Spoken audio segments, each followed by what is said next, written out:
came forward in 2001. Dr. Robert Woods, who was a McDonnell Douglas aircraft, which of course that merged with Boeing. Mr. McDonald himself of McDonnell Douglas wanted him to look into the UFO issue. He did. He found all this hard evidence, and he was going to be on that committee with Professor Condon, the Condon Committee. And Professor Condon went to Mr. McDonald and told him to fire him, and he was kicked off that committee because he had actual evidence as opposed to the myth and the cover-up. So there's a problem with this, and this is, could there be 9 people that would be appointed by these bureaucrats and people in the government who would not be corrupted clandestinely? It's not like they're wearing a badge. Here's the naivete of the public. No one wears a badge saying, I'm a covert CIA operative, right?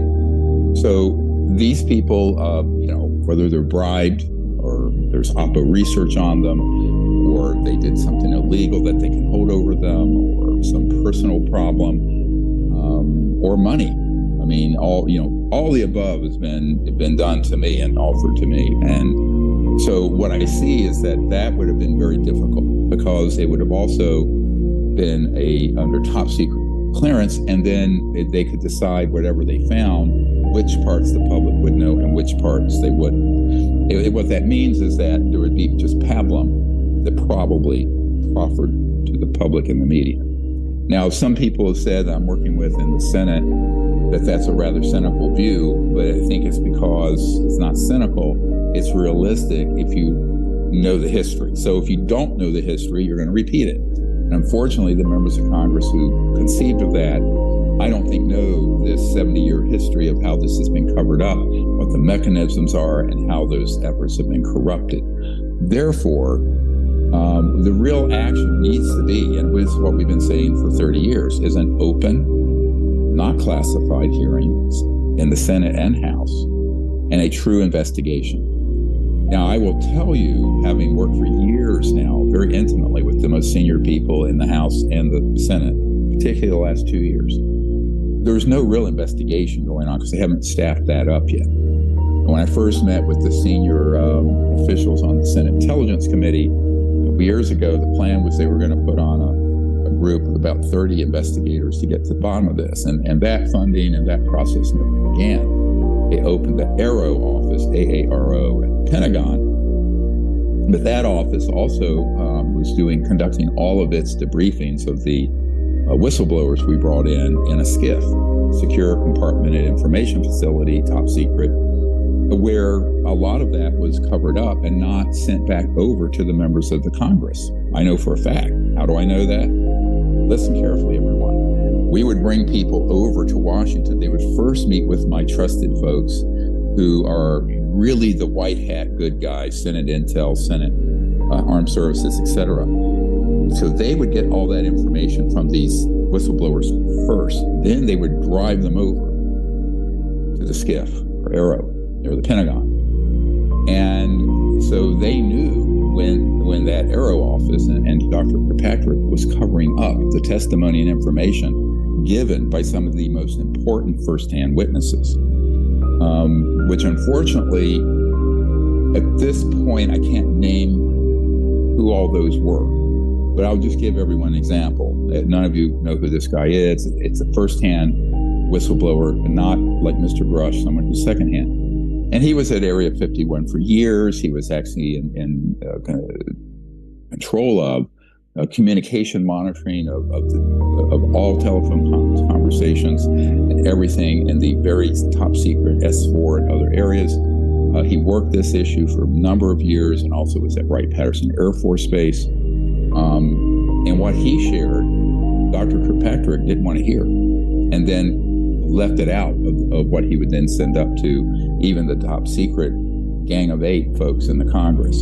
So that's why you saw last spring a rather strong letter from Senators Rubio and Senator Warner of Virginia that said point blank, it was sort of castigating the AARO office for having done that. Now, the reason they knew that had been done, we had made sure that they had that information independently. So it's a check and a balance. So that's what we've been doing. I know it's shocking to some people to hear this, but You have to. You cannot trust folks who are in these positions not to be corrupted or corruptible. Now, ultimately, the way to get around that is to do this and take it completely out of. And this is where I completely agree with Congressman Moskowitz. He's a Democrat from Miami, and Burchett, Republican from Tennessee, Luna. It's across the spectrum in the House oversight where they realize they need to have an open hearing and they need to have subpoena power. And that is what we're now working with them on. And we just proffered and sent over to them a couple weeks ago before Christmas 23 of the first really important top secret first-hand whistleblowers to be subpoenaed. And if they're subpoenaed, they're testifying under oath. If they lie, they can be prosecuted. And it gives them cover, more importantly. Most of them want to be sure they're giving cover and protection for coming forward. 2 weeks ago, we had a brand new Lieutenant Colonel Air Force retired who was at a very important Air Force base and dealt directly with the pilots and the aircraft that are the man-made UFOs that, of course, right now you have an army of ufologists going up there telling people that it exists, right? That's the biggest part of the cover-up. Heads up, everyone. It's not about the extraterrestrials, aliens. It's about what we have. Because those technologies disclosed would terminate the oil industry and the central utilities and all of that. It's hundreds of trillions of dollars. So I think that one of the problems is being sure that the people who are firsthand get subpoenaed and it's the correct people. But then there's another level, and that is what we've been spending a lot of time on behind the scenes is, and I'm not going to say who I'm doing this with, but like when there have been some of the earlier hearings, they'll contact me and ask me what questions to ask. The big problem, because I've been doing this now for 30 some years and have debriefed over 1,000, literally over 1,000 whistleblowers. You have to know enough to ask the follow-on to the follow-on to the follow-on question. It was complicated. In other words, you need to have a certain level of knowledge to even know what the next question would be, to be frank. I want to get into the weeds too far with this, but that's why there's a huge educational learning curve for members of Congress or White House who are incredibly busy with a million things, the Middle East blowing up, China, Russia, Ukraine, blah, blah, blah, the economy. And so to get them, up to date and up to speed correctly with information and not false information, very difficult to do and very time consuming. That's behind, giving people a glimpse behind the scenes of what we're trying to do and have been doing rather successfully, but it's slow going, of course. Now, the other thing that's happened in 2024 towards the very end of the year, there were, I'm sorry. You mean 2023? 2023, yes. I'm getting ahead of myself a year. That's okay, you're almost there. Yeah, hey, man, I'm a man in a hurry, right? I ain't getting no younger, girl. So, don't I know it. So, I was thinking the other day, I was 34 when I started this disclosure effort, and now I'm 68, half my lifespan. But at any rate, what I think is very important for people to appreciate is the volume of information that's out there that we have versus the volume of disinformation that's the mythology. And the dominant paradigm is the mythology, right? Right. And so when they have these people go up there, they have a little bit of knowledge, all right? Let's say you're a secondhand witness or you're an operative, like Luis Elizondo. You're going to provide the information that the cover-up artists want them to provide, or you just simply don't know. And you find it unbelievable. And this is why some of the pilots, like David Fravor, whom I've spoken with, very sincerely believe that those objects he chased had to be from another dimension, another world, another planet, whatever, and that we couldn't possibly have something like that. And yet we have knowledge and proofs that those were in fact from the Lockheed Skunk Works. Now, another update, in late September, I was taken by a classified helicopter and a very high-ranking person inside the secret deep black government programs to 2 black sites out west at very low altitude. And I have that video. I think you've seen some of it, including the opening to the underground facility at one of them that was run by the Lockheed Skunk Works Corporation and Boeing, which worked seamlessly, and another one that was Northrop Grumman. And it's a site that I know the most senior people in the Congress that we've handed this over to subsequent to this, and we had no idea existed. They didn't know the sites existed. They didn't know what was underground there.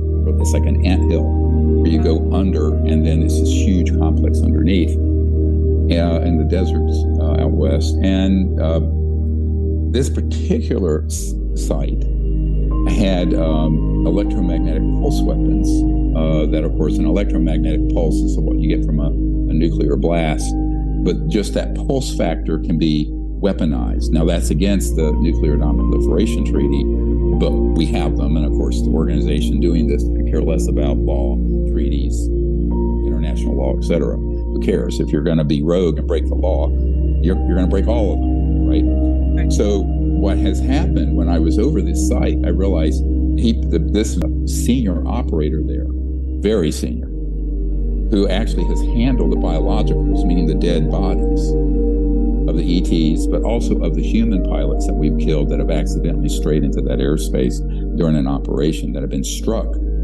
with these electromagnetic pulse weapons at both sites. The one site I was over, he said about 2 ET craft a year are knocked down there that he's been involved with retrieving and the OPSEC, operational security around it. He's extremely senior. And so it was kind of spooky because there was a security vehicle right by one of those as we descended right over the site, maybe 100, 200 feet, AGL, but ground level. But, and the director of the law enforcement strike team that we've been providing information to is behind me in the back of the backseat of the chopper. But the purpose of this was for us to review this site, because besides the fact that they're targeting and knocking down the ET craft, and by accident, unfortunately, a civilian aircraft, and they just completely get rid of the fuselage and the bodies of these poor people who have been killed over this site. And that's something we're looking at opening up a major investigation and lawsuit over, because it's a lot of people over the years that have been killed.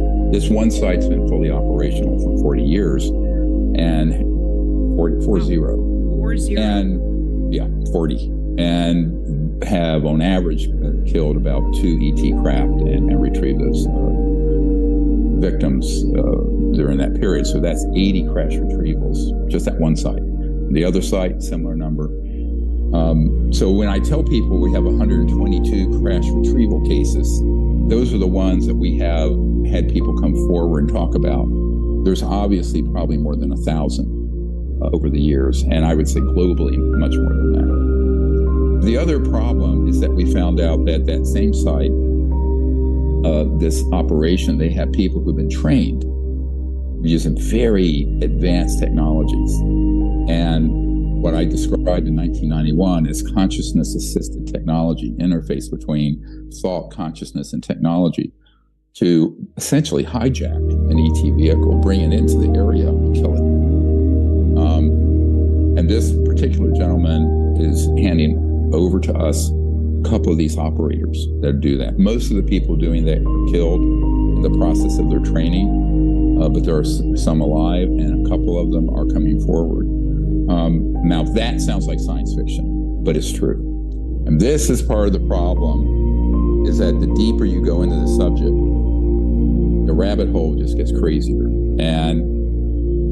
And the truth is way more unbelievable than the fiction being sold. Now, of course, all these senior folks who approached us know about how they've been conducting abductions, making them look alien, what those technologies entail, how they've been doing and why they've been doing mutilations. We have a new whistleblower who's involved in that directly.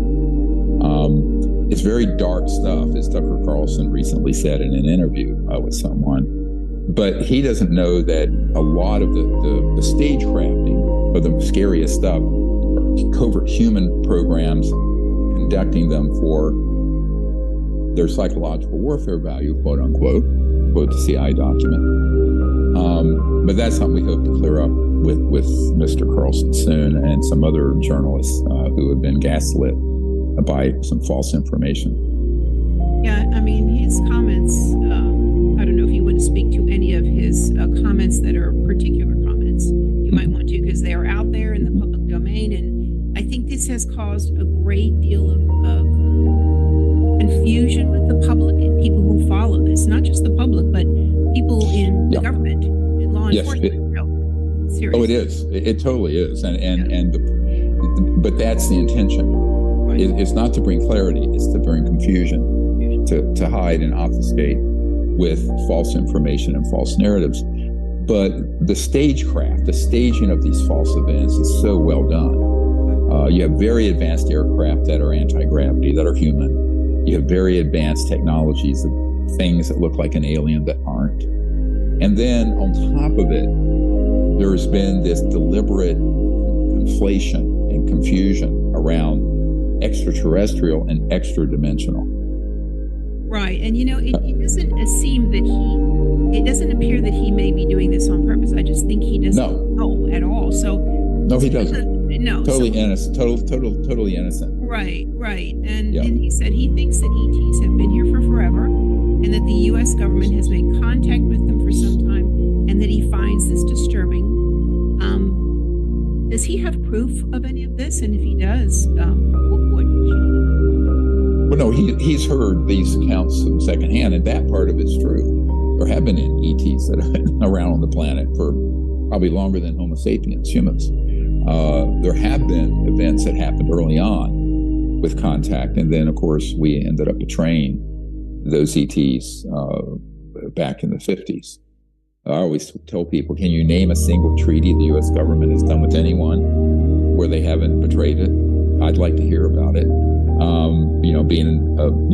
My grandmother's half Cherokee, Native American. Ask them how that worked out with the Trail of Tears, where they were mostly genocide of the Cherokee nation. So I think one of the problems with this also is if you're a little bit of knowledge is a very extremely dangerous thing. I mean, I've said this now for most of 2023 because it was quite clear that there were people coming forward that had secondhand information and are just looking into the issue quite recently in the last few months, maybe the last couple of years, like Mr. Grush. And it's very easy to lose your way through that wilderness that's been created deliberately. I think the other bigger problem is many of the events are not even the staged fake alien events. They're things from another dimension. And I was recently on a Twitter Spaces interview. I guess there were 50, 60 people listening. Right. And I went on it deliberately because there was a group that deals with all the reptilian, myth. And of course, no one on that understood the difference between an extra-dimensional, interdimensional being that is brought from another dimension, all right, which exists, and an extraterrestrial biological entity from another planet and star system. The reason it gets so confusing is why I encourage people to look on our YouTube channel here. We have a whole afternoon event talking about the cosmic structure and architecture and all these different phenomena and that get called phenomenon. All right, so there are multiple phenomena, plural, being called one thing, UAP, whatever. And that's bad because what happens is that you have quite spooky, scary things that can be induced, let's say, brought forward from another dimension that aren't extraterrestrial. It sure would look like one and sure would confuse people. So now you have three things going on. You have the actual events, extraterrestrial biological entities with actual spacecraft, but they travel when their technology allows them to go beyond the speed of light. But when they're even hovering somewhere over Earth, they can be shifted out of this dimension into another and then pop back and forth. That's how they look like they materialize and dematerialize. So that technology is easily confused with, and let's call it a native extra-dimensional, or being from another dimension. It's not an ET from another planet, because there's some overlap in the phenomenological way that they would appear, what you would see and experience. So then you have, of course, the man-made, completely man-made, fake aliens, fake UFOs, or man-made UFOs. And all of that gets thrown into sort of a blender and gets mixed around in people's heads as they first begin to look into this. So this cacophony and confusion is completely understandable. It just it requires corrective knowledge and information, which is what we're trying to do. But it's difficult because the weight of the zeitgeist out there, let's call it, is all into this spooky stuff that then commingles it with the actual extraterrestrial. And if you don't know to make I always have used this analogy. I'm a doctor, so let's say someone comes in with chest pain. If you think everyone appearing with chest pain in my emergency department is having a heart attack, you're going to miss 100 other diagnoses: pulmonary embolus, dissecting thoracic aneurysm, pleurisy, pneumonia, blah, blah, blah, blah, blah. Like a whole list, I could go on all day. Now, that's unfortunately what's going on with this subject. And that's called a differential diagnosis. In other words, you have to have enough knowledge of what the signs and symptoms and findings would be for any given the reality, what it is. In this case, that's not happened yet. It's all clumped together, and there's no discernment, there's no parsing it out. And that makes it very easy then to gaslight and confuse people with scary narratives, where you can confuse the ET issue and the, let's call it, the native extraterrestrial craft and people phenomenon, which is also very real, by the way, absolutely real. And so that's the biggest crux of the confusion that people like Mr. Carlson or these senators and congressmen run into. And then they throw their hands up and go, we don't know what to believe, we don't know who to believe. And it becomes very difficult at that point, because you have to spend a great deal of time to go through the data and learn basically a new paradigm of understanding the cosmos, dealing with dimensions, other worlds, and the big paradigm buster is what illegal secret government programs have. And this is greatly underestimated by the UFO subculture, the media, and Congress. Whatever you think we humans have, it's 100 times more unbelievable.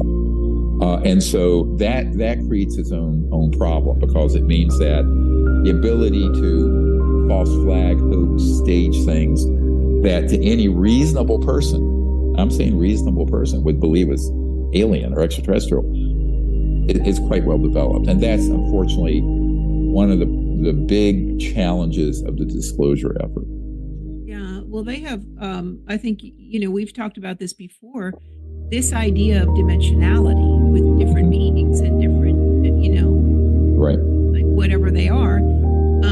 The government, this illegal black ops also has that capability of dimensional travel, that people would say, oh, no, that can't be real. That sounds like myth or science fiction. But as we all know, this is well, I've dealt with at least 3, maybe 4 separate covert technology teams that have had very high voltage toroidal donut-shaped systems that at certain frequencies will bring into this dimension, 3D, some really scary thing like a demon or something terrifying from another dimension, extra-dimensional. It's not extraterrestrial. And so this gets into a very, big problem where we have a big catching up to do in our basic understanding of the architecture of the cosmos, what I call the new cosmology. And that's why in, I believe, 1990 or 91, I wrote a paper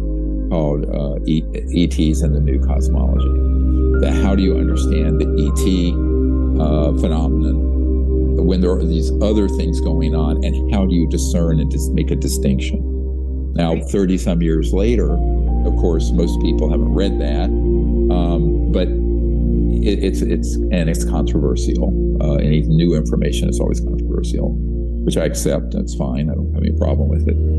But we're really going to have to focus on that more and more than people would like to, because this simplistic, naive, everything that goes bump in the night is an alien business is that's got to stop pretty quickly. Now, the best way for that to happen, again, two things. Open hearings where people who have knowledge of this are put under oath and subpoena, and they talk about it, all right? And number two, law enforcement going in and seizing those assets that are being used criminally and standing them down. And I've said this before, there needs to be, everyone's been focused on the NDAA and this bill and that bill. That's great. And I've been there helping with that and been suggesting. I actually was the first person to suggest to the Senate Intelligence Committee people to put this amnesty provision in back a couple years ago. And initially they didn't want to. And if they did, they thought, well, we'll do 18 months, and they did 6 months. But it didn't come out of committee between the House and the Senate Conference Committee. But maybe it will next year. The point I'm making is all of that process has to go along with people understand what it is that you're trying to investigate. Which phenomenon are you investigating? And so that's where it gets more and more and more complicated for the members. And the only way to clarify it would be to bring forward people who, number one, have dealt with both, or one or the other. Maybe one person dealt with the ET, another person dealt with the man-made, another person dealt with the stagecraft of staging the mutilations and abductions, who come forward, who are whistleblowers. But then the other part would be for law enforcement to actually go in and seize these assets because they're just simply enforcing existing law. They don't have to pass a new law. They're on the books. I mean, there are any number of laws against abducting people, torturing people, mutilating people's private livestock, kidnapping, embezzlement of government funds, illegal black budget operations, on and on and on. So, there's dozens of felonies that are already on the books of the federal and state and local governments, for that matter, that are being violated. So in that sense, what you really need is a three-prong approach, and this is what we're doing. One, open hearings under subpoena in Congress, not in a skit. Now, I'm going to come back to this in a minute. Remind me too about how that's been messed up, all right, in the last 6 months. The second would be law enforcement, where they go in and there's a knock on the door and it's polite, and then it's not polite, and they come in. It is like a SWAT team. That needs to happen, because otherwise you're not going to be able to get these assets under control, but also to show them to the Congress and the White House and the public, which is the intention of the law enforcement team that we've been having briefings with and giving them the information they need from our archive, from the intelligence collection we have of 147 black sites that we've collected. And now the other part of it is then the third prong. And I won't say who it is, because these are still in negotiations. There's a major law firm that sued one of the giant corporations and won about $2 billion, Dragon Slayers. And they've approached, one of the partners saw me in the airport at LAX, basically, and approached and said, we had a conversation, and I talked about our legal disclosure project effort, and this person offered the firms resources to do this. So that's something in 2024 to look for. We'll see how far that goes, because we have a number of cases that can be opened and put through federal court. That would provide another way you could go to discovery if there was a cooperating federal judge, if he's not corrupt, would then allow for site investigations, depositions, discovery, It would rock these large corporate entities on their heels, because now we're talking much bigger than a $2 billion lawsuit. There's a lot of zeros after that for what they've done and what they've taken from the world and the people, these free energy devices, all of it. We have the former chairman of a major Fortune 100 company that's come forward and has admitted he has the documents and the proof this company had, quote, free energy that would save the planet and eliminate poverty. But he has to be subpoenaed. So he can be subpoenaed in Congress, but you could also do it through a private civilian series of suits. And so that's the third approach. Right? They want to be subpoenaed because doesn't that kind of jump over their NDAs in some way? Well, let's talk about that. Yeah, their non-disclosure agreements, whether it's corporate or government, have already been nullified. And luckily, there's a man I've been working with for about a year who did not want to come forward unless he spoke in a SCIF, top secret, secure compartment information facility, which is where you exchange top secret code name level information. And I've been in those.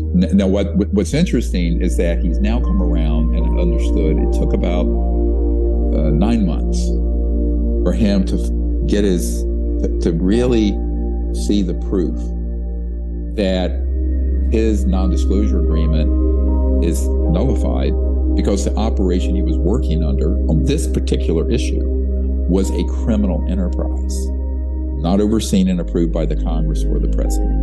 So now that he knows that, he's willing to come forward and give testimony. So for many of these men and women, it's a process.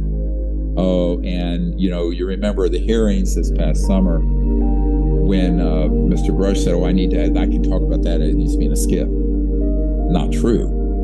What I'm telling now the members of the House Oversight Committee is that I'm glad you were denied a SCIF, because you should not be conducting this business in a SCIF.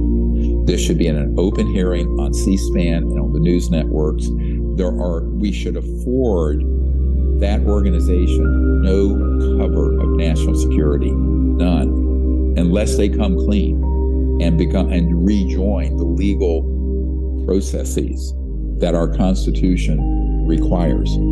So remember, in the 1990s, between 1992 and 1998, I had met with enough senior people at the Pentagon, generals, admirals, people in Congress, senators, congressmen, White House people, CIA directors, etc. And it was made quite clear to me that these projects were being run without oversight and supervision, and therefore unconstitutional, and up to and including threatening senior officials if they made inquiries, literally threatening them. So you can't behave like a mafia, illegal organization, and then hide behind the law to enforce the secrecy.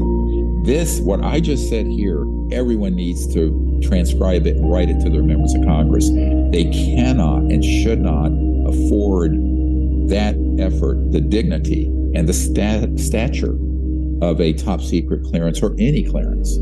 So this is why it needs to be brought straight out, the information. Now, caveat, the operational technology and designs of the things that fly that we have, those should be very secret. And people are going to hate when they hear me say this. The energy devices that would run your house and car, great. The things that fly at a couple 100,000 miles per hour, you do not want an unstable country or a terrorist organization to get that, because in 2 seconds they could deliver a weapon over downtown LA or DC or New York or whatever. So there are legitimate concerns, but let's face it, we all know we have thermonuclear weapons. You can't go to Ace Hardware and buy one or build one, right? So some of this needs to be looked at in a more nuanced and I would say mature way. Right now, see, that hasn't happened yet. The distinction between the information and the existence of these technologies and craft coming out versus the actual technologies. The actual technologies need to be brought out in phases. And the first phase, which is what we've been recommending for 30 years, are the devices that are 0 point, quantum vacuum, whatever you want to call them, like we presented in the Lost Century film, that would put in a system for the world that would eliminate pollution and stop the damage to the environment, but also eliminate poverty in about 20 years. So those can come out 100 years ago. Those should have been out in the time of Nikola Tesla. I mean, the real Tesla technologies, not the current fake ones. But so that is something very, very important to make that distinction. And I say this because I have to have sort of very reasoned conversations with members of Congress that I'm meeting with, but also people in special forces, law enforcement. I mean, this is serious. This is not, UFO club, Google it on the internet. I mean, it's very serious responsibility. And I'm very blunt about the fact that not everything technological can spill out in the first period. But the knowledge of their existence needs to. And we certainly can't keep covering up the existence of the ET craft and people and targeting them and destroying them. But we also can't keep the covert programs using illegally, clandestinely, the man-made UFOs, which have been used in horrific, murdering entire villages in Africa and South America. And the CIA document that Jacques Vallée has, where he outlines, in 1985, the CIA document that said they were down in Brazil and Argentina abducting peasants, quote unquote, for their psychological warfare value, making it look completely alien with man-made alien-looking craft and creatures. Now, that is an official document that we know exists because Jacques Vallée and a couple other people I know have it, but they haven't turned it over publicly yet. But that can be subpoenaed. See? So in a court case or in the Congress, knock, here's a subpoena. You produce this document. So we have outlined all this. It's very complex. I understand that in the new year, 2024, there will be more hearings. And I'm trying to get them ready with the correct witnesses teed up, but also the correct questions and follow-on questions. And then most importantly, the right approach. The wrong approach would be say, we can hear about this openly, but this we have to go into a skiff. No. Close the skiff. That time's got to be over. So the only thing that when you're talking about transparency and bringing this knowledge out in open public hearings rather than a skiff, your feeling is really the only thing that would be appropriate to do in a skiff would be something that has to do with electrogravitics. Yeah, the sort of very advanced technologies, how they're made, what their design is, that could be used as a weapon, right? That's different than the information. A thermonuclear device is a weapon, right? But not everyone can possess one. And, Rhode Island can't build its own nuclear weapon, so it can fight off Boston or something stupid, right? So so the truth of the matter is, I'm being silly, but you have to have some sort of reasonable criteria. But if you don't even know what's what, in other words, you're dealing right now. This is where the people who are in the senior reaches of the aerospace and intelligence community that are currently in those positions, who've reached out, they're very frustrated with the slow pace of this in Congress. So it's to be determined, TBD, whether the legal approach we're going to take in a court case would bring this information out before Congress would, or before law enforcement organizes and says, we've sat around all we're going to. We have enough actionable intelligence to move on these facilities, and we're going to move. So those are three big initiatives that we're heading up and assisting with. I'm not law enforcement, but when I was approached by the director of the Law Enforcement Initiative in April, if I would help them, because they had no knowledge of where assets were, I said, what do you want? He said, we want everything. I said, my friend, that's going to be a lot. And they're getting everything. And then this lets me pivot to something even more current. You all heard that we have the Disclosure Project Intelligence Archive. I think you can testify to the fact when you were here for a couple of weeks helping scan stuff in, there's some mind-blowing stuff in there. Yeah. I literally had to go outside and take a couple of deep breaths a couple of times. I mean, this is going to be where people do need to vote, but it needs to come out. Yeah. Sure. So I'm just giving this as a warning to people listening. This is going to come out early next year. We are spending $400,000 or $500,000 to move all electronic files into digital and all documents and testimony into digital that are now in a custom designed searchable database with major categories. We've been able to compress the videos and the audio files through a technology. So instead of it being 50 terabytes, we can keep it under a terabyte. And by doing so, we'll be able to put it and host it so that we wouldn't have to be spending enormous amounts of money so the public could access it. Because as you know, this is a big problem. It's the cost of that. We don't have, the Rockefeller and Ford foundations and the government are not supporting this. This is all our own effort. But it will then have an interface. So if you look at a database that would have all that content you saw, or some of it you saw, there would be an interface between that database that's being custom built to the World Wide Web. And what we need, if there's anyone who can do this in 30 days, is a website developer. It'd be more like a landing page that we could have that up, and that would connect to this system. I'm not an internet technology guy, but that would then give free access to the entire archive to 8 billion people on the planet. And I will say this is a rather bold statement. That dump of data and information is the disclosure. It is everything. It's every site. It's hundreds of top secret witnesses. It's hundreds of thousands of pages of government documents and transcripts of testimony and technology and black budget proof. And it's 122 crash retrievals and named people and sites and on and on and on and on and on. So it's not finished. We wanted it finished by now, but it's a big project and technically challenging in some ways. I won't get into the sausage making of that nightmare, but it's a big undertaking.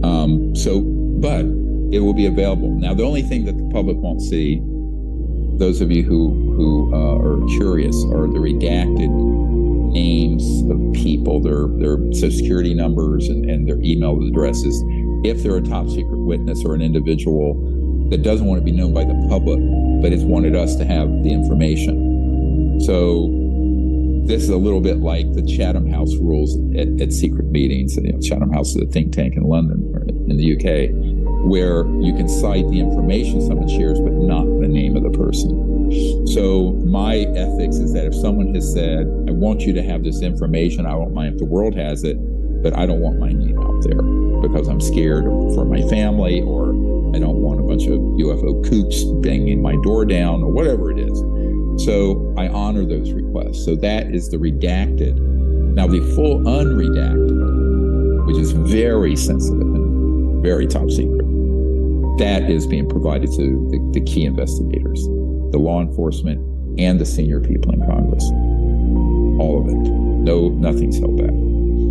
So look forward to that. And I had hoped we would have the whole thing out December 1st. It looks like it may be more later in the winter.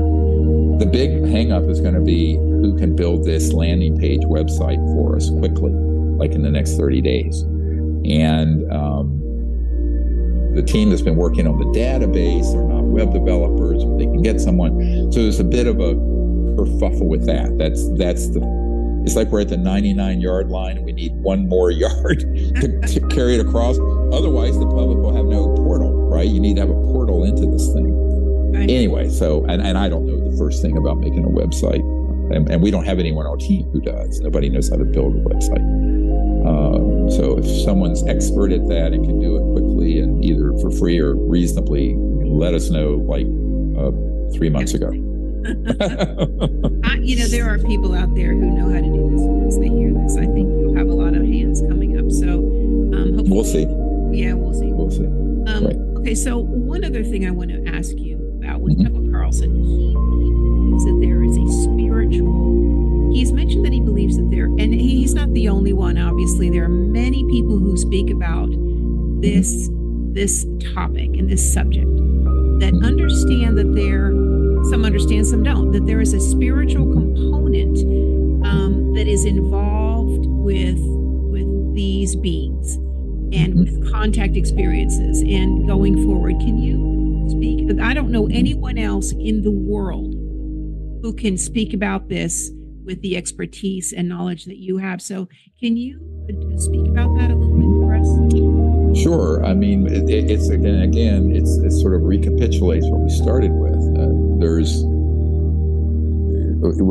I tell this funny story back in the 90s, being at the Vatican with Monsignor Balducci, who is a theologian, senior theologian to Pope John Paul. And he was actually a demonologist, interestingly.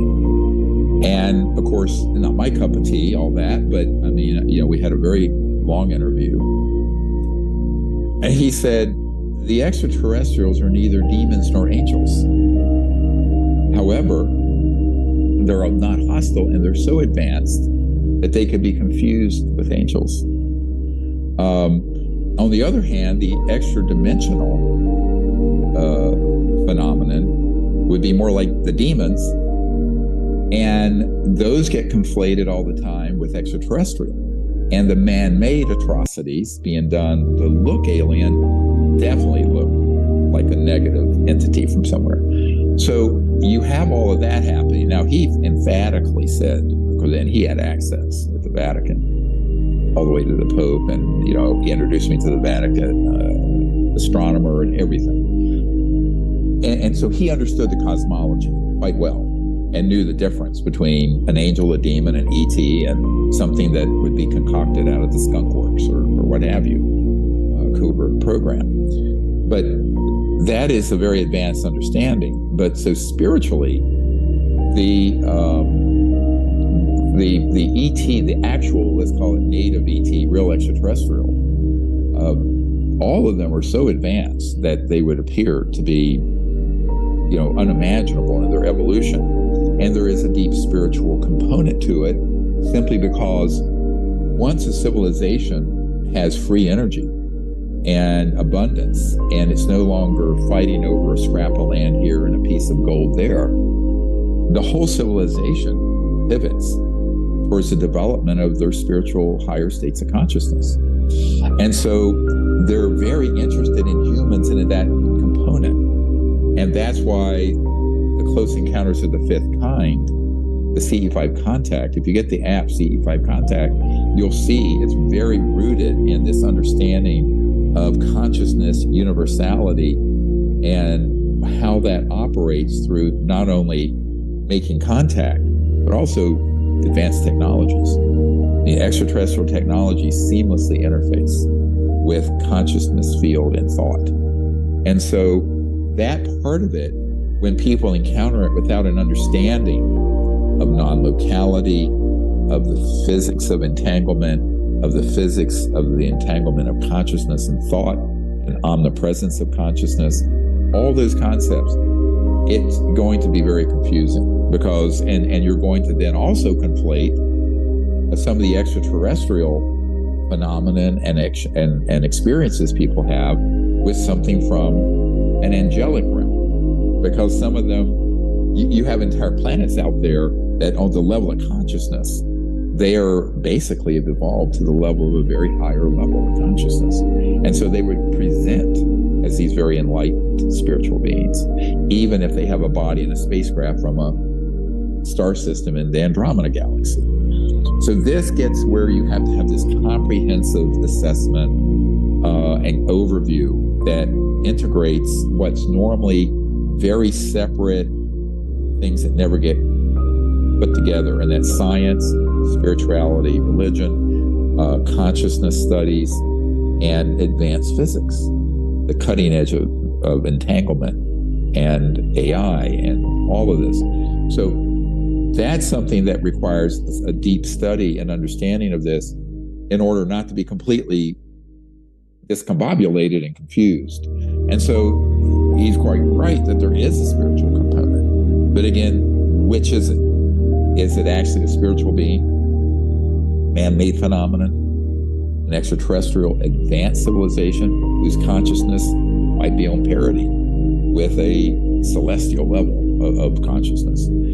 All of that has to be understood, and then that goes into your analysis whenever you encounter a phenomenon, a case, an encounter. What is it? Is it X, Y, or Z, or something else? So again, without that sort of knowledge and study, everyone's going to be hopelessly confused, unfortunately. And this is not that difficult. I think we can articulate that as briefly as I just did. I agree. But it needs to be discussed, but it makes people uncomfortable, because if you're a scientist, you're not comfortable with that. If you're a theologian, you're not conversant with science. If you're a policy academic or political person, all of that is just completely foreign, mostly to those folks. So we kind of have to create a common ground for all that. And that's what we've tried to do, because as you know, we have these three big foundations of what we're doing: the Disclosure Project, the CE5 Contact with development of higher consciousness, and then the technology, the effort to bring out these zero-point free technologies. Those are the three big projects that we've been moving forward over the last 30 years. So I think that's why that knowledge, it says in the Vedas, the ancient Vedas in India, knowledge is the greatest purifier. If you have the knowledge, it purifies this understanding.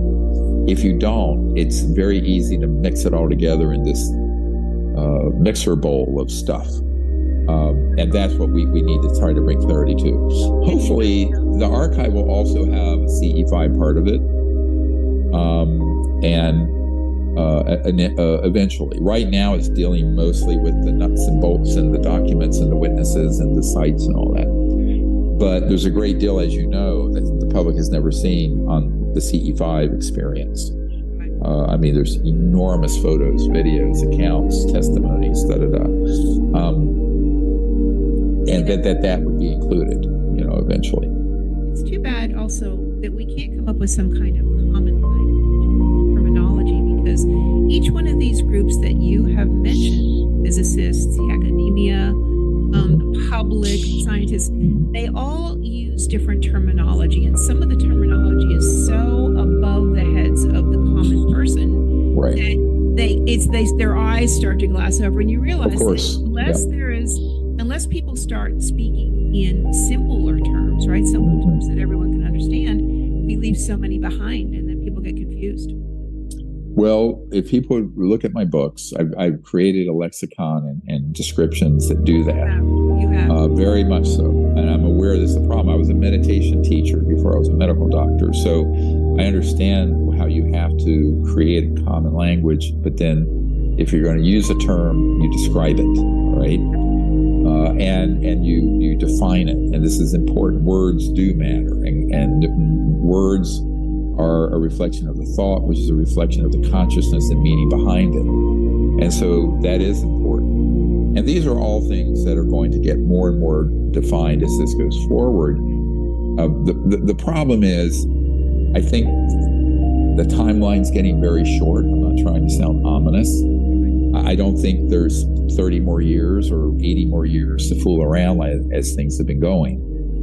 For one thing, the portrayal of the ETs by our covert, illegal secret government is not going to be allowed to go on much longer. And if we don't fix it, there are forces out there in space that will, which is a worst case scenario. I want to repeat it. It's a worst case scenario. Everyone asks, why don't the ETs just come and fix all this? Oh, no, you don't want that under any circumstances. So we need to take the lead. Humans who understand this need to take the lead. And to do that, we need to have certain segments of society get up to speed very quickly, which is one of the reasons for this disclosure project, Intelligence Archive, being online and everyone seeing it, because there it is. I mean, and it is going to be, a lot of it's going to be very shocking to the public. Very.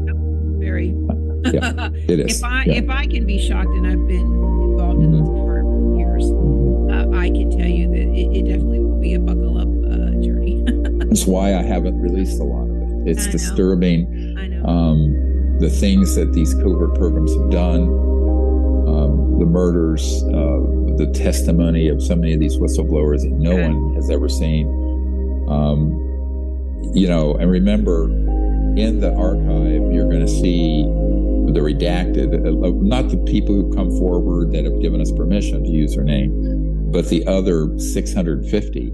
The names are redacted, but there'll be a little blurb and then a file of what they've written and what notes we've made about what they've shared, right? Now, I know who all those people are, all 755 of them, all right, that are in that list. And you'll see the list. You'll also see all the black sites, the map and the sites, as well as, now, the big job. Now, I just want to warn everyone, this archive is going to be kind of raw data, right? That's searchable. It's a database. What I still have to create is to triage. So let's say you have, 200,000 pages of government documents. No one's going to read 200,000 pages of government documents. What we need to do is triage the most important to the least, right? That takes time. Same thing for the crash retrieval cases. Same thing for the witnesses. That there are more important witnesses that dealt over a period of time directly. And there are others who just had an incidental encounter, like the pilots who encountered the Tic Tac, right? That's just a chance encounter versus someone who was read in and worked in an underground base. So the witnesses themselves have to be triaged. And then the crash retrieval cases, as well as the major cases and the radar case. All of these categories have to be, and that has not started yet. Right. All right? Just warning everyone. I'm warning, I'm a doctor who always gives full information. I don't hide information. I don't tell you nonsense. So it's going to be put out there at that stage. Now, the bigger part of it after that's done is what I call the briefing modules. How do you make... Okay, and we're going to do something. Heads up, everyone. Get on a list.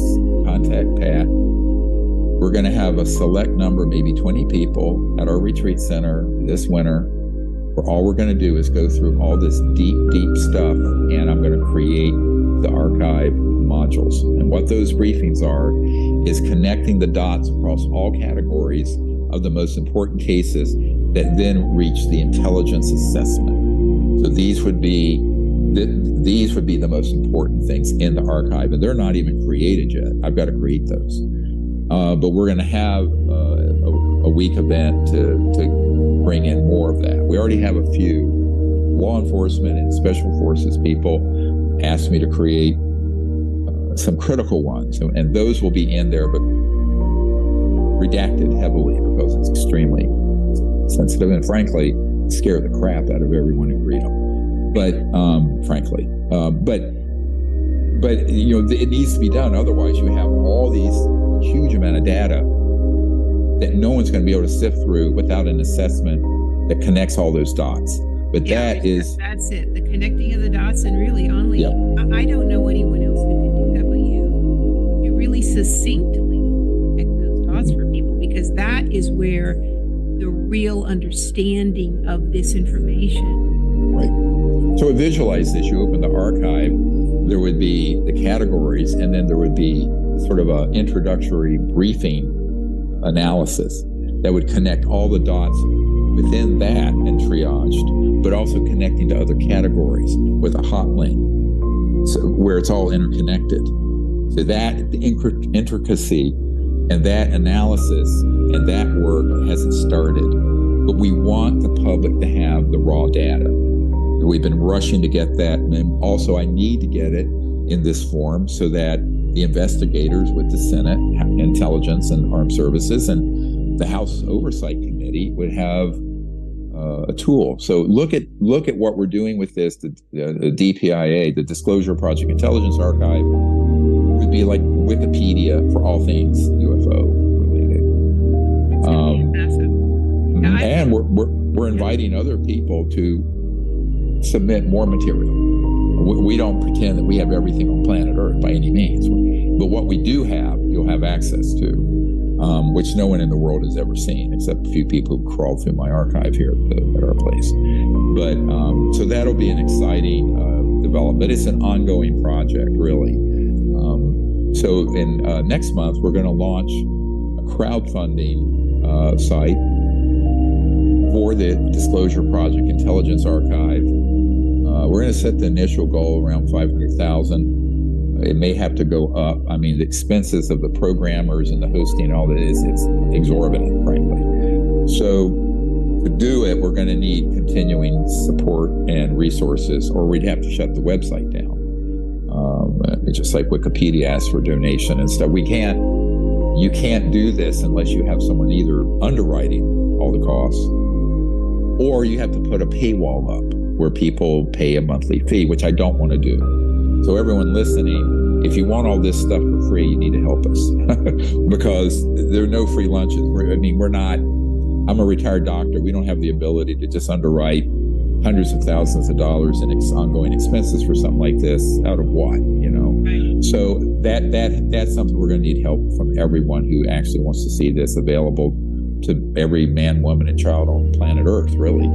Of course, the more people who use the archive, the more expensive it'll be because you get billed from the cloud, the hosting of all this and the usage.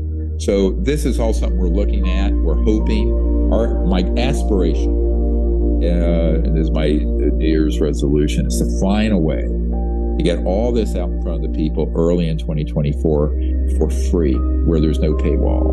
It'd be like getting on our YouTube channel and you just look at it. Except in this case, it's everything. It's this enormous amount of material. So we hope people will support that effort. When you hear from us, sign up at our website, which should be linked here, so we can, send you information about this crowdfunding. And if you want to join us at our retreat center, it's probably going to be later in February for this week. We'll be hunkered down in the mountains of Virginia near the Omni Homestead. Beautiful area. Not great for going out at night that time of year, but we're going to be focused on this. And at least we have a hot tub. But under the stars at night, you can do that if the temperature is 101 degrees. Yeah. Oh, and the Thomas Jefferson's hot springs are 2 minutes from that. So, and those are amazing. But I hope that what we can do is that as early 2024 comes out, have this site available in its kind of raw data form, and keep improving and adding to it with these modules and triage, but also create more and more information. We're going to be asking the public, maybe your grandfather, and when he passed away, he found top secret documents or whatever, or as a new witness comes forward, or a photograph, or someone who's been in a new site we don't know about. So as information comes in that we will solicit from the public, we will look at those, vet it, see if it's legit, and then include it, right? So it's going to be a growing, look at this as a living, breathing, growing body of intelligence that's not at the CIA or in an underground vault or a skiff vault, but available to the whole public. How do you think this will impact people on the Hill? Do you think they'll read this? Do you think this will enlighten a huge number of them? The big problem with members, and look, I'm this way, you know me. If someone sends me a 5-page thing, I turn it over to my assistant and say, turn it into 3 sentences. I don't have time, right? So I understand how busy they are. And I understand that if you're an executive or senator or whatever, you can't go spend thousands of hours going through this. This is why curating the triage and rank ordering which documents, which cases are most important, and creating these briefing modules that tie it together, that would make it more usable. And for the public and journalists, I've had some big mainstream journalists contact me and say, we'd like to have access to that. But even for that, they're not going to be able to spend thousands of hours going through all that content and making sense of it. Right. So, it's going to be a process that's going to be a very heavy lift on my part, frankly, to do that, because that phase of it isn't scanning and programming and putting in categories. But it has to be done. But that's going to be a arduous task that's coming up in 2024. But as we do it, and we'll just keep adding modules. Right. So what we don't want to do is delay for a year or two longer access by the world. But I'm just warning people, it's going to be searchable, but there are a lot of refinements still going to happen. And we need your help with that. I mean, we're going to need funding help and all kinds of help. Pretty exciting stuff, Dr. Greer. It is. Stuff. I mean, this is going to be like a master's or a doctorate course in the history of ETs and contact, really. The world. Well, and there's this planet. There's huge sections on it, thousands of pages on the technologies and patents and devices and all kinds of material. I mean, people's eyes are going to just, you don't have enough years left in most people's lives to go through it all, which is why, however, if you say, I want to know everything, whatever is in this archive about Wright-Patterson Air Force Base, you'll be able to go teet, teet, teet, teet, teet, Wright-Patterson Air Force Base, and it will aggregate across all categories and the whole archive, everything, whether it's a whistleblower testimony, a document, a schematic, a crash retrieval case that was taken there, it would all go populated. Isn't that cool? This is, and the information, I was amazed at the breadth of the time span of this information. This isn't just the last 30 years that you've been working on. Some of this stuff goes back to over 100 years ago. You've got documents in there that go way back. This gives a complete and utter history and magnifying glass of some of these subjects. There's a whole file on that we got from someone whose grandmother had been at Los Alamos with the first atomic bomb, and then at Roswell when that happened. And when they were cleaning out her things, out of a book fell a photograph of a extraterrestrial body being dissected on a table in the 1920s that apparently were brought in from a prior acquisition of an ET, so that when Roswell happened, they would have some comparative anatomy. And that's going to be in there. I mean, it's an enormous amount of material that most people on Earth have never conceived exist. But a part of it also is, I think that we're at a point where all this is going to come out, and there needs to be a source that has curated legitimate material, since there's so much not legitimate material. And I am getting older. I mean, I'm 68. I could drop dead tomorrow. I could be killed tomorrow. So, I mean, I kind of feel like, I won't say who it is, but a man whose grandfather was an extremely famous artist who was good friends with Picasso. He had created this archive for his father and for his grandfather, who was already dead, and all his junk was scattered all over the four corners of the earth. And it took him forever. And I said, well, I don't want that to happen. So he brought up to me in 2016, he says, who's your archivist? Where's your I said, I remember I said, it's that. in a bunch of boxes scattered all over. And so, Sandy, it was good that he said that to me, because it sort of triggered that should be done. And then when the Senate Intelligence Committee folks and the House Oversight and other the military office for the White House all approached me in the last 2 or 3 years, I thought, we really need to do this. I mean, otherwise it's been exhausting and expensive and sort of a very complex task. But once it's done, it will be available to everybody, including the investigators in Congress and law enforcement. I remember being in a car going out to Joshua Tree. We were going out one night to do a CE5 with a group of 30 people. Or maybe it was the Demi Lovato. I believe it was the Demi Lovato trip. It was, yeah. It was, and you said, I've got all this stuff in my cellar, and all this stuff there needs to be an archive of this. And I was like, well, how much is in there? And you were like, 40, 50 boxes. And it's like, oh, okay. I mean, the idea. More than that. It's way more than that. It just seemed like an overwhelming job. But I mean, it was clear that you were saying this needs to get done. Well, let me be blunt as we wrap up. This is the disclosure. There won't be a hearing or anything out of the U.S. government that will have more content than this. The only thing that would have more definitive proof, evidence, and content would be if the secret government programs capitulate and release it, or law enforcement seizes it and releases it. Short of that, this absolutely will be the largest disclosure in history on the subject.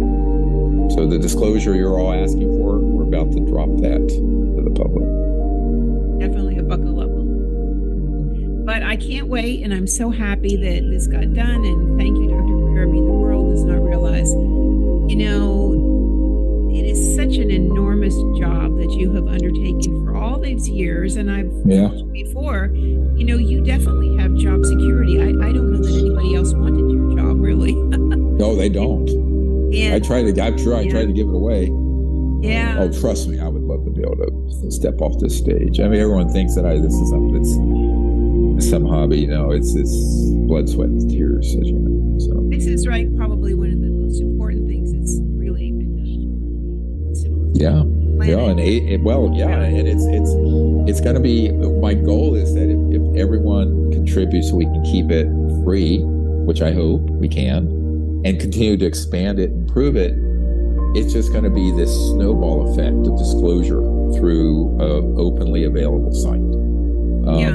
Right. And somebody's asked recently, they said, I think I maybe even asked you, when did you think that, when was the last time that you thought something was really this transparent happened? And really, actually, to me, for this country, it actually was back in 1776 was the last time anything actually came out like that.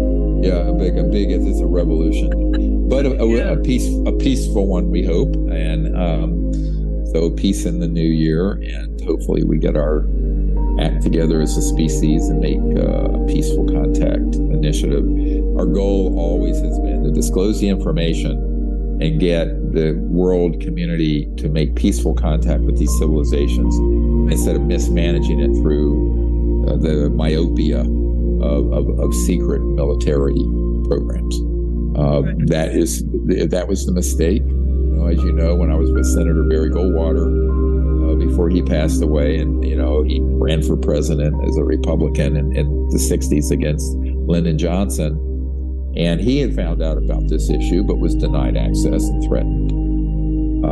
And when I was in his living room in Paradise Valley in Scottsdale some years ago, he said, this is his language, not mine. It was a goddamn mistake then, and a goddamn mistake now. This was ever handled this way and kept secret. And so it allowed an enormous problem to develop that just has become a huge crisis. And people don't know that. Most people don't realize the crisis it's created, i.e. climate change, poverty, pollution, oceans dying. People go, what's that got to do with extraterrestrials? I said, because the technologies that are behind how those things move. But then you add into it the other problem, and that is we're about to push through a red line in outer space, targeting these craft. And I think their patience has a limit. I think these civilizations from other star systems, they're not going to let us take that too much further before that our capability is stopped.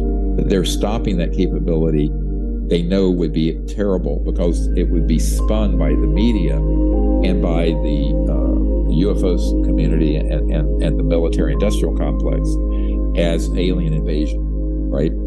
So the people always ask, very smart people, why don't they just land and fix this? I said, because it would, A, they'd be blown out of the sky with these EMP scalar weapons, and B, it would be portrayed by the spinmeisters as Alien Invasion Week on the History Channel. It would be Independence Day, right? Like that movie with Will Smith. So they're caught between a rock and a hard place. The ETs need good humans to fix this. This is our planet. We need to fix it. And if we get this to a certain level where it's fixed, there'll be open contact beginning to evolve. That will be peaceful. And the technologies that can be used for peaceful purposes and not weapons can come out. It'll be a new world. And it's like the ETs. Yeah, it's what the ET said to Colonel Corso when, that craft landed out at White Sands and the ET asked him to help stop these tracking and targeting them. And Colonel Corso, he said, "What's in it for me?" And the ET said, "A new world if you can take it." So that was 1956. Do the math. Imagine what we time. Can, it's time. Right, it's time.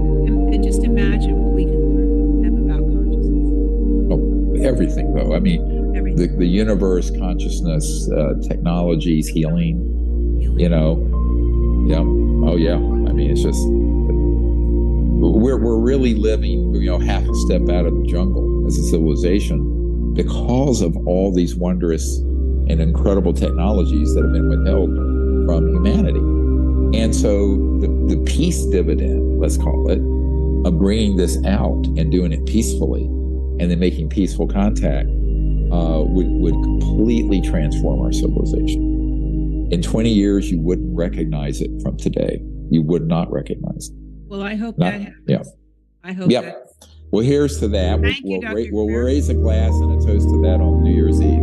Yep, and also, this will be available for people on the 31st, right? Yes. Yeah, New Year's Eve. So, Happy New Year's. Happy New Year's. Thank you, Dr. All right. Thank you for you. 30 years of work also. Thank you. You're welcome. You're an angel. Thanks. Thank you. Bye-bye, everybody. Bye.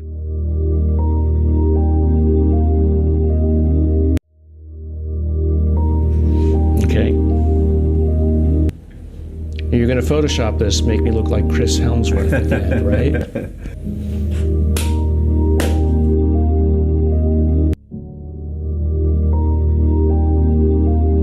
Professor Gary Nolan is one of those precocious minds that when you meet them, you know you're in the presence of awesome, incredible intelligence. He's a Stanford University-based professor of immunology. At the moment, he's a nominee for the Nobel Prize. He's one of the most reputable immunologists on the planet, extremely well regarded. He's got multiple patents.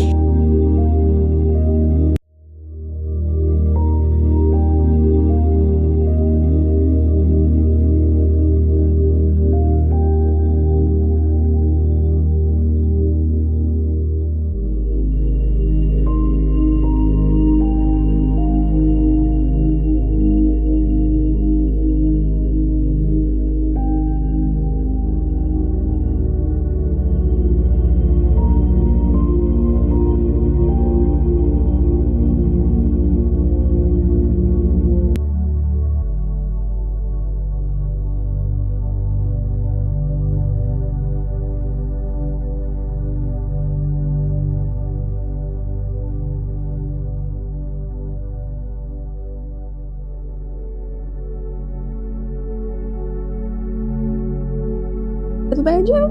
Are we left? That's cool. I'm learning to play bass. The fish? Yeah.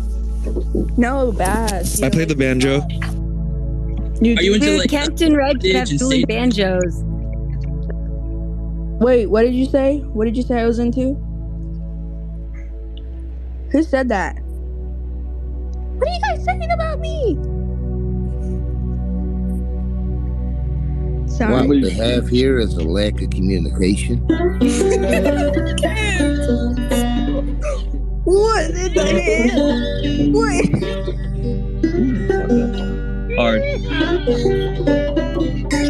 What? retardation are you doing?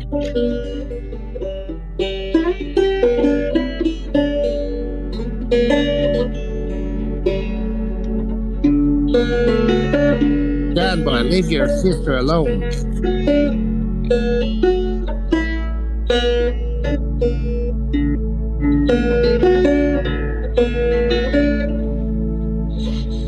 Can I give you a song request? That was very good. I loved it. Thank you so much. Yeah, it was awesome, Brad. Good job. Ken's turn. Yeah. Good job, Thank buddy. you guys. Don't be playing with your cousin now. Can you play Deftones on the banjo? No, but I could look it up and maybe next time you're in space I can play it. I honestly just whipped this thing back out after like years of not touching it like today. Oh. Alright. Do you guys like hot Funyuns?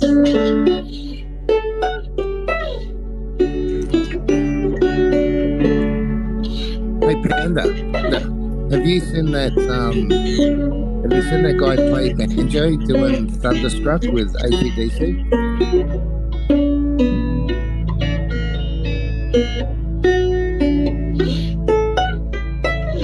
Okay. Thank you. So, do you guys believe in like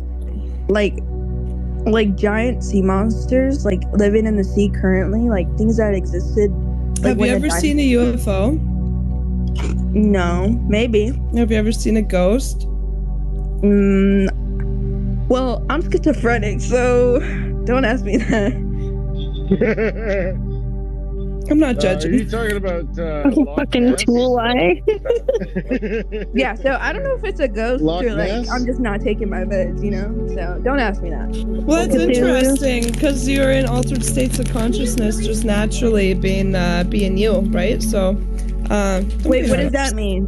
What does that mean? It just means like your consciousness would be in an atypical state if you're having a hallucination, right? So. Yeah. Kids have lots of hallucinations. Kids hallucinate all the time. It's pretty common. And some people do it as adults, right? Well, okay. Well, it started when I was a little kid, and it was not just like, oh, I have an imaginary friend. Like, it was horrible and bad. Like, why are you invalidating me right now? I'm just saying that it's okay. Oh no, they're triggered. I'm saying that it's okay, and you're allowed to be that way. You don't need me to validate you. Real.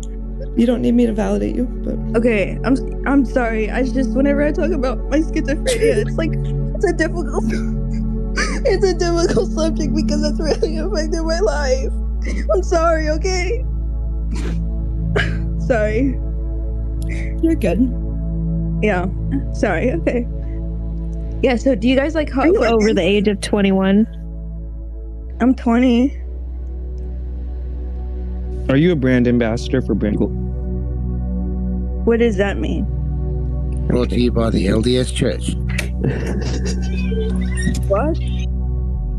Guys, I'm autistic.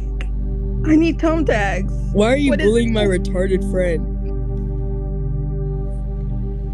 I'm gonna kick you both out just because you're kind of annoying me. And that's the year I've had. Hear them yell? Seething. All right. That took an unexpected twist.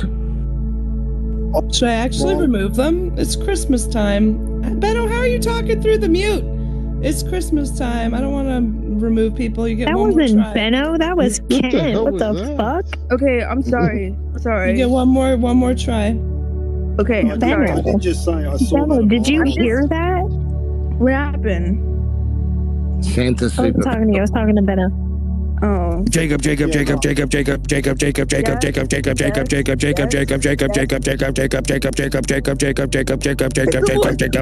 this? Sorry. What the fuck, Red Panda? What are you doing? Why are you saying my Red name? Panda, what are you drinking? Yeah, let me get some. Yeah, Heather. Jacob.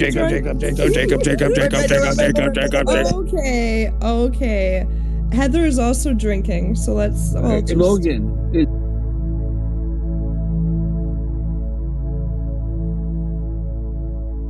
Yeah, you should get rid of the teenagers. Is Al gone? If so, replace him with me.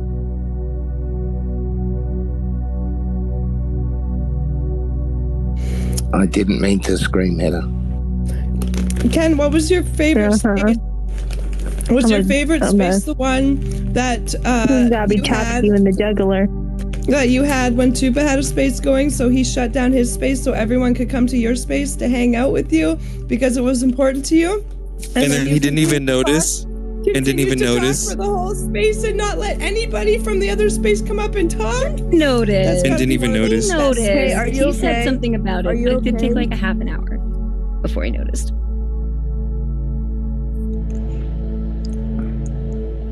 So do you? Jacob. Stop. That's a Nico person's handle, so that's why he keeps doing it. So are you guys like pro Anna? Like, do we support that here or no? Support what? Pro Anna. Yeah, this is not like a some kind of like cult or like we all agree on. Go to Tumblr if you want to talk about that shit. We're here for UFOs.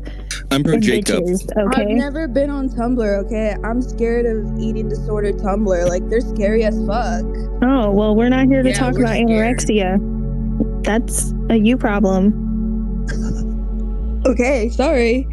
Well, sometimes, do you guys ever look up into the sky and like think you see UFOs, but then you think it's maybe it's just a plane, but maybe it's a UFO, you know? Do you guys ever have those moments? Yes. Very true, Jacob. No. All the time. But also sometimes maybe it Hey, is. Jacob, are you new to the community by chance? Do you ever think about cutting yourself and watching the blood run down your wrist? I bet you do. Okay, Heather. What's wrong with you? Are you telling my retarded friends?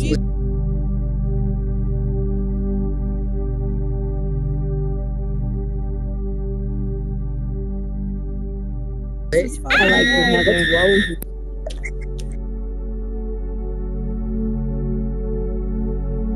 No. Heather, can you please be nice to Crush's retard?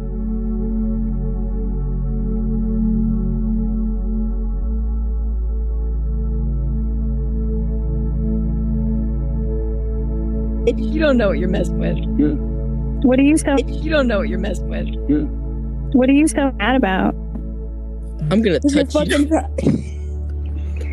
Jacob, planes Are have you blinking, retarded? blinking lights, man. Planes have blinking lights. They have a green and a red light. Yeah, we don't need like art, like just like stirring up trouble, like just for the sake of stirring up trouble. Like Nico, you know, when I heard us, you know, espouse like our political views or like what we're into or what not we're into or whatever, you know, like none of that shit's important. So like, why don't you just take a break for a second, yeah?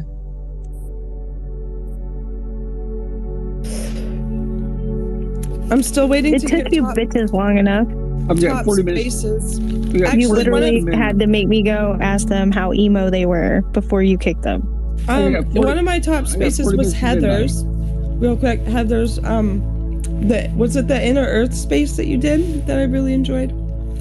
There's Inner Earth. Yes, I did it in Earth space. Mine are whistleblower UFO Shane, whistleblower Matt Monroe. So when is this movie coming out? Because like we could have really used it this year, you know? January. Man, fuck Moran Lerner. Yeah, it's not Start that the year pleasant. off with a bang.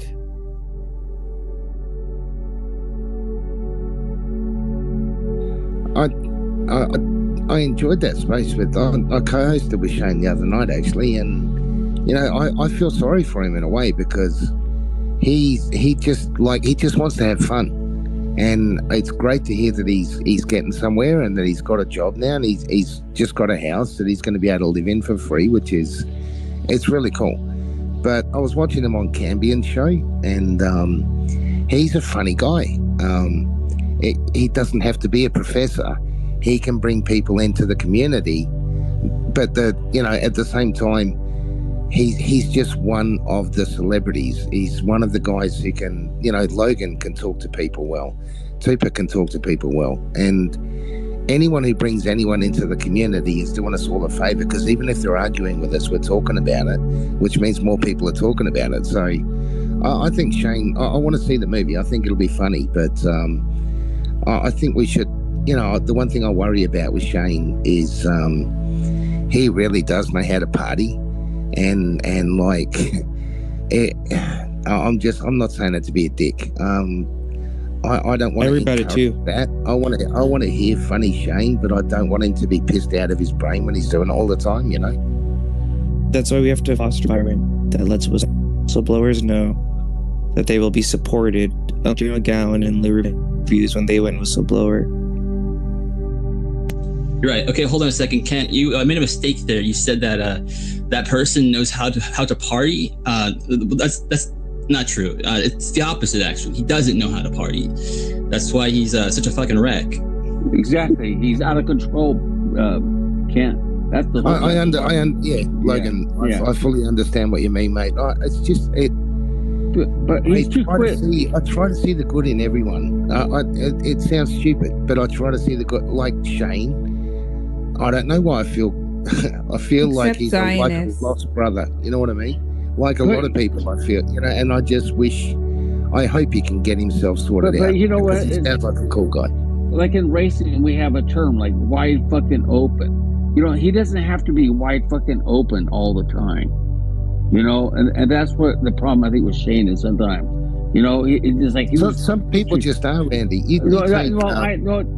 Sometimes you need to turn it back a little bit because it's like too much sometimes. And it's like, you know, I know Shane better than most of you guys here. You know, and I've helped him quite a bit. You know, and it's like.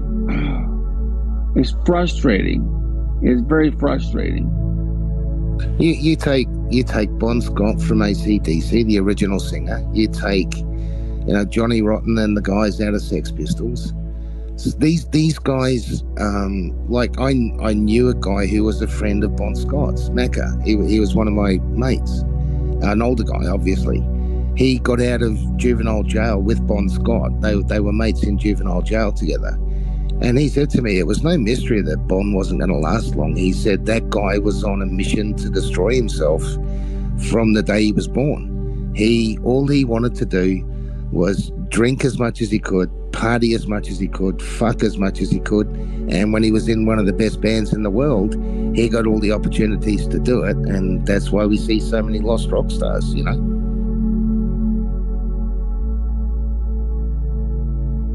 I mean, I try to give him opportunities, and then he gloats about it, you know, and I'm not going to go there. Yeah, we don't got to talk about that piece of shit named UFO Shane. Yeah, I mean, I don't know. I try to stay objective because it's really easy for me to hate him, considering the kind of person he's been. Exactly.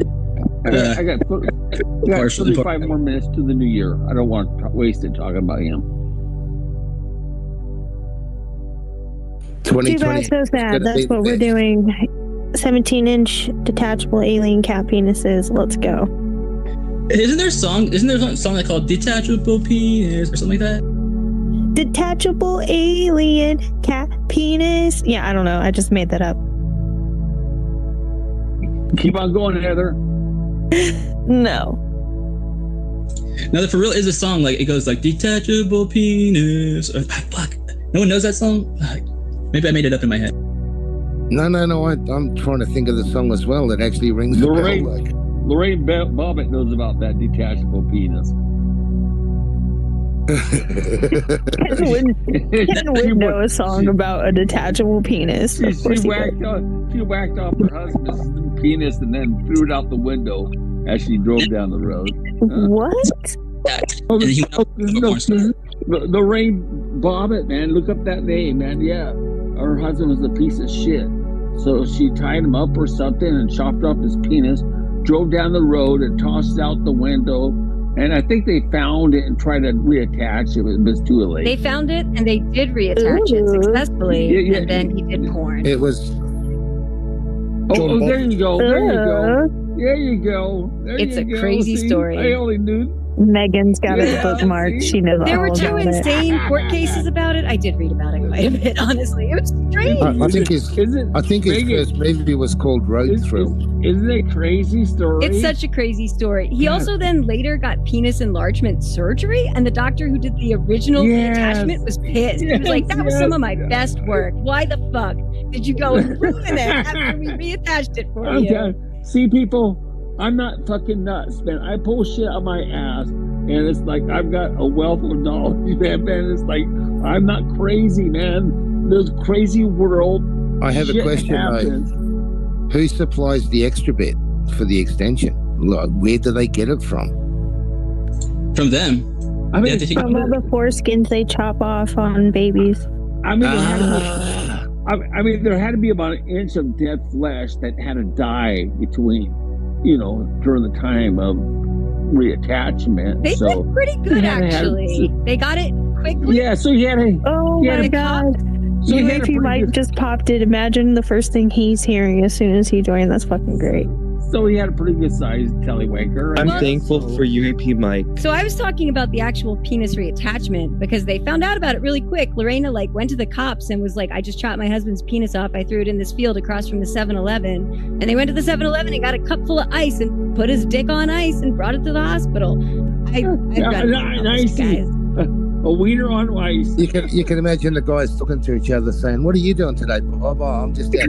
You know what Megan's into? Detachable penises. He's just into all kinds of weird shit. But yeah, I mean, it was interesting.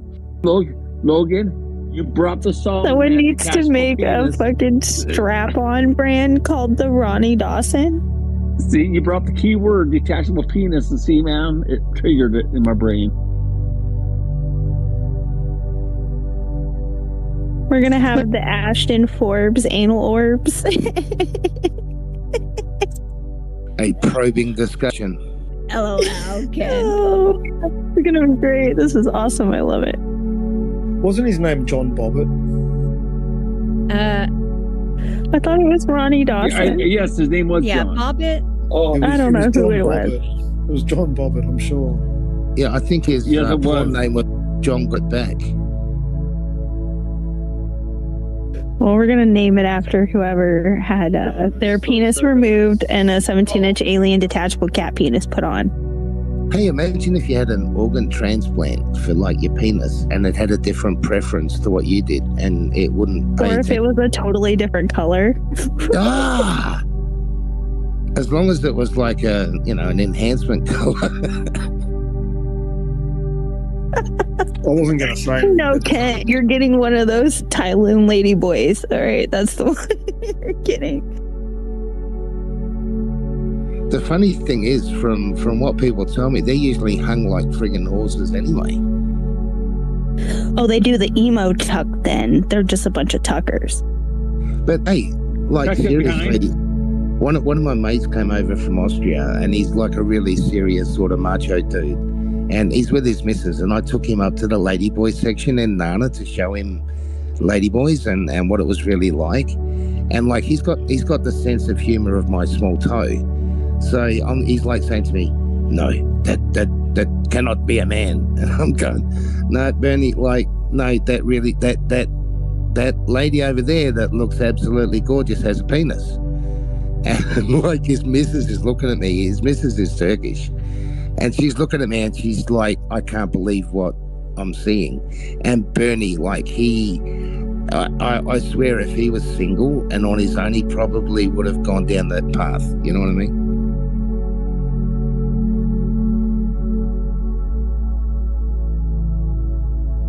No.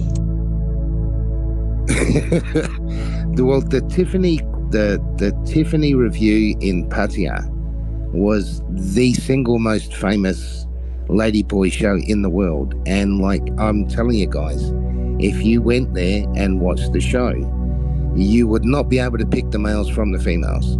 And I say that being someone who's quite paranoid about it, because when I was in Pakistan, I used to come back here every 6 weeks and party for 2 weeks and then go back to work again. And so we were constantly on the lookout for, You ever been so drunk you've mistaken a ladyboy for a regular lady? No. One SAS medic tried to set me up with one. He even paid for him, and I didn't know. I was pretty drunk, and like, I think it was a male, but he'd had the full sort of medical, and like, yeah, nothing could happen. Like, even though I was drunk and everything was all taken care of, no, it didn't happen. But that was the closest I got, I think. You think? So there could have been a drunken night that you don't remember? Well, I mean, I've never woken up uncomfortably able to sit down, so no, I don't think so. I never get that drunk.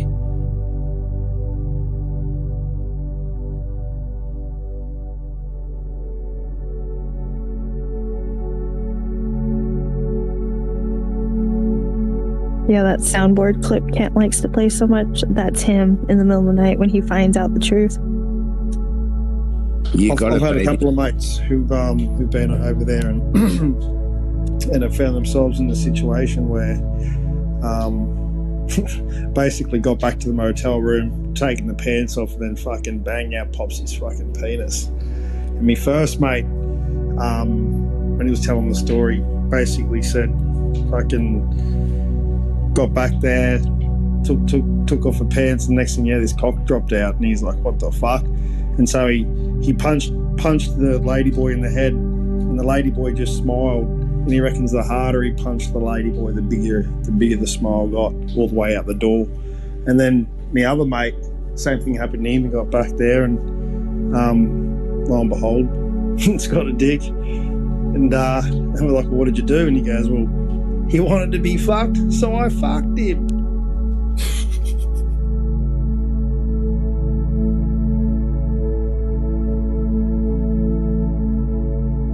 All right, Benno friend number 2, getting it in. I just want to say this in all honesty. A lot of my wife's friends, when she used to work in Bangkok, were ladyboys, and they're actually really nice people. The majority of them are just people that are just different. They're just like a lot of the people that have gender differences in our society. You know, people make so much fun of them, but when you get to know a lot of their guys, they are just people that are struggling with their sexual identity, like a lot of other people. And it's why I get I get a lot of shit from a lot of people, a lot of the ladyboy shit. But I actually do know some who are really genuinely good people who, and when you hear this stuff being spoken about them like they're some sort of a freak or a joke, I try to remember that some of my best friends in the past were either gay or lesbian or couldn't decide.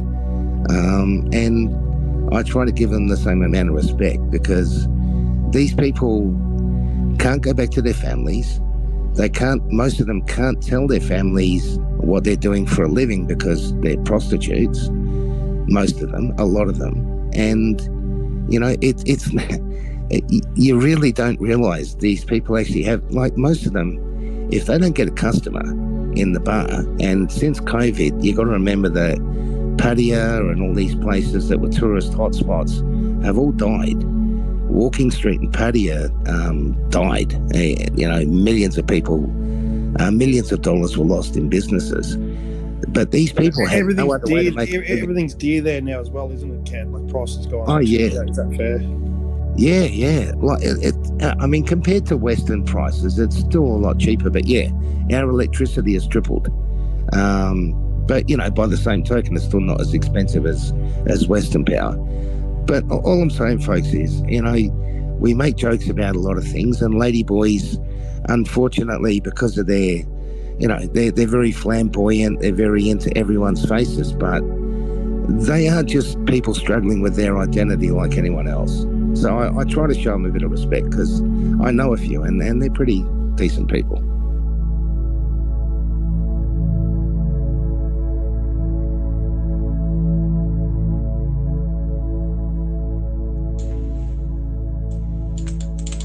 Didn't mean to kill the buzz. Sorry, Logan. I say, listen up now, boy. You know, it's a funny old world we're clucking in. What with folks always trying to herd each other into this pen or that coop. like a bunch of hens at feeding time. They got these labels, boy, labels, calling one fella a Trump supporter and another a liberal, like they're sorting eggs into baskets, one for scrambling and one for frying. Now, I do declare, it's like trying to catch the north wind with a butterfly net. I tell you. Is this supposed to be Kumar? Sir, they're as mixed up and varied as... Yeah, I tried to give him a southern accent. It didn't work out so well. Oh well. I was right. It's Kumar. It was terrible.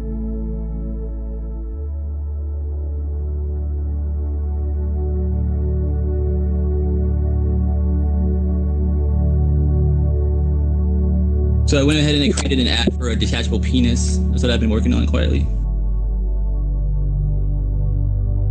Fuck yeah.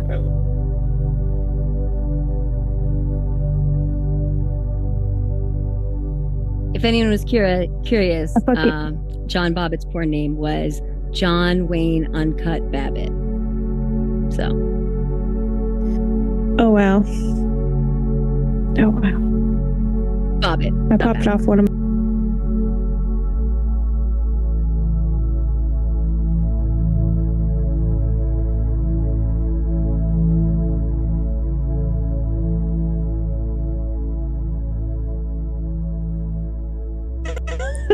Hey, the first thing in the nest. The first thing in the nest it says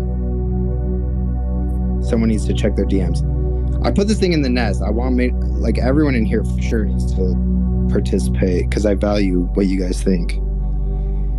Maybe I already did it, man. I don't know what else I'm supposed to do. If you at least acknowledge the reality of UFOs/UAPs or the paranormal in our physical world, what do you think our 2024 resolution but Happy New Year should be as a community? You sent me nudes first. Should it be 1, full government disclosure, 2, safe government disclosure, 3, individual change, or 4, destroy bad people on Twitter? You called it X though. What? UFO X? I thought I read it and I thought it just said X. Like you have yeah, destroy bad people on X. That means Twitter. I'm trying to convert. It's hard. No, do not convert. I hit it though. I saw it and I was like, well, I guess we'll go with the top one. I mean, I'm already calling this shit UFO intros, not UAP, so I feel like I have to like make up for it, you know, and try and do X PR things. What happens if you're an XX person? Sorry, never mind. I'll start calling it X when Elon acknowledges the reality of the phenomenon. Ooh, that was a good take. That was a pretty fucking good take. What's up, B? Happy New Year. I just would like to state that Adrian Dietland is not Elon Musk. I think that's been discovered already. But it's a good troll account to catch some people off guard. But as far as your poll, I would have to go with a mixture of safe government disclosure and individual change. It's going to take both. Those are my two choices too. God damn it. I don't want to like bias people. Hopefully anyone listening has already voted. But I agree. Those are my choices.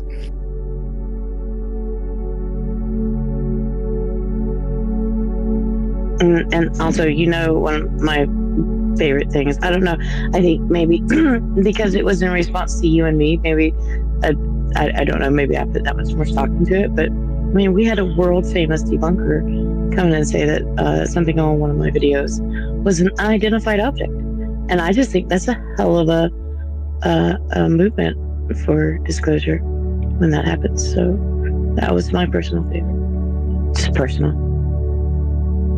I can't tell if you're being sarcastic or not. Kimball. Dude, Make West said it looked like an unidentified object. If it was representative of an unidentified object, Make fucking West, the debunker, said that about my video. So yeah, you're damn right. Top 5 debunker replies of the year for UFO Twitter X. What if Mick West ended up being like he proved aliens are here somehow. Like he just got a hold of some video and he ended up being the king of disclosure, daddy disclosure. That's his final chess piece move in UFO Twitter. Just the whole time he's been waiting. I'll tell you my sarcastic part about it though is that I do not agree with him that it was an object. That's all. Because there's a big difference between UAP and UFO. Good point. Maybe it was like serendipitous that I did UFO intros, because what I saw was not UAP, maybe. I mean, what I saw could have been like top secret military. Like it didn't give any of the 5 observables. Is that what they're called? It didn't break space-time, or like it was dead silent. That was a wild thing. And like the way it showed up was all like, I feel like maybe either consciously linked or they could transcend time and knew exactly what was going to happen. But I digress. I don't know. I talked to some people like a month ago about sending my shit to Mick West, because I don't want to freak out if it was like something prosaic, right? Why does What's up, everyone JJ? need? Why do you need Mick West to see your shit? Like, who gives a fuck what he thinks? Like, I'm curious. Like, why does everyone need him to like approve or try to prove that something exists? I don't know. I have never experienced anything so out of this world. I'm talking out of half my mouth here, but I've never experienced something so out of this world that maybe, that it could, no way it could be debunked as something prosaic. So if you have, I know, but you didn't catch it on film, right? So he's not going to have the same experience, but it's not the same as actually having an experience like that. Trust me. That's true. But if it was just drones, then like maybe I'm just reading into a whole bunch of stuff, Yeah. But the point is, like, who cares what he thinks? Who cares if he believes or doesn't believe? He's just one person. Like, who cares about anyone? He's kind of an asshole, right? Like, I get what you're saying. And it's not like he's had some good debunks, or at least he's dove into certain events, and unless it's because you genuinely want to get another opinion, like if you're not certain yourself. I mean, yeah, I could see that. Yeah, but why his caring? Like, why? Who cares? Because that's what he does. Yeah, but he wasn't there. He didn't really. He wasn't like there when the event happened. Well, no, but I guess what I'm saying is that if you sent that footage to him, right, Kimball, most likely he will find some logical explanation or an alternative explanation, right?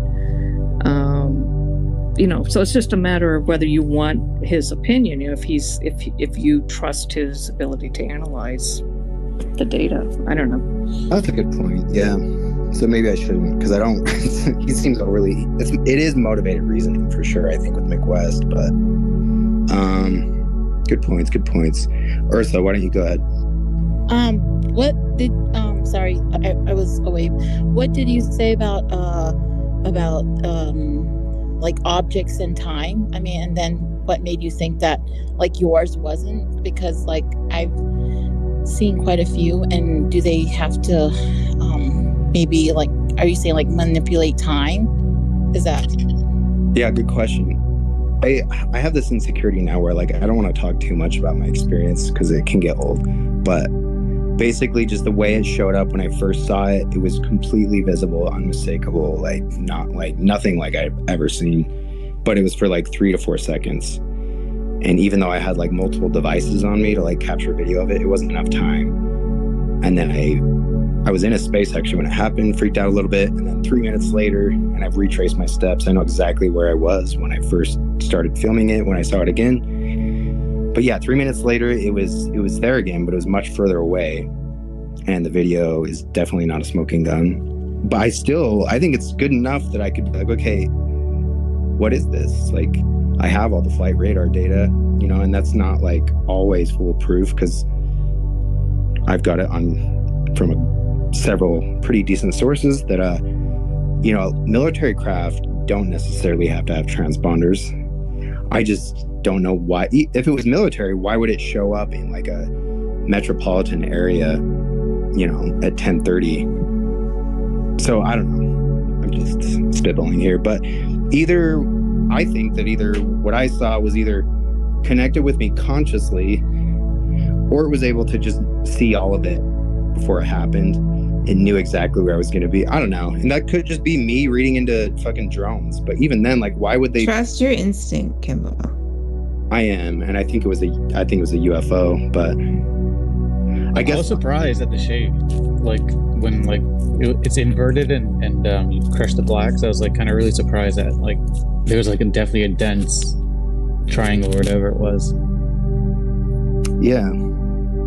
So I don't know. I guess there's just two outcomes. Either all the prosaic explanations don't make sense to me, but if it is like because it didn't display any of the 5 observables, I guess my thought is that like if it's still somehow just some like some like siloed black tech, whatever they call it, it was super coincidental in the way it showed up, because I had everything ready to go to get evidence and I didn't.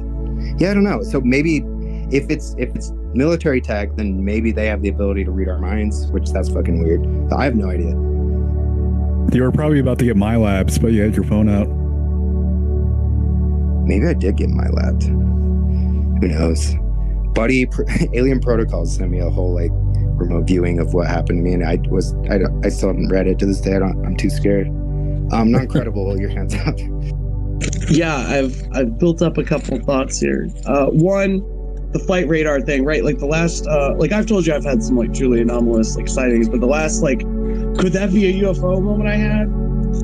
Because like I saw these two things flying, and like I didn't see them on flight radar, but like it was totally two A-10s doing a flyover of the Sporting KC game. Oh damn! I would almost take two A-10s over UFO. That's my favorite like warplane ever. Yeah. And then, like when I first started like digging into the UFO subject, there was like a couple years ago, like some of the local news stations here in Kansas City, they were like seeing this thing on radar, and they couldn't figure out what it was, and like somebody somewhere in the government gave them an update that it was just a what's those people that do the advanced research. Sorry, it's like slipping the tip of my tongue here. DARPA. They were like, it's just a DARPA project. I'm like, okay, but why is the DARPA project like floating over a major metropolitan? Anyway, but I did also want to hit on the Mick West thing, because like I don't personally care about Mick West's personal opinion, but I do care about his role as like a notable public figure and like how he affects the conversation. And you know, he doesn't always seem to be in good faith. But that's all I got right now. That's really important to note, though. If anyone has not heard the interview that Kurt Jaimungal did on his podcast Theories of Everything with Eric Weinstein and Mick West, just stop listening to me and go listen to that. It's pretty good, I thought. Because I think Eric Weinstein takes him to task in ways that he needed to be. I don't know that he's really changed from that interview, honestly. Maybe he has. I wonder if anyone's asked him, but he's influential. Whether or not anyone should care what he thinks, I think B makes a good point. It's a good question, but he does affect the zeitgeist, right? And that's a big part of this. He psyoped non-credible into thinking I was a debunker. What did you say, Rasa? No, I was just saying that like he psyoped you into thinking that I was a debunker, basically. He basically did, yeah. I would say that, you know, some other folks, some Ashton Ford type folks also helped with that. But, you know, unlike Mick West, you non-credible. You got psyoped by Mick West, Queen. Oh shit. Oh no. Oh no. I'm truly non-credible now.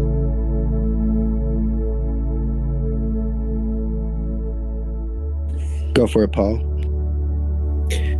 Okay, I saw just had their hand up, but I was just gonna say about the time traveler thing, that like another way that I think is always useful to look at that topic with is it doesn't necessarily have to be time travel in the conventional sense that we think of in movies and stuff. Like they see your future devoid of free will, you know, like they just know what's going to happen. It could be more like time simply doesn't work in the way that we perceive it, and that there are other entities out there that are able to see time maybe closer to how it really is.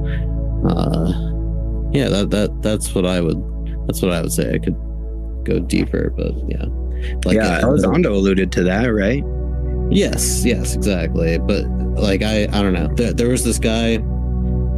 I'll co-host for a sec. My neighbor wanted to hang out in a bit, but oh, you know what, dude? It's your New Year's in 8 minutes, so just you can co-host later if you want. Sure.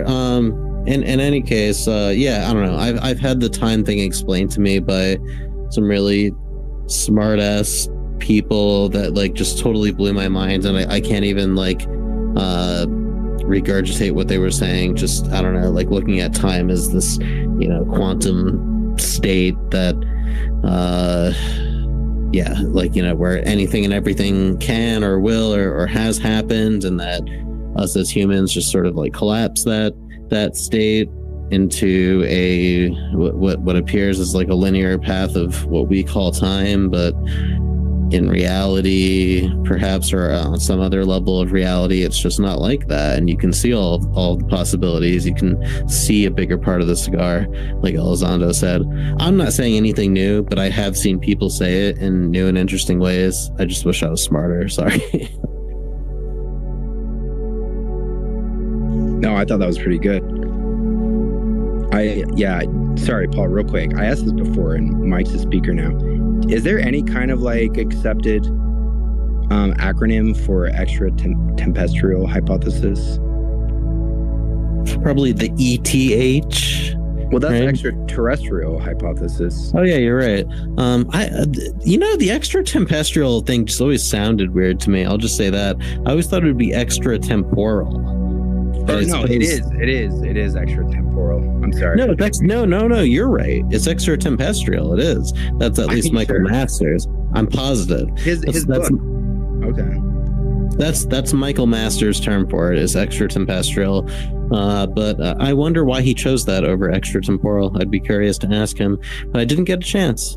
I ended up talking to Peter Skafish instead. That's my story from the end of that night. I went up to Michael Masters after the Inquirer conference in New York, and I was like, "Hey, can I talk to you for a minute?" And he was like, he just grabbed me and he was like, "Give me 4 minutes," and just kept talking to Peter Skafish. And then he just walked away, and I was just sitting at the bar, and Peter Skafish came up to me and was like, "Oh yeah, sorry about that." I was like, "It's cool." And then we ended up talking instead. Nice.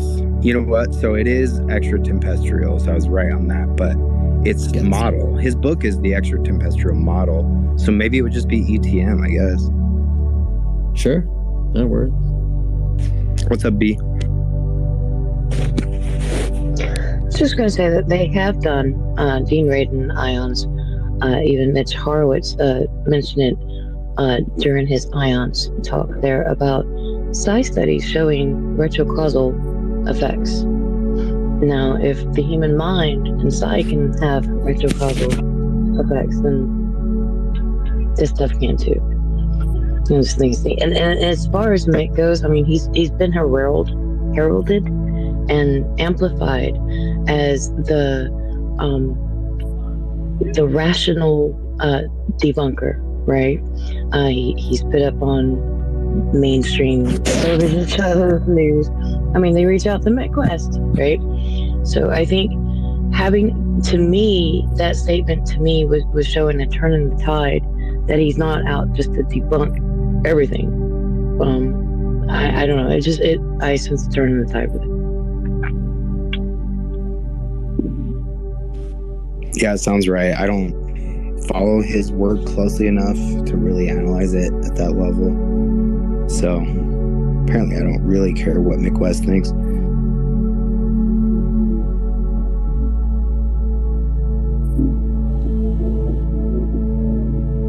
He's just a celebrity, I think. Like, he's a skeptic on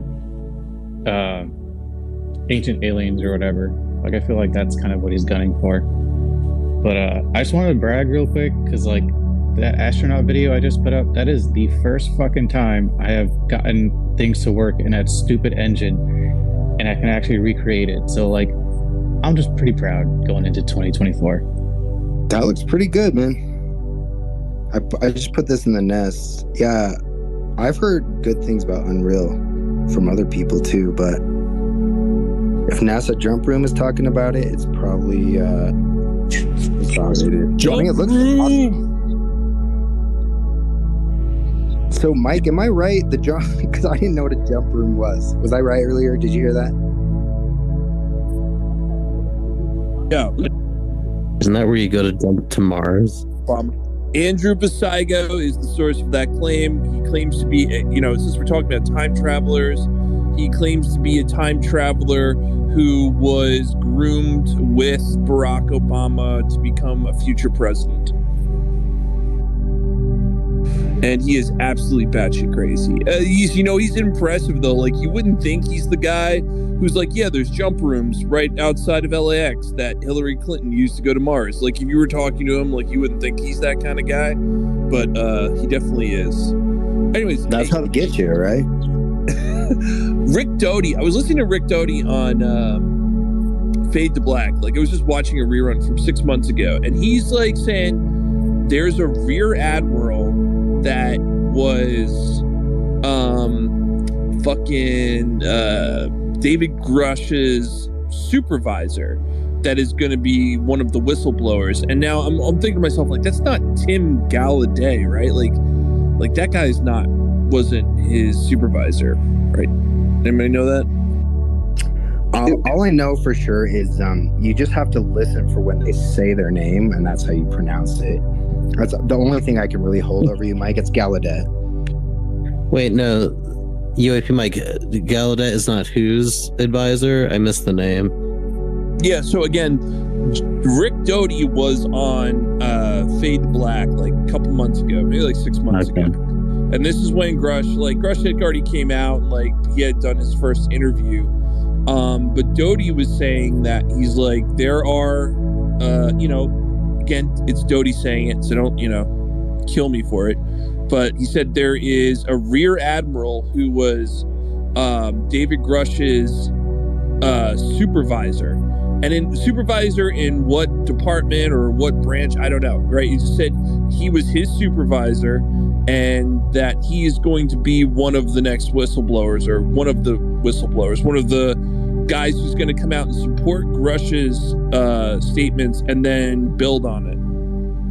The rear admiral, not Gallaudet, right? I don't know. I don't think it is Gallaudet. And by the way, Happy New Year. I don't think it is either. Happy New Year. Star Navy Admiral that he was talking about. What the fuck? No one did. Damn it. Happy New Year. Way to go, Kimball. Happy East Coast Best New Year.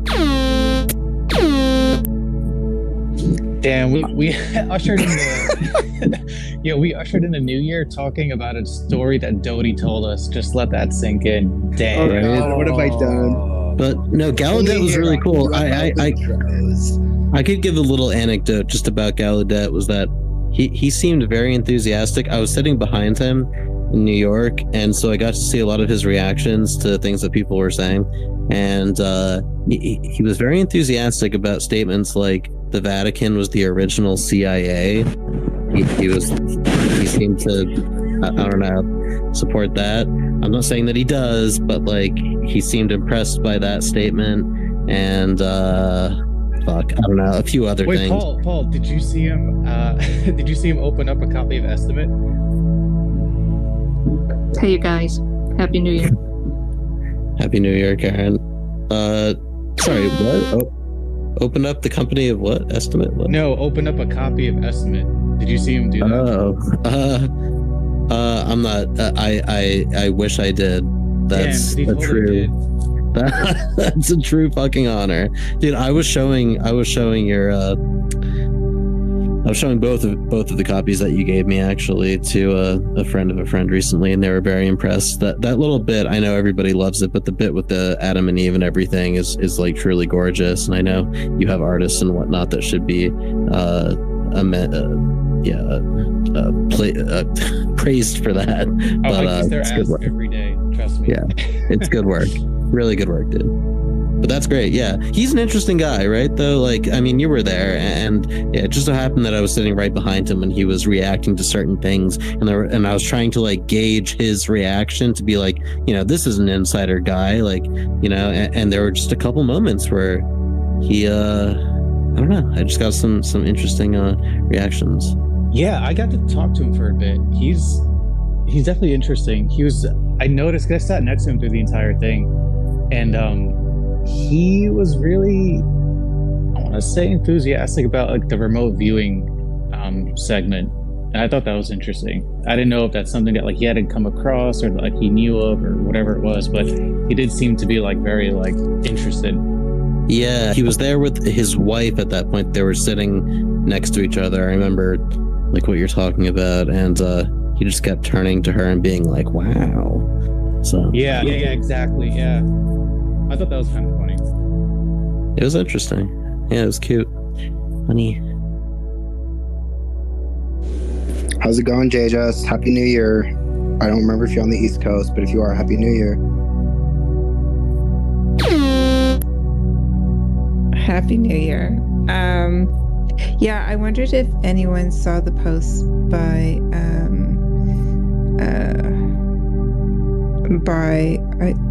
my brain's gone, about the new movie, James Fox, the new movie. Sorry, I was watching the TV. Is anyone else watching CNN? That's all I watch every New Year's. Oh no. Mask yeah, off. I like watching them get drunk. Anyways, yeah, did you see what he posted, that they're having firsthand whistleblowers in the movie? And I heard that like a couple of months ago from someone else on here, Game Tech. He was talking about it. So don't you think that that's pretty interesting, that perhaps in the new year there'll be more testimonies, maybe from firsthand witnesses? Yes, I think it's indicative of that.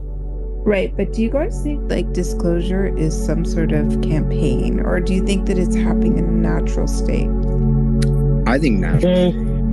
I think it's tempting to think it's a campaign, and maybe it is, but I think it's just like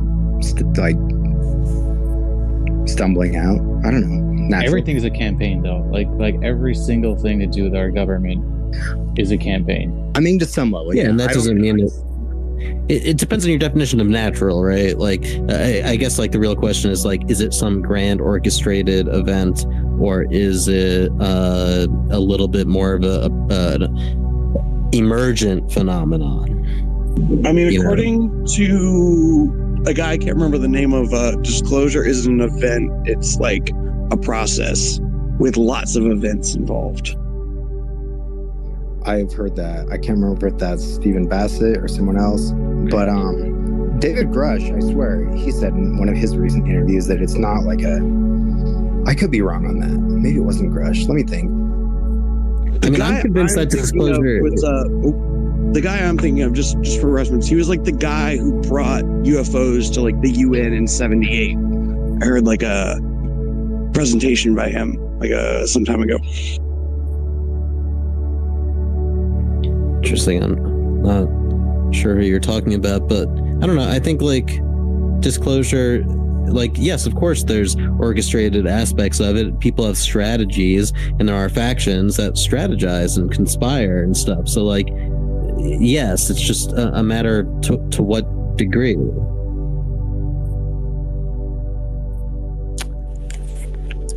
Right. Yeah, it is a process, but it's a process with like different factions and people fighting for certain things. Paul, is it like orchestrated from the top up, or do you think that it's just like a bunch of guys that got together and said, "Look, we think that this should come out," Or do you think that like they're presenting in such a way that it's kind of disjointed, right? So you kind of lose interest after a while because it's so disjointed. Oh, there's going to be this,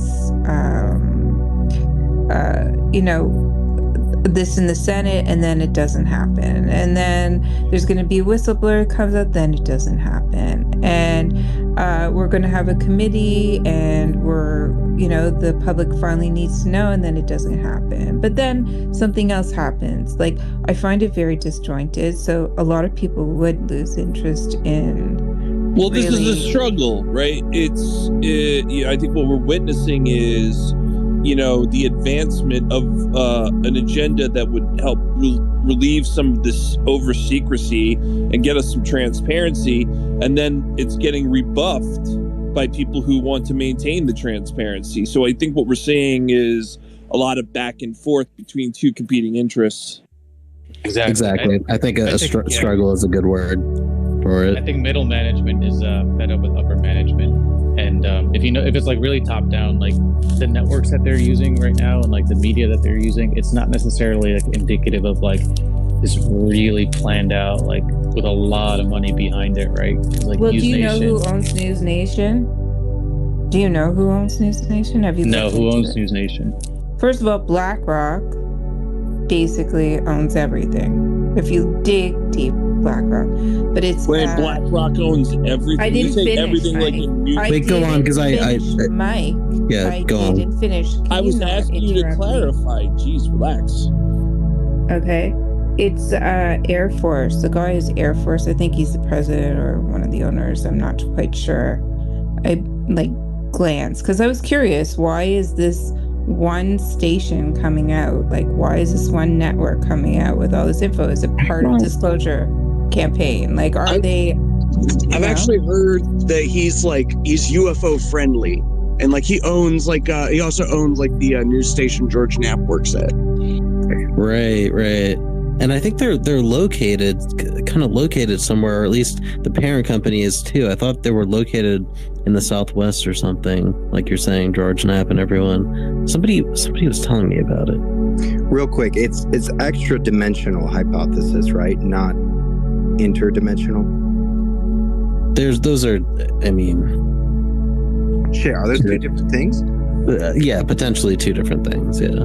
God damn it. Interdimensional, because like something can travel interdimensionally and something can be extra dimensional. It's just pedant. It would have to be interdimensional. If it was extra dimensional and here, it would be interdimensional. So. Thank you, Mike. Anyway, I'm gonna step down for a little bit, but I'll probably be back very soon. No worries. We're shooting y'all. shit. Cool. Happy New Year again. Love you more, Kimball. All right, Happy New Year. Sorry to take you away from your neighbor. It's all good. I'll probably be back in no time. All right, bye. So are we doing predictions for the new year? I had a poll that was basically what should our 2024 as a community, as UFO enthusiasts, whatever, what should our resolution be? I put that in the nest. I don't know about all that. My prediction's World War III. Okay, you want predictions then?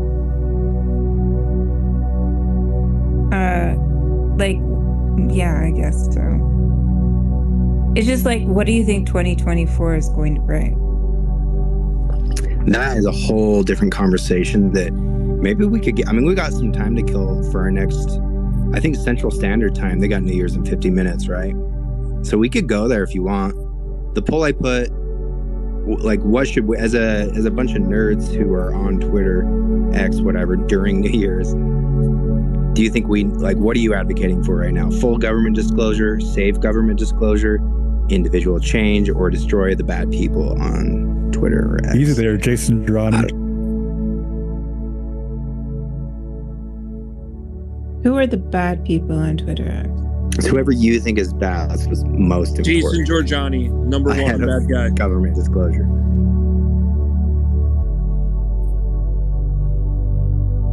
What's up, Safe Moon? I want to welcome Safe Moon to the space. What's up, man? You know what? Honestly, you have no idea what's going to happen. I don't have no idea what's going to happen. All I want to happen, though, is something different. Because obviously, you Biden voters have done everything wrong. So I'm just saying, just throwing it out there, just throwing a spitbone.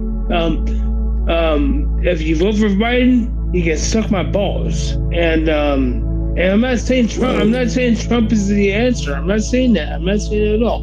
I'm just saying it's effed up in all different ways. It's like Matt Monroe's evil twin from another dimension. It's all different ways fucked up right now. I don't know how to unfuck it, but it needs to be unfucked somehow. That's all I'm How trying do to you say. think if you were to spitball, how would we unfuck it, Safe Moon? What's your take?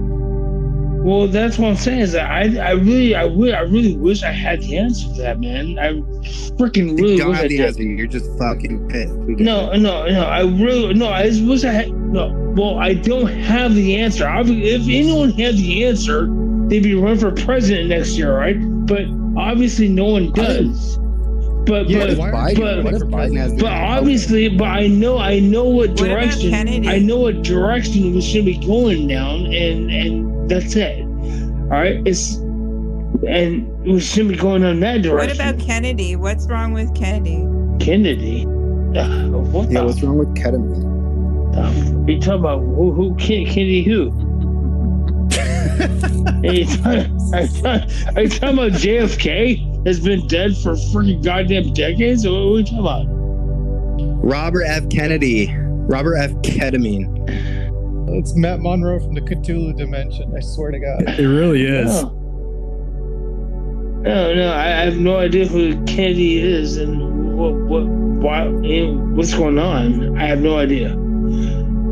No. That's what Well, thank you for your contribution, Safe Moon. Wait, yo, what do you think about UFOs? Like, what's the deal over there? Oh, well, I already know that for a fact. 'Cause I've been on a few, right? So that's a true fact. Shit, yo, we'll lay down and it happens. It happens, right? The thing is this, right? Here's the thing. I've been on UFOs. I understand UFOs, and I actually goddamn get UFOs. What sucks is this. I have to pay for people's opinions now, and that's what makes me mad these days. Because I have to pay for people's opinions via. You're still paying for cable, aren't you, Safe Moon? You're buying cable right now. It's 2024, and you're paying for it. Cable? No, man. Hey, you are. I'm buying cable. I just want to say, I'm not buying cable. I want to wish everyone a happy New Year. Yeah, I'm trying to be the nicest motherfucker. I'm trying to be the nicest. I'm trying to be nice also. Safe Moon Major Tom is Wojak here. I just want to say that me and Major Tom are going through some stuff. I don't want to air out our dirty laundry on a public space, but me and him have been involved together, and he's running away from me, and I'm just following him into spaces, and Oh, he left. Wojak is a fucking piece of his own, right? His own artwork, right? But anyways, I hear you, and I get it. I actually do care about what's gonna happen next year. I don't know what's gonna happen next year, man. I actually wish, but I'll tell you what though. I really wish that Trump and freaking who's the president now does not freaking run for next year's presidency. I really wish we could just change this up, man. It's like, cause it's getting a joke. It's becoming a joke. The Biden and Trump thing is a joke. We gotta move on and push forward and push forward and be tough and be strong like Americans. And that's what we need to freaking do, man. Not just Americans, but this is what the freaking world needs, is us to have a good president, right? It's not just freaking goddamn us. Why don't you run for president? Let's vote for Hillary again. People are sleeping on Hillary, Safe Moon. Well, hey, Hillary What's the next topic, Safe Moon? Safe Moon, what's the next topic? Lead us, guide us. Area 51. Do Area 51. Area 51. Let's do Area 51. That's all good. Now, cool. I've seen aliens in my life. It's all good. But yeah, no. It all needs to be changed up. It all needs to be changed, and nobody's gonna like it. But you know what? Nobody's liked it. Nobody's liked it before, so it don't even matter. Can you tell us about your alien experience? I feel like we'd all want to hear that. No, well, you know, Safe no. Moon, I'm gonna time you. You got like 2 for real minutes. though, not even like as a joke. Like for real. Yeah, no, for real. Well, hold up. But you say you got time me, so I'm not gonna do it. I'm not gonna do it at all. It's like okay. What about 4 minutes? Would you do 4 minutes? No. Cliff note? It's like, by the way, it's like I've been there, done that, seen it, done it, blah blah, whatever. That's all I gotta say, man. It's like I'm not trying to freaking tell anyone how to judge or which way to lean. Safe Moon for president. But yeah, I'm saying I've seen what's going on out there. It's like, but I can't do anything else besides that. Damn, that's a fucking inspiring presidential speech right there, dude. You got it. Your vice president should be open eye. I can't do anything about it. There's your model. Well, yeah, because the thing is if you really think about it, I want full government moon, not safe government moon. But is there a jump? Safe Moon? Can you do a jump room to Safe Moon? Like I assume that's the light side of the moon, because we don't know. There might be bases on the dark side. It's like a jump room, but I guess you call it like a Safe Moon jump room, maybe. What do you mean jump room? Like the safe side of the moon, or what are you talking about? Do you think that Obama was teleported to Mars by the CIA at some point through a jump room, Safe Moon? No, because what Obama? What about Hillary Clinton? What about Hillary Clinton? No.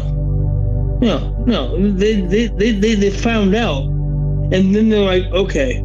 You know what? What about Eisenhower's daughter? There's a reason why Obama and Hillary Clinton are not in the ratings right now, right? Because they realized. No, I'm talking. They're like, okay. They're like, you know what? Zach, I can see the world now. I can see the. Safe Moon, Happy New Year. You can come back up a little bit later. I love you, bro. Just a little temporary drop down. Deregulate the moon. Is that OpenEye's sock account? No, it's Matt Monroe's evil twin from the Cthulhu dimension. Matt and OpenEye created a hybrid, and it's. I was wanting to talk politics with him. What happened? He did get me thinking. I mean, I feel like the first candidate that goes up to a presidential stage and is just like, yeah, I can't fix any of this, and you're stupid for thinking that I can. Like, he would have my respect. I have no fucking idea how to solve anything. He's like, yeah, guys, this is fucked. Like, I can't believe you guys think anyone can fix this. They're lying to you. Yeah, I can get you guys I can approve some new stamps and maybe some new coinage. I could do that, you know? Safe Moon, I went to send you emojis and I realized I didn't follow you. So I followed you and I still can't send you emojis. So you gotta at least follow me back, dude.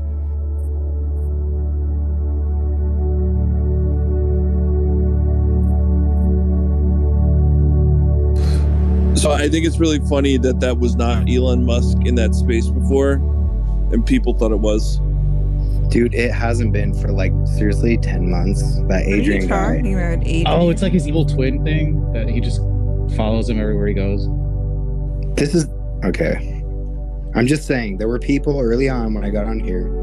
I still love them, but they thought it was actual Elon, and I was like, okay, maybe I'll just not listen to that person just as quite as much. They're still friends. I'm still going to listen. Just it's so obviously not Elon Musk, guys. Anyway, let's talk about Ashton and MH370. No, let's not do that. No, there is a guy though that's on Twitter that does a very near perfect impersonation of Elon, and he's made a whole parody account just based off of that in Spaces. It's actually pretty impressive. Yeah, hey guys, this is Elon Musk. Yeah, we're really big with Tesla. We're gonna do big things 2024. Got to the chopper. That was pretty good. That was like if Elon Musk and Schwarzenegger had a baby. It was kind of awkward. That was like East Coast UAP Mike accent transforming into Arnold Schwarzenegger. But serious question then, what's the deal with him constantly saying like, no, I haven't seen anything? Like, wouldn't he be in a position to Elon? Dude, he's just like gaslighting about everything he always talks about. Like, not everything, but like he bullshits more than some people realize. If he can't put his name on it, he's like, it's not something I need to care about. So I was talking to a friend about this. He put it really well. I'm gonna find it real quick in our text. Hold on. Okay, he said Elon Musk thinks that because he has more satellites than anyone, he'd be the first to see an alien UFO. What if they don't hang around in space? What if they fly around below 100 kilometers elevation? And I was like, also, yeah. His satellites don't have cameras on them, unlike some of the more being able to see like with a camera on a satellite is like a new thing that people have only started introducing since like stuff with space warfare has been going on in the last 10 years. Like you can like fly a satellite up to like another satellite and like hook in, right? Okay. So like the past 10 years we've had that. Damn. Yeah, I mean there's a lot of like subtle space warfare that goes on, right? That does make sense. I mean that's why we had all the spy planes back in the day. So Yeah, but then all that stuff started in the 80s. Yeah, but like no, hang on a second. We've had cameras. Originally, they were film cameras on satellites for a long time. For a while, they literally had to drop them. And a plane, they had these catch planes. I'm not kidding. This is how they got their imaging. The Air Force flew catch planes to capture these falling, they'd have a chute and they'd fall to Earth.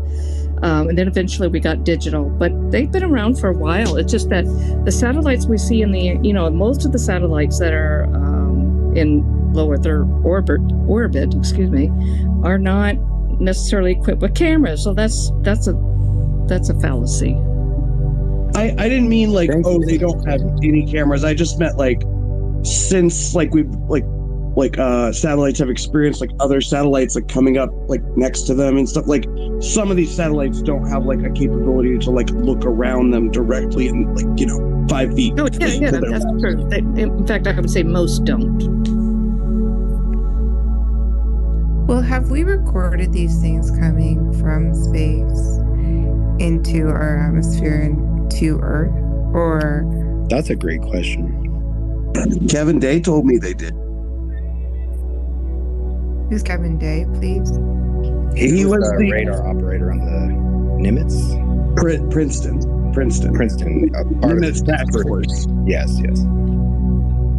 So do we have like footage of these things entering? Because if you have satellites that can see like a speck on the ground, do we have footage?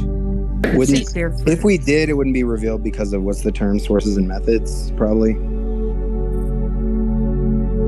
Like it's probably classified if we do. I also feel like that's an NRO question. Well, didn't Agrush say he had firsthand knowledge? What do you think his firsthand knowledge is? Is it like seeing pictures? Is it seeing documents? Is it hearing confessions? Like, what would be considered firsthand knowledge? I mean, I bet it's just photograph. Hasn't he already said that he's seen at least documents? Maybe, I swear he said photographs, maybe, but I think he's still saying that's secondhand. Am I wrong on that? I don't know if he said he saw photographs. I'm pretty sure you're right. He did say he saw documents. But like I said, my guess is photographs. Like I feel like that would be considered firsthand, right? I know you're right. You could technically be secondhand, but it's still kind of like hard data, assuming the person's not lying to you. Okay, another question I have is, okay, let's say people have bits and pieces of what the truth really is, right? You have one guy who's seen the craft, another guy who's, I don't know, different aspects of the whole thing. But who do you think has the whole picture? Who would literally have the whole picture of what's going on? Do you think there's like one entity or no? You don't think so? No, I think that it's deliberately compartmentalized. But you don't think one like entity, like one committee, Probably has Zodiac or something. Probably the acting president of the Church of Jesus Christ of Latter-day Saints, Prophet and Seer. Other than that, maybe Chris Bledsoe. Oh, you mean on the alien side? You're wondering if it's coordinated? Like, no, like who knows what exactly this whole thing is? Like, do we know exactly? Like, okay, so Dodie Jacques said we know. Jacques Vallée and Leslie Kane, I think, probably know as much as More than anyone. they And say. I think they know as much as anyone. Investigators. Real quick. I'm just saying, both of them basically say we may never know what it really is. And I think that's probably a good idea for people to just let settle in their minds, at least as a potential outcome. Right, but like Dodie says we know races and yada yada yada. Yeah, so that's Dodie. Right. So I'm just saying, like, well, there's Hayam Mashed who said a lot of other different things. There's a lot of people come out with a lot of crazy, data, and I wonder, is it purposely to throw people off scent, or is it like because they're fed crazy data? You said it.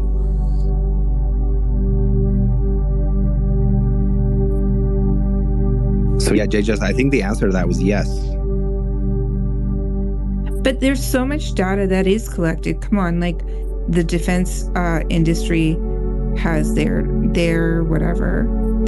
little. But there has to be someone who knows exactly what's going on, who's in charge of it all. It would be stupid. Why do you think that? I mean, what do you think? It would be stupid to have so much data and not figure out what the fuck is going on. Excuse my French.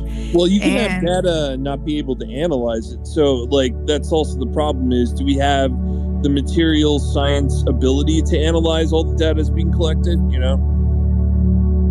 There's also the thing where it's like, okay, like we maybe like the U.S. is like in charge of this whole cover up, and a lot of our allies are like tangentially involved, and there's like somebody at the end of the like line who knows every little piece of it that we know. But then there's probably also a guy similar like in Russia and what have you, to use like an example. Right, and my question is, if let's say other governments know about this, and even like the Russians, even like our enemies, like around the world, why would they indulge in war? Like, why are we still where we are on the globe? Like, why don't we wake up as a species, and figure out how to handle what do you think about that? What do you think? I don't know. I don't get it. It's a Trump card. Are suppressing us, bro. That's probably why. No, I feel like it's a trump card. Like some of these nations, like they have certain sections within agencies of like people that like might know more than the rest, right? But like you don't want to reveal it because at the end of the day, like you're somewhere like in an agency that doesn't make decisions, right? You still have to think about your country first, and I do feel like it would come out in a global conflict almost more than it would in times of peace. But how much like wasted energy do we spend? I guess like people make money on war, and people grab resources during war, and I don't know. But like, how much wasted time and energy do we spend on this when we could maybe advance as a species? Although, when you look at it, war does advance our technology to some degree because it forces us to advance it. Well, your question supposes that it's a fairly simple thing for us to understand and to, share, right? And I tend to think it's way beyond maybe even, anybody who's trying to analyze it can understand. And And so it's not a simple thing to reveal. Do you know what I mean? Exactly. When you get the point from the experiencer, from people who are deeply in the phenomenon, and when they're trying to take the whole pictures, they only have hypothetic theories also, even if they are at the core of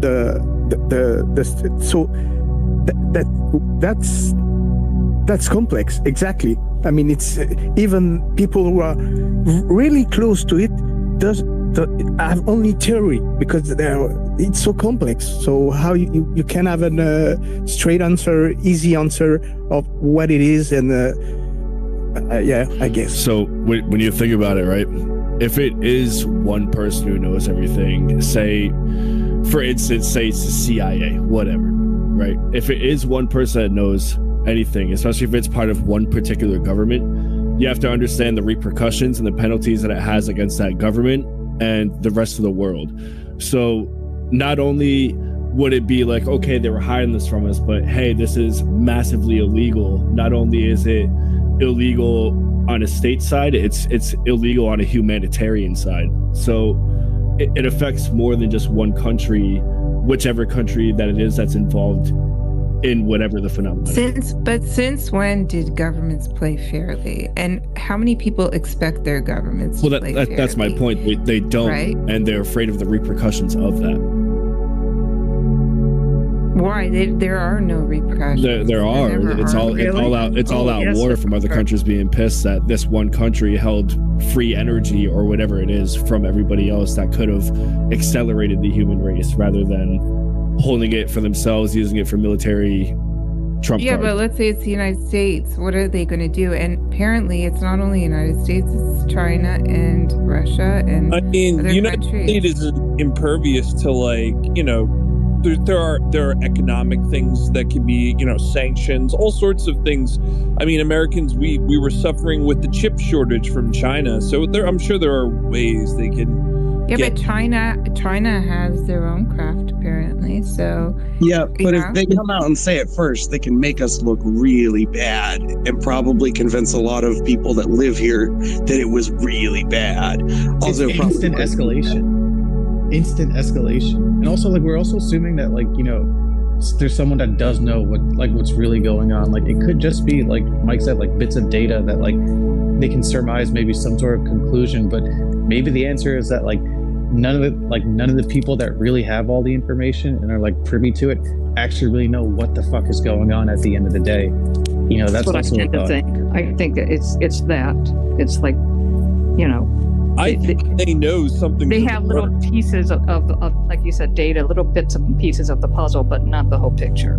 I think they know something's in the pipeline, right? I think they know there's something, being built up to by them. And it could be like a nothing burger, right? It could be like the next stage of engagement with humankind. But I think they think, like our governments think, that there's some sort of thing pending. And if they disclose, it's going to speed up the timeline of whatever that is. Well, that's what someone said. Game Tech, I think he said that they're seeing more and more of this craft, or they're having more encounters with the craft, so they think something's impending. I don't know. Who is saying that? Well, Game Tech, he was... I don't know if that's necessarily true. I'm not saying it is. I'm saying that there are others who have said that.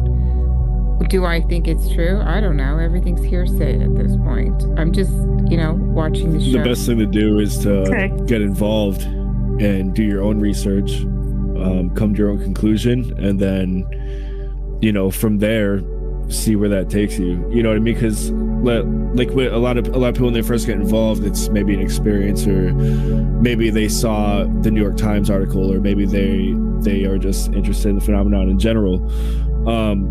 But everybody has their own inlet to the topic, and the best way to understand it is to be active in it and not just sit aside and watch it from the outside in. The best way is to really get into it and understand that there's a lot more than nuts and bolts.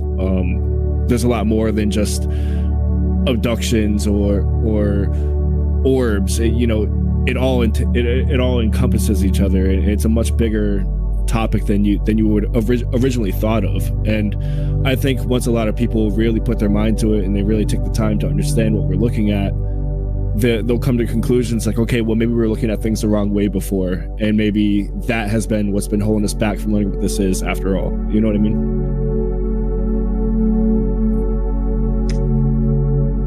Well said. We need to cycle some speakers, or you need to get another co-host. Oh shit.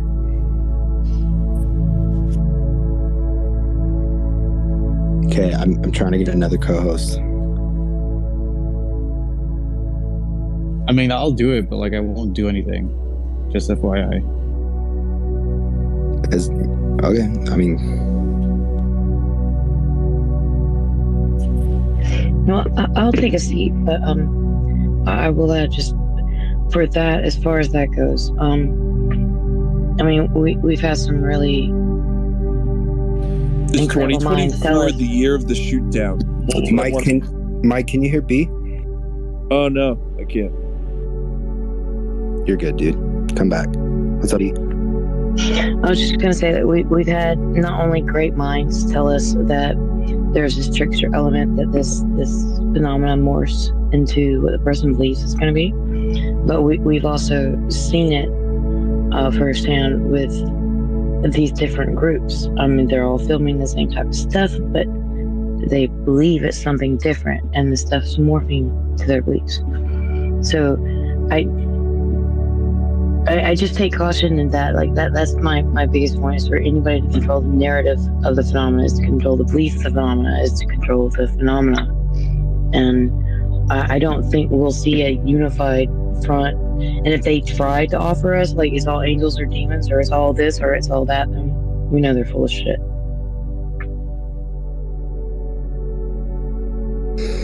What? Yeah, maybe. What to even know or trust, right? Like, we can't even do that with each other. I feel like it's hostile, or not necessarily hostile, but like whatever it is, it's not nice. My 2024 prediction is it's the year of the shoot down, man. I think. Damn, you think so? I think they're gonna talk about like, yeah. If they're going to talk about crash retrievals, they got to talk about like how they're crashing. And I can't imagine they're going to skirt around. We might have shot. I'm not saying they're going to go into it in detail, but I think we might hear about, yeah, we might have brought some down. Yeah, I mean, what Grush said kind of implies that, right? But you're saying we're like first-hand stuff? Oh, that'd be cool. I don't know. Yeah, I would just say, like, I think that's going to be a focus of more conversation than previously is, okay, you know, we've established crashes happen. How are they crashing? And I think the more obvious one is, okay, well, we're making them crash. But don't you think that would cause, like, massive fucking outrage? Like, people would be like, what are you doing? Like, shooting these things down, you don't know what they're capable of. Like, well, I feel like there'd be so much backlash. Screaming about the Chinese balloon last year. Remember, everyone was fucking screeching, like, shoot the fucking thing down. So, like, that's true. Yeah. I'm sure if they do say that we're shooting them down, they're going to present some sort of rules of engagement, right? So if you look at like Afghanistan or Iraq or anything like that, when we were in war, they had rules of engagement. Like, they couldn't even shoot these guys unless they had a gun actively shooting towards them. Other than that, there's no other way that you can engage that enemy. So I'm sure if it was that strict for something like Afghanistan, it's going to be something extremely strict for something where you don't even know who your enemy is, right? I don't even think they have, you know, if I were to guess, I don't even think they have shoot down programs over the US. I guarantee any of these programs, the shoot down programs, are only programs meant to knock stuff out of the sky that we can recover. It's not like some sort of defensive network. Yeah. So Can you imagine? What do you make of all the stories, though? And all, I mean, it's a meme at this point, right? In cinematography, but Stevensville, like all the government lockdowns, and you know. But Kimball, or Mike, can you imagine if we announced that we were shooting down, or we have shot down these UAPs? Can you imagine the global outrage, or just how crazy the reaction would be? I mean, it just seemed like it would be Well, I mean, if you say it on the heels of we have spaceships, and then you're like, and we've also shot, everyone's going to lose their shit about the ships in the first place, and you're like, oh, and by the way, we shot some down. You kind of throw that one on the end of it. Okay, well said, both of you guys. Thanks for being here. Some smart people in here. I want everyone's take on this, for real. If you're in the space, it's the latest thing in the nest. So people who at least acknowledge the reality of UFOs, UAP, or the paranormal in our physical world, what do you think? Wrong poll. God damn it, Kimball. Fucking Kimball. So it's the end of 2023. Where are you at with NHI? Guys, I'm not even messed up. I'm just dumb. That actually was the right poll. So 2024, what do we need the most? Full government disclosure, safe government disclosure, which I think Karen kind of just spoke to. Like, if everyone in the world knew everything that the government knows, which I might even argue, like, they probably don't even know that much. That's why they're being kind of cagey. But I just think if everyone knew everything, then it would be cataclysm. And personally, I'm not super jazzed about that. I would obviously take full disclosure over nothing, but so that's what safe government disclosure. Or do you think we need to focus on ourselves? Elizondo talked about this. Reach out to your family, your loved ones. The fourth option is just kind of a meme. Like, we all have different opinions of who, like, the boogeymen are. And I've fallen for this, and others probably have fallen for it about me. So it doesn't really matter. But that's what I want to know. So if you're in here, like, participate in that poll, and then we're going to talk about it maybe in like 10 minutes. What's up, Mike?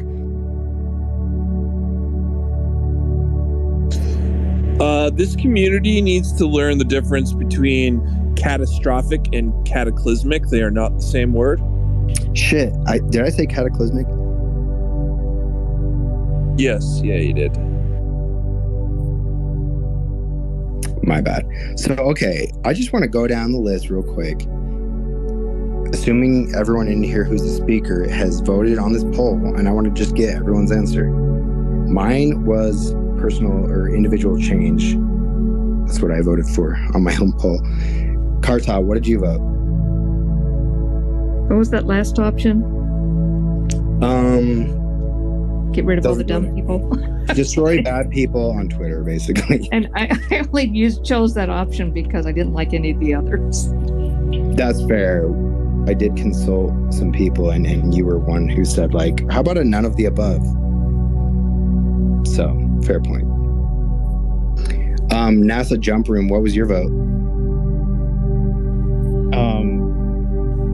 I kind of wanted to vote for discernment, but it's not on there, so maybe individual change. It's just kind of hokey, but whatever. I think that adds up. Good choice. B, what did you vote? What was your choice? I was going to pick between the two of individual change and safe disclosure. But people aren't going to change unless they have a cataclysm or catalyst to change, right? And with disclosure, it's not just about meat sacks from another rock. It's about innate human abilities.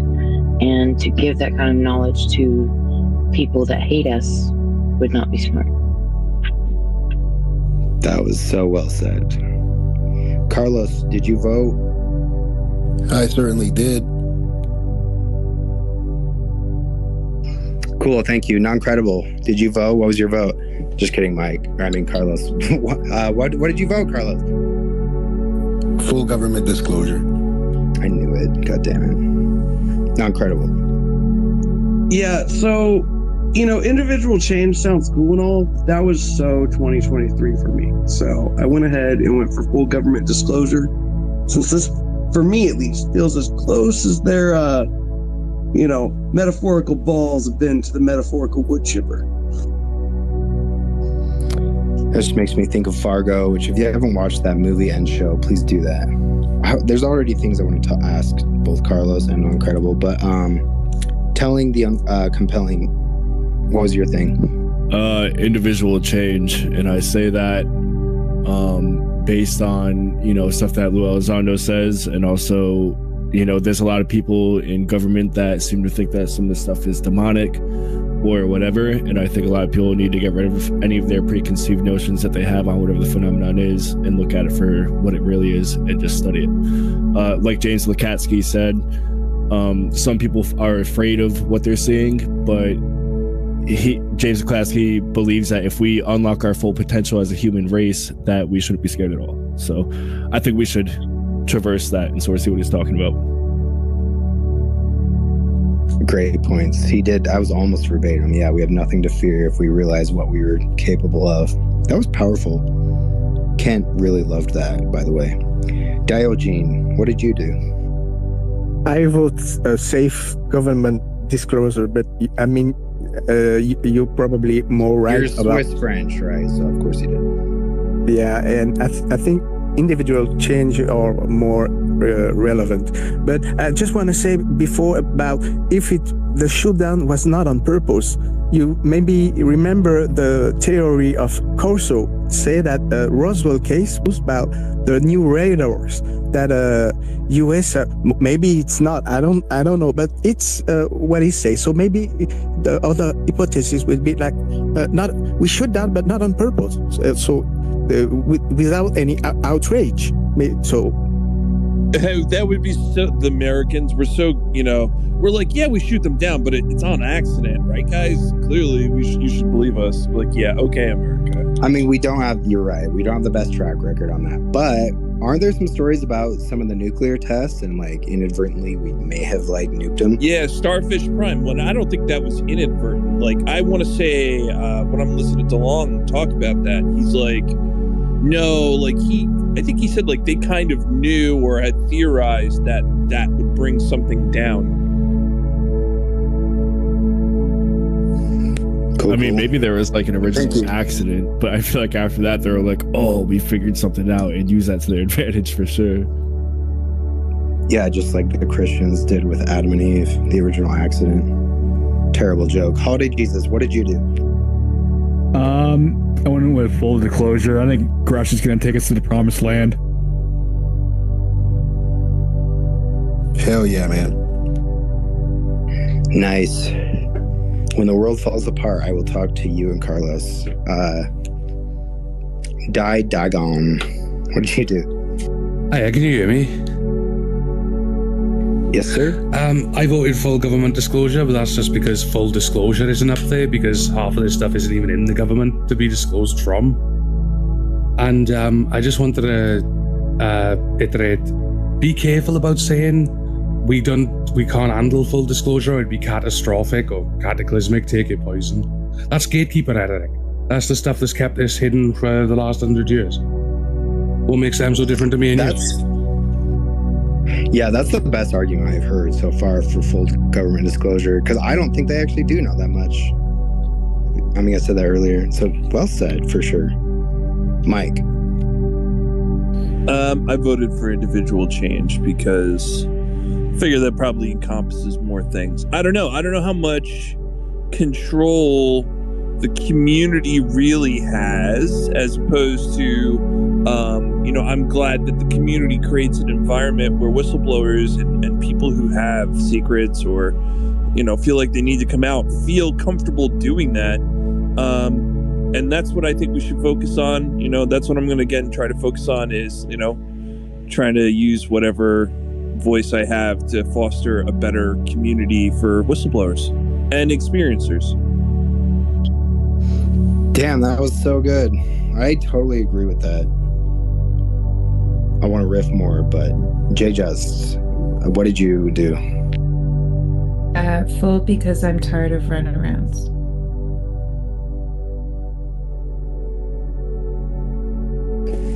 Also well said. Short but sweet. So the current stats.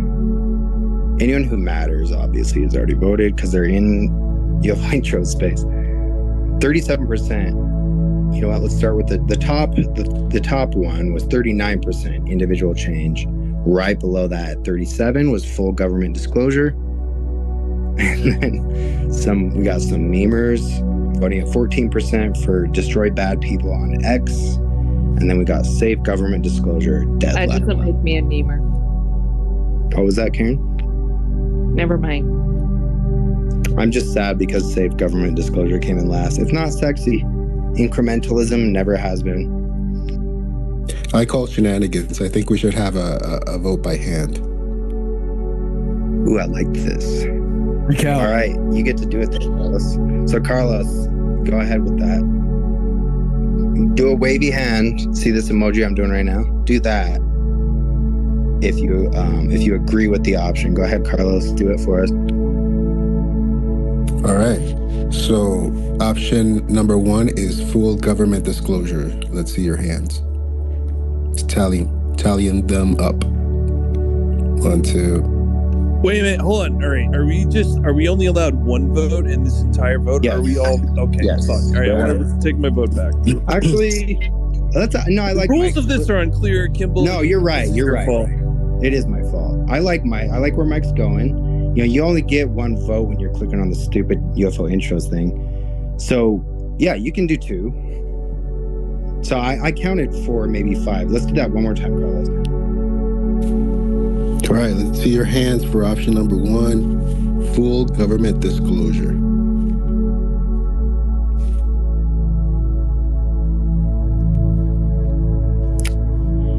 Yeah, I think so. I feel like I don't want. I feel like this is making me look like I don't want government disclosures.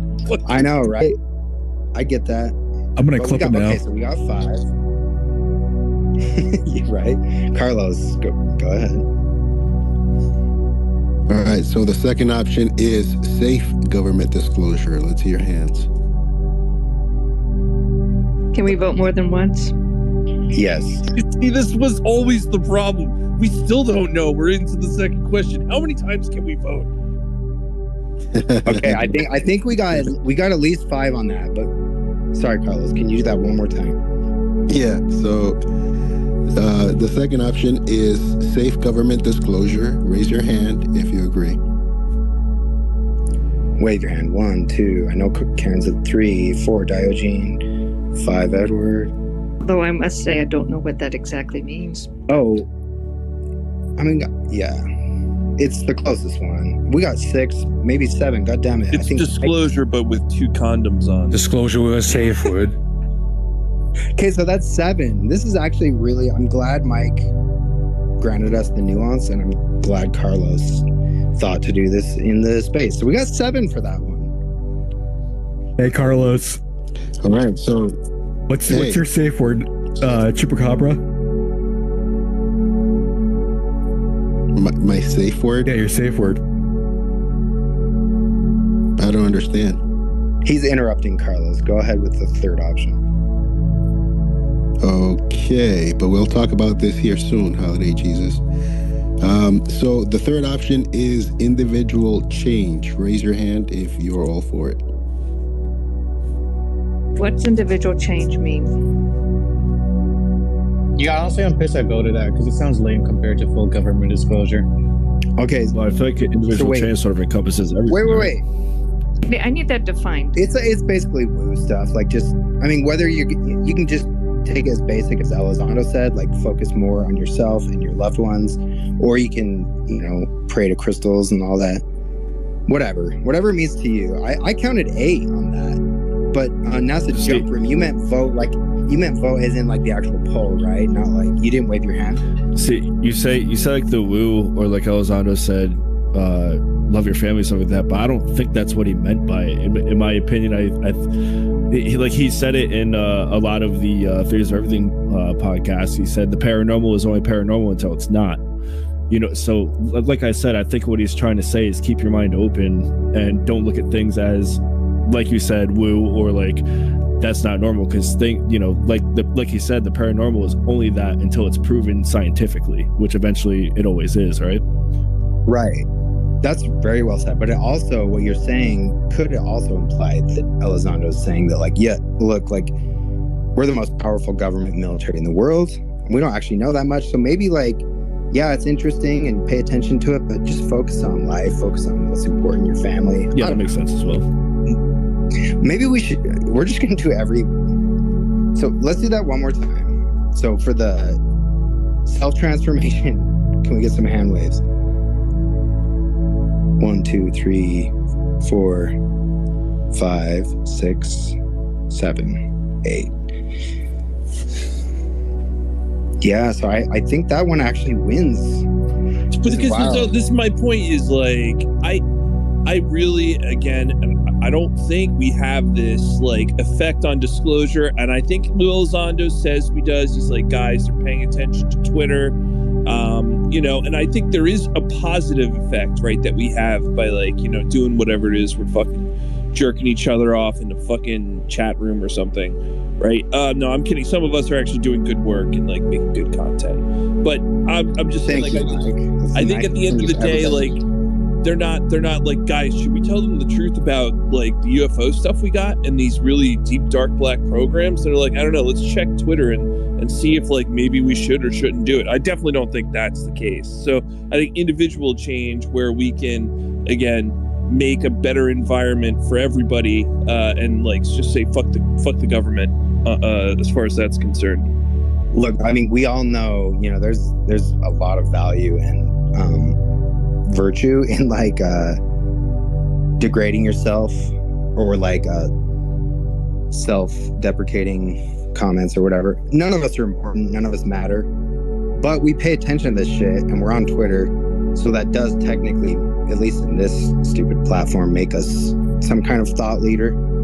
So I disagree, honestly. I think they probably, if there's any kind of coordinated thing, which again, it could be just 5 people who like know some whistleblowers, and that would technically make it a conspiracy, right? But this is just language we're talking about. I think they do look at Twitter and at least gauge some. It's not like you said it pretty well, like we're not going to necessarily affect change, but we might affect how change happens. Do you know how Chris Sharp started Liberate? I think he was just on UFO Twitter, Chris Sharp, and just started Liberation Times just because like he was motivated, like he wanted to do it.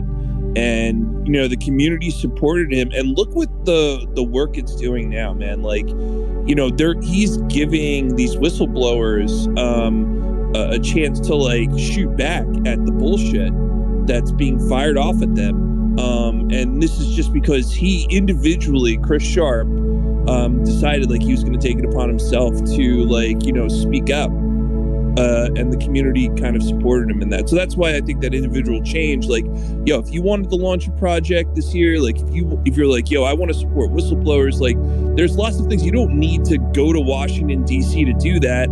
There's lots of things you can do as an individual. Well said. I totally agree. Guys, it's 1 minute away from Central Standard Time, New Year's. Is there anyone? Oh my God! Can anyone in here do a countdown? Is anyone on Central Standard Time? Can I do it? Kimball? Yes, go for it. We're gonna wait. No one's gonna speak. We're gonna wait for Non-Credible to give us a 10-second countdown.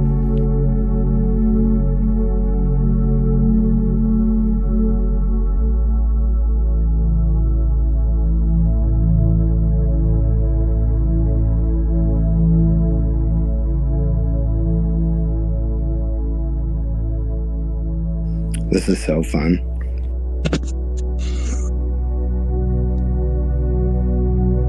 Is my mic off that whole time? Holy did we miss it then? Oh my God. That was the best New Year's ever. That was. Oh my God. I did like Midwest Charm is what that was. This is why we're not going to get disclosure. Somebody's going to have their mic off. That's so true. I don't even want to know if you planned that, but that was brilliant. That was one case like this in the 50s. I think it's Keo, which is coming from to the TV and say, "Oh, I'm going to tell you the truth about the UFO," and poof, the mic is off. Oh yeah, no, he was revealing a document, man. It was God, I gotta go back and look at the notes, but like it was funny because like he did it and like he kind of he bitched about it for a long time. Like he held it against him. It was a pretty good arc. Non-Credible is definitely a psyop for sure of some kind. I mean, I literally have hashtag PSYOP in my profile name, guys. Also, I'm also like, you know, keep telling you guys I'm like, you know, an intermediate in like we just missed Central Standard Time New Year's thanks to you, bro. Proceed. No, I missed it. We all missed it. You missed the voice. You missed the voice. I did the voice. Oh, my mic was off the whole time. Classic.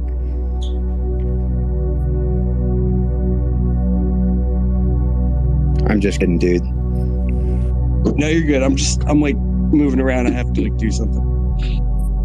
Happy New Year's to Central Standard Time. We love you so much. Central Standard Time isn't a real thing. Oh, guys, so like this is interesting on the Kehoe thing, right? So he was cut off on a live broadcast by CBS because he was starting to go off script, and he was basically starting to talk about. He's starting to ad-lib something about. He was announcing NICAP, right? Like was working with the Senate committee to like investigate UFOs, and then that's when they cut him off. So like they just didn't want that out there for whatever reason. I think that's like a really good footnote to think about when going into 2024. Can you repeat that one more time for the kids in the back?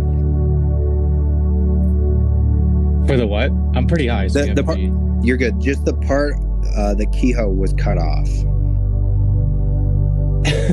So he was cut off on a live broadcast by CBS where they gave him a script, and I think Kenneth Arnold was supposed to go to this one too, and he saw the script and he basically said fuck that and like wrote him a telegram because like they shoehorned something from Venus in there, like people that claimed to be from Venus, and like he was so annoyed with the fact that they would do something like that to like a topic so serious. But Kehoe still went on, and I still think it's the same show, but basically he was announcing that NICAP was working with the Senate committee to investigate UFO secrecy, and then that's when they cut him off. So he was announcing like this organization that he helped kind of like, I think he was directing at the time, like working with the Senate committee to kind of like really delve or like peel back some of the onions of the secrecy, and they're like, no, that's not gonna happen. There is so much in the 50s about those people who were so brave and trying to inform the public, and the stories going very bad. There is many. Yeah, that was 70 years ago, right? So I mean, the culture and the like mainstream. 1958. Okay, so 60, a little over 60 years. 65 years ago. Thank you. Yeah, I'm just, you know, a lot of Christians calling the shots. I don't know. It was a different time for sure, but that is really good to know. I'm gonna burn one down for Kehoe though. He's like the original though, right? He's the OG. Sure. Yeah, I fucking love that dude. Rest his soul, and whatever phenomenon occurred to it after he has left this world. And he kind of looks like Admiral Tarkin, so you know he's legit. I don't know. The letter they sent, like, it was pretty fucked up. Like, this program had been carefully cleared for security reasons. Therefore, it was a responsibility of this network to ensure performance in accordance with predetermined security standards, and yada yada yada. But assholes. Yeah, but there is many other nice and bright characters who emerge in this field, and I'm often thinking about Robert Dean. He's very charming, and I don't know, he looked like Santa Claus, and he was very convincing also, despite the story was crazy. I mean, the guys telling that they are afraid among the top people of cosmic clearance that they are infiltrated by hybrids. It's incredible. When I heard that for the first time, I thought the guy was crazy, but I looked the case, and it's all serious. Yeah, there is. So if effectively society is more tolerant to that topic, and it seemed like we are approaching to the end, to the a part of the truth, because even the guy who are deep in that topic, they don't truly and totally get the whole picture. So maybe it's endless. We might see in 1,000 years ago, maybe we will be more in open contact with those things. I don't know. Yeah, I like you more and more, dude. I agree, for real. I'm sorry I ever blocked you, Diogenes. It was petty, and I'm an idiot. Guys, in the nest, you got Admiral Tarkin versus Donald Kehoe. Just look at it. You know, the ears are different on one, the cheekbones are different on the other, but they do look alike a little bit. Have you ever heard Kehoe like talk about UFOs? Yeah, for sure. That he's so fucking like, he's just so good. He's very serious and very articulate. Like, I wish people more people were like that today, to be honest. I wish I was more like that. Is there more that he has said other than that, like, famous news recording, whatever news post he did back in the day? There's interviews. I'd have to check, but he also wrote a book, maybe two. Like, I'm sure I'm positive he wrote one book, like The Saucers Are Here or something like that, and he might have written a second one. But it's really good. Like, it's really nice, like, inside slant on kind of like how it went on at the time. And I remember one of the quotes that like really stuck out to me was when he interviewed people who like were quote unquote like interrogated. Well, it wasn't really interrogated. I had to like file a report about like their UFO encounter or whatever. But he's like, when they went in to, talk to somebody about it, like an investigator, it was like they were being investigated for a murder, like the way they were being interrogated. And it like really, shook a lot of people that like reported it. And I think it like added to the stigma of like how it's treated, later on in years. But that always stuck out to me. I heard some recently, and I would love whoever feels like they have a good read on this to share their insights. But even to this day, if you're in like a high security or high risk capacity, especially within the government, but even like some private stuff, pilots, if you even tell anyone that you work with that you go to therapy or you're depressed, it's kind of it for you. Like, they're gonna probably cut the cord on your career. That seemed extreme to me, but does that sound right? Well, they might be worried that you could be compromised. I think that may be a concern. But I don't know if that's necessarily true. But yeah, it sounded extreme, but it also sounded rational. So I don't know. It does, obviously it's not super black and white, because all the decades of stigmatization, of course, would make people think they were crazy when they weren't. On this topic, at least. Red Panda Koala, welcome to the space, man. Glad to have you here. Are you gonna stick around? Are you gonna leave in like 30 seconds? The director of the National Investigations Committee on Aerial Phenomena, which for 12 years has been carrying on a private research into UFOs with the intention of trying to get the facts and present them to Congress, the press, and the public. And then a little later I'll have Dr. David Saunders here, who was formerly on the project. One of the two who was fired for opposing Dr. Condon's supposedly negative and biased approach. And Dr. James McDonald from the University of Arizona, at the end of the table, who for 2 years or more has been making an extensive investigation into UFOs under a special grant. He's probably the best informed scientist in the United States on this subject. Mr. Richard Hall next to him is a research consultant for NICAP. Now, we find this Condon report incredible. I'm sorry that we have to challenge it, because we had hoped that this would be a very successful investigation and would really bring out some fruitful results. I'll admit that I personally was dubious at the start, but we did all we could to help them. Now, there are contradictions in this report. They state at the beginning that all the evidence is negative.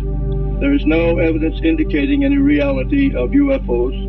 as devices under intelligent control. However, in the report itself, you will find numerous cases which say that apparently the object in there was real, and it looks as though it could be a UFO. I feel that over a period of time, a couple of years now, that I have been in a position to look at some of the evidence, and certainly I have not seen all of the evidence that might be pertinent. I too have been driven in the direction of recognizing that there are cases that are not explainable in conventional terms. This at least leaves us with the existence of a real UFO. Beyond that, there is the question of whether some of these real UFOs may be under intelligent control.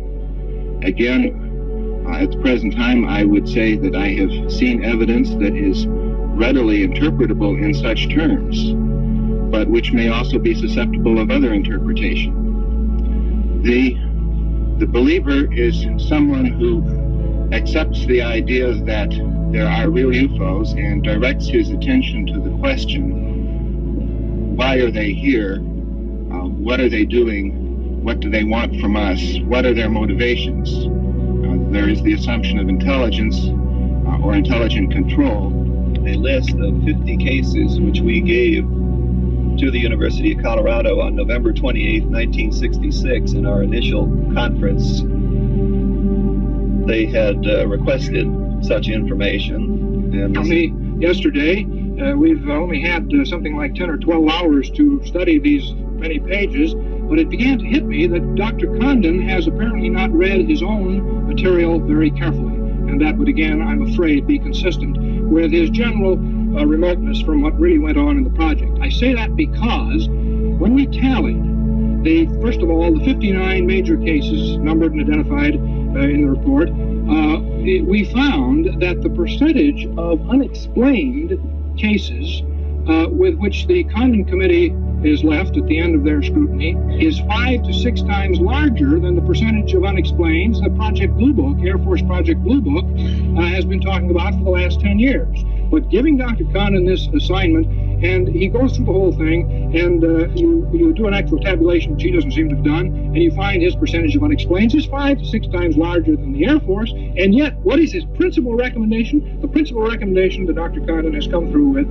is there's nothing of scientific interest that warrants further attention on the part of the federal government here in any major way. He recommends dropping the whole problem. I think that... Are you a Condon or a McDonald? Are you a Doty or are you a Benowitz? Are you a King Milkfart or are you a whistleblower UFO Sherry? So, wait, their Kehoe wasn't even in that clip? He was. He was the first person who spoke. So, but, I mean, I figured, but like, why didn't you name him? That was solid. Because McDonald is just so bae that he filled up my mind as soon as I heard him. Yeah, are you a Kehoe or are you a on the payroll Heineck? Brand Ambassador Heineck. They were so well spoken back then. Holy shit. Indeed. Those are the clips we need, bro. All on my channel. I need the video. Tic Tac videos. I need the Gary tapes. What did you say about Tic Tac videos, Mike? Yeah, I was about to say the only clips, the only videos I need is like the Tic Tac videos. That 32-minute video, right? Where the fuck is What it? about those? Yeah, I mean, I'll take a couple minutes of that 32. We don't need the whole thing. Just like give me the good parts. Some high. What about the apparent, extremely clear satellite photos and videos that Elizondo and Chris Mellon speak of? They're already out. Ashton's running with them. That would, hey, I'm not gonna lie, that would be nuts if that was the case. I'd be like, okay, Ashton, I'm sorry. If you look at the timetables, there's some interesting things said by that camp when those things redropped and who dropped them. Could all be disinfo from that camp, who knows?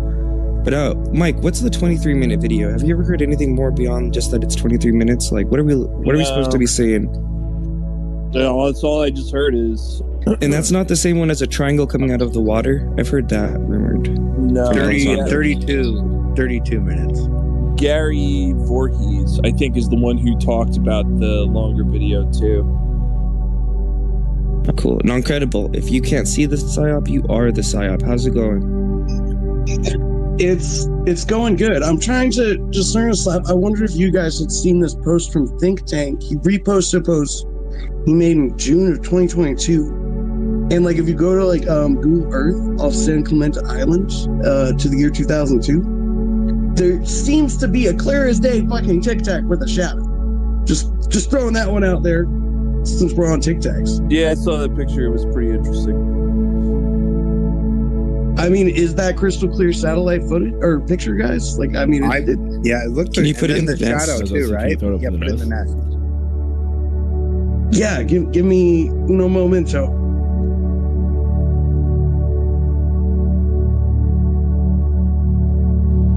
But I mean, like, so the problem is, like, seeing a satellite photo of a white Tic Tac, you know, you're like, this is cool, but it's just so generic, right? Like, the white Tic Tac is so generic, like, even when you're up close to it, unless it's like some sort of action shot, it just doesn't give us anything. Do you think it's really a white Tic Tac, or that's just like what we see? I think it's a seagull poop, probably, on a satellite lens. Like the orbs. I feel like the orbs are. What about the shadow? Different things. Yeah, the shadow's pretty interesting. So, I mean, could it be like, all right, could it be some sort of balloon, like some sort of weather balloon or something like that, you know? Because if it's moving, like, if we can see how fast it's moving, then we can, you know, rule out balloon. Whatever it is that shape. Because if it was a long exposure, you would see that in the water, which you don't see, so. Because I get what you're saying. Like, there's some, especially from back in the day, there are pictures of UFOs where, like, if it's a perfect circle and it's moving and you do like a 1 to 2 second exposure, like shutter release, it's going to look just like a Tic Tac. But when there's a background behind it that's moving like waves, you would also see that if it was a long exposure, which you don't see in those pictures. What I'm saying is, like, that shape could be that of a balloon or some sort, you know what I mean? Like, it's not. That's true. Yeah, that's fair. It could ultimately be some kind of oblong weather balloon.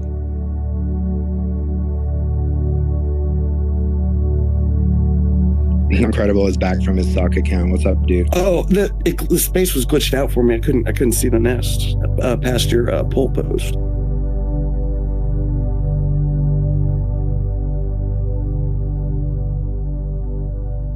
Yeah, but like, has anyone like tried to go see if there's any like flight data of white balloons in the area or anything like that? As far as like the psyop angle, like Think Tank just posts cool stuff. You know what I mean?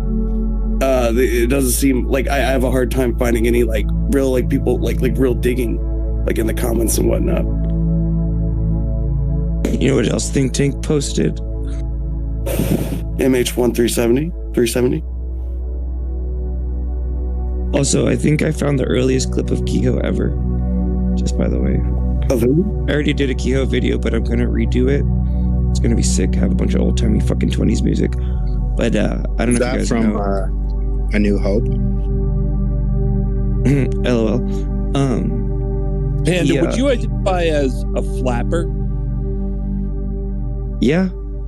Isn't that somebody from the 20s? I don't know. I'm just trying to be relative, topical, you know? I'll flap tonight for you. But no, so Kehoe. I don't know if you get. I don't know if you guys better know be this. Art Deco.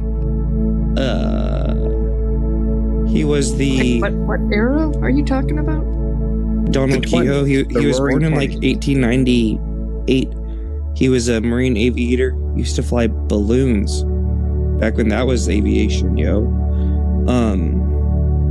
He was the manager for the cross country tour of, I don't know if you guys know this, for smaller, but Admiral Byrd, before he was admiral, he like flew across the Arctic. Oh, I thought you were dead. You thought I was gonna say what? I thought you were gonna like name a band or something. Oh no, he flew across the Arctic, which I just always found interesting that like, because he had later become famous. Say Admiral Tarkin. But anyways, he also did the cross-country tour for Lindbergh when Lindbergh did his cross-Atlantic flight. and it was like all the rage. So I was able to find some cool clips of just him in the background, like Forrest Gump vibe, but like young Kehoe with like a full head of hair. Well, he kind of still always had a huge forehead, but he has a dark hair.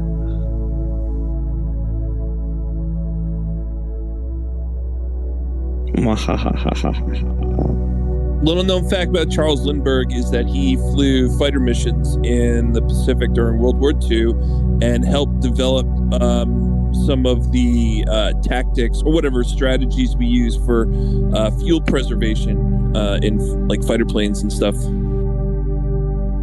He also funded, what's that fucker's name? Jimmy Neutron. What's Jimmy Neutron's dog's name? Goddard. Yeah, Dr. Robert Goddard, I believe, who was a rocket scientist who was doing all this rocketry when all of America was jacking off to airplanes in Roswell, New Mexico. If you watch my Edgar Mitchell one, and if I ever make the movie of it, like Edgar Mitchell would walk by Robert Goddard's house while he was like testing out rocket theories in Roswell, New Mexico when he was like a second grader. Pretty wild stuff. He was known locally as like the crazy mad scientist, and they would like all like try and get to his property and like be scared and shit. Pretty wild. That he would later go onto the moon with that dude's technology. That is super wild. And I remember seeing that in a video I saw on YouTube. I think it was it was Red Panda Koala's video, I think. So informative, those videos. For real though. Panda, is Jack Parsons in any of your videos? I feel like he's one of my favorite crazy NASA scientists. No, not yet. I should just do one on the trio, right? Or I guess JPL. Wait, who else is in the trio? I feel like I just pictured him as in a trio with Crowley and Hubbard. Right? Oh, that and trio. Hubbard, I was thinking the science trio. You're thinking the occult trio. Got it. Yeah, him and Aleister Crowley were like homies and like, I don't know, did like sex magic together, and then Crowley stole his girlfriend. Or no, Hubbard did. Sorry. I always say the wrong Didn't name. Hubbard steal both their girls? Yeah. I don't know if he stole Aleister Crowley's girl. He definitely stole Jack Parsons' girl. Neanderthal gave the thumbs down. And also his Neanderthal. Did Hubbard steal Crowley's girl? Thumbs up or thumbs down? No, he did not. Did Hubbard steal Parsons' girl? I think he did, for sure. I'm positive he did. He stole his girl. Waiting on the thumbs from Neanderthal. Oh, no? Neanderthal with another thumbs All right, down. I gotta go do some thumbs up. research. Thumbs up. Okay. Thumbs up.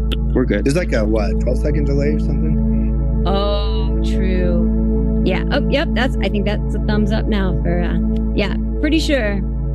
Hubbard stole Crowley's girl in his boat, and then they went into the desert. Of all the people to steal your girl, that one would hit pretty hard. I know. That's Ron Herbert, the guy from the Scientology who take it at least at last. I think the girl. Yep, it was. Mike, I'm curious. What do you think of like the fact that like a lot of the Stargate people were Scientologists? I think that's like again, I think Hal Puthoff is who again isn't it really just like Hal Puthoff? I think Ingo Swann. I think Pat Price was a Scientologist. They were, but it was in the early beginning. So, and I don't think they follow like the full the leave if I remember well. Yeah, and I think it's true too, but it is still interesting. Like, I think like at least over half of the first class. Well, so you know what I think is interesting is a lot of people who claim like, oh, it's interesting, have a tendency to use their connections to Scientology as a means to discredit them, which I think is a very unfortunate thing. I'm not saying Scientology is good, obviously not, but I don't want to tell people like, don't go out there and explore belief systems, you fucking jerks. Yeah, can I just get you on the record one more time saying Scientology is bad?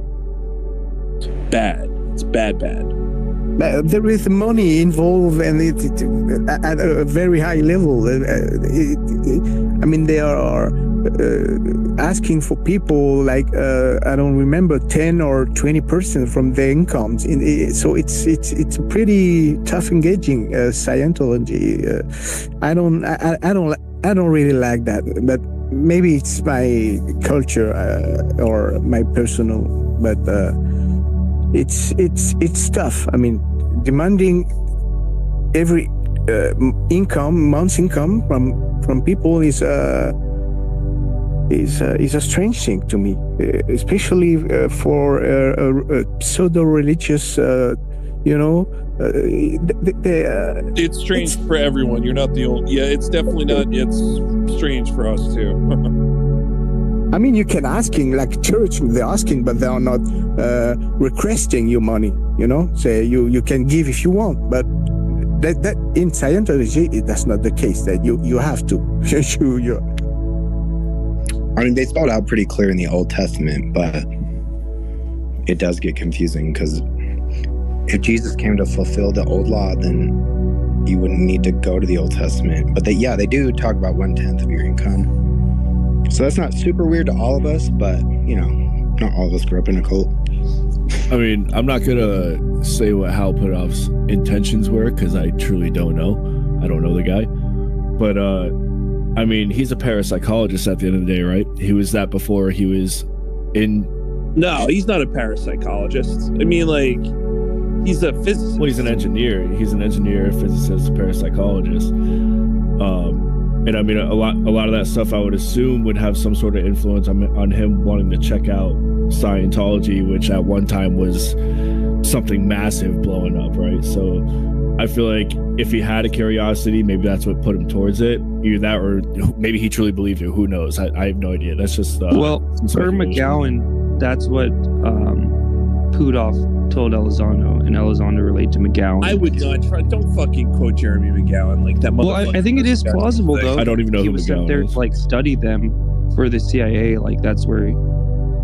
And did he? You're quoting McGowan, who's quoting Elizondo, who's quoting Putoff. Like this is like some fucking telephone game. And if McGowan is at the end of this telephone, like fuck that. I'm more worried about Elizondo, to be honest, in the telephone poll. But you're right. I'm sure we're all shocked by that. 2024, we've only been in 2024 for like an hour and change, and Panda's already worried about Elizondo. Hey, Carlos, Happy New Year, bud. I thought that was old news, Mike. Guess it is. New year, old news. Non-credible UAP reports. If you can't see the PSYOP, you are the PSYOP. How's it going, bud? Yeah, who can really say? Maybe Elizondo is full of shit. But non-credible, yes, go ahead. I was thinking about Scientologists, right? Because like I know just probably slightly more than that. The average. Can you say fuck Scientology on the record real quick? Oh yeah, fuck Scientology. Okay, thank you. Scientology. Yeah, no, I've met Scientologists. I've seen Scientologists. I've lived near a church of the Scientology. Okay, but I also understand that like the Scientology of today isn't the Scientology of yesterday, and there have been. Let's just say I could always say fuck Scientology, but like there's a reason it was more of like a phenomenon, like a cultural phenomenon, like the tango, right? In the 70s than the pride it is today. I agree. Have you guys ever been to like one of their centers? I went to the one in Manhattan and I was like so surprised that it's very curated in a way where like you can go up to a screen and it'll brainwash you for like 10 minutes straight. But the production value is just unfucking real. And like in a good way or bad way? You should come out here to the Midwest where they have like really shitty signs and they're just like taking people for like parts of their like, shitty paycheck. It sounds interesting. I don't think that's the jump room wasn't done, so let's let him finish. No, it's cool. I mean, it's whatever, just space. No, it's just like it's a fucking palace over there, and like you go from one station to another, and like it teaches you Scientology, I guess, or like the core tenets. But it's very, again, like the production value behind it. It's not like a church. It feels like a theme park, and if you have like a good brownie, it's definitely a surreal experience.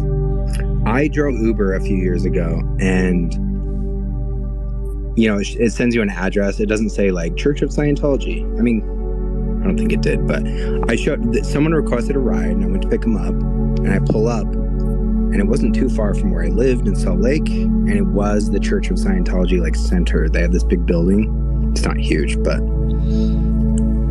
I show up and I wait for a few minutes, and I think I even went past like the waiting period where I'm free to cancel. and it was, I don't know, it was pretty late, but they DM'd me, and maybe I screenshotted this. Maybe I should go look. But yeah, they were like something like, sorry, they didn't say they're not done with me, but it was something along the lines of like, I'm not quite finished like I thought, so I'm gonna need to they had to go extra long. You could draw so many implications from that, but this is Scientologists, so probably it was shady.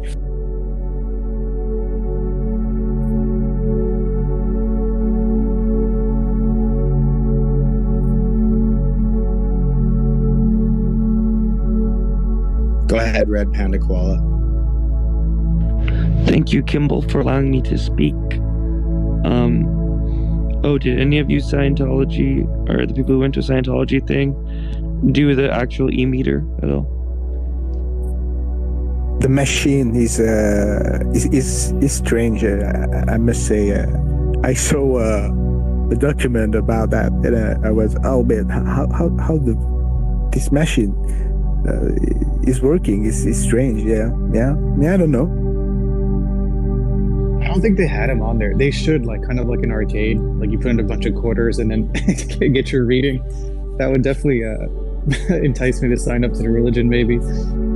Doesn't South Park have like a whole episode dedicated to like proving how ridiculous Scientology is by putting the actual story of Scientology for everybody to see?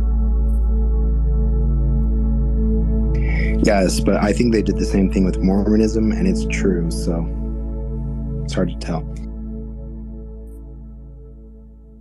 Did you guys ever watch Eric Andre do a skit where he went downtown New York City with a bunch of like black dudes, and they started claiming that L. Ron Hubbard was a black dude, and his name was L. Ron Hoyabembe?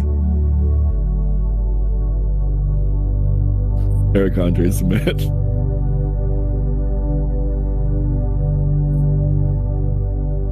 What if we do a one-man Area 51 storming with Eric Andre, right? Like, and we just let him relive the GIF. Let me in. Storm Area 51 was so good. So good. The Air Force was really scared. They were scared for a little bit. Let's not lie. They were shook. Yeah, dude, I like posted that on like a defense like shitposting forum, and like somebody came in there and they were like, yeah, all the camo dudes in the Nellis Air Force chat were really pissed about double duty. It's probably a sweet party though. Dude, I loved the Storm Area 51 thing. It happened before I was really into like any of this UFO stuff, and I still was just like, this is fucking awesome. Let's go. I can't imagine what it would have been like to be like in UFO community. Area 51 is the top secret Air Force base long associated in the public mind with extraterrestrials and UFOs. 1 million people have signed up for the Storm Area 51, They Can't Stop All of Us event slated for late September. Last month, Matty Roberts launched a Facebook page he called Storm Area 51. Let's see them aliens, it says. They can't stop all of us. Now 3 million people have signed up to storm the base. There's been renewed interest in UFO sightings since it was revealed earlier this year. The military has spent $22 million to research UFOs and announced new classified guidelines for how its pilots should report them. Last month, the Navy briefed several senators on Capitol Hill about UFO encounters like this one. Whoa, I've never heard that audio. It's from a Navy F-18 training mission 4 years ago off the east coast of the United States. The Facebook page advises people if we Naruto run, we can move faster than their bullets. It's been enough to spook the Air Force, which doesn't use the term Area 51 to describe the 2.9 million acre live fire training range, the largest in the United States, located at Nellis Air Force Base in Nevada. One of the many reasons Air Force officials don't want people to trespass on the base, they are worried some might be killed. Quote, any attempt to illegally access military installations or military training areas is dangerous. The Air Force is taking it seriously and issued this warning. The U.S. Air Force always stands ready to protect America and its assets.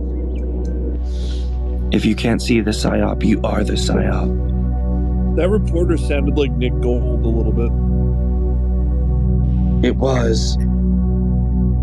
What if historians are like, Area 51 is like our mark for disclosure in like 500 years? Like, so it was Storm Area 51. Just like, whoops, the Naruto runners done did it. Nobody remembers like anybody from UFO Land or UFO Twitter. They just remember Maddie Roberts and Storm Area 51. I put the Naruto run gif in the nest. If everyone would have done that, it might have worked. Both the Naruto both the Storm Area 51 and the Andre Erickson, what's his name? But like, I was too busy at those points in time. I don't remember when those were. Like, I literally found out who Eric was through the GIF. Like, I didn't know what this meme was all about. Everyone was posting. Wait, why is that not a thing though? Like an annual like rave like outside Area 51 legally. Like that'd be so fucking sick. Don't want that, dude. This whole thing raised so much awareness about Area 51. They fucking hated it.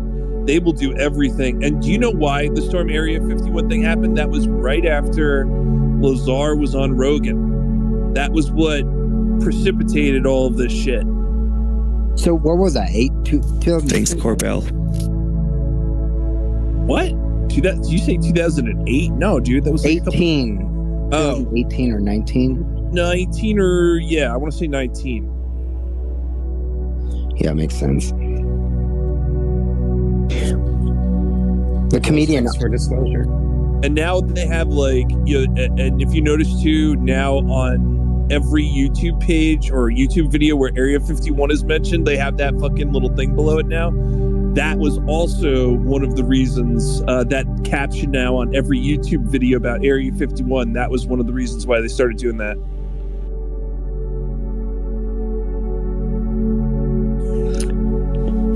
I'm so sick of people coming up to speak and then not speaking and then leaving.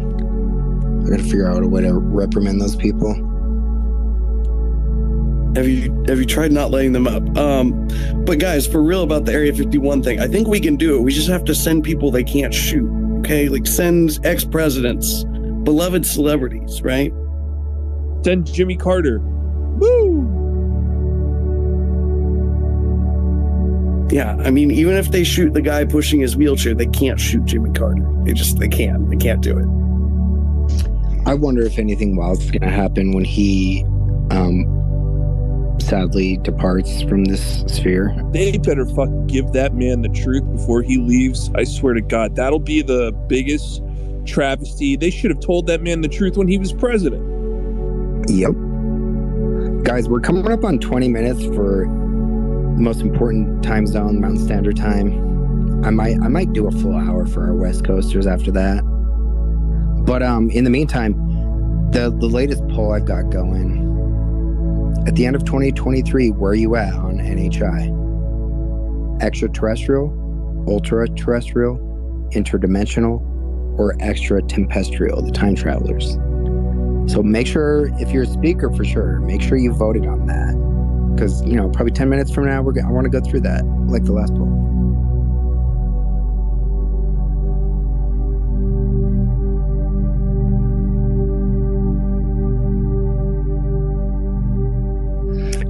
I'm going to say ultra-terrestrial, but I don't want to influence. Okay, I got to screenshot the results right now.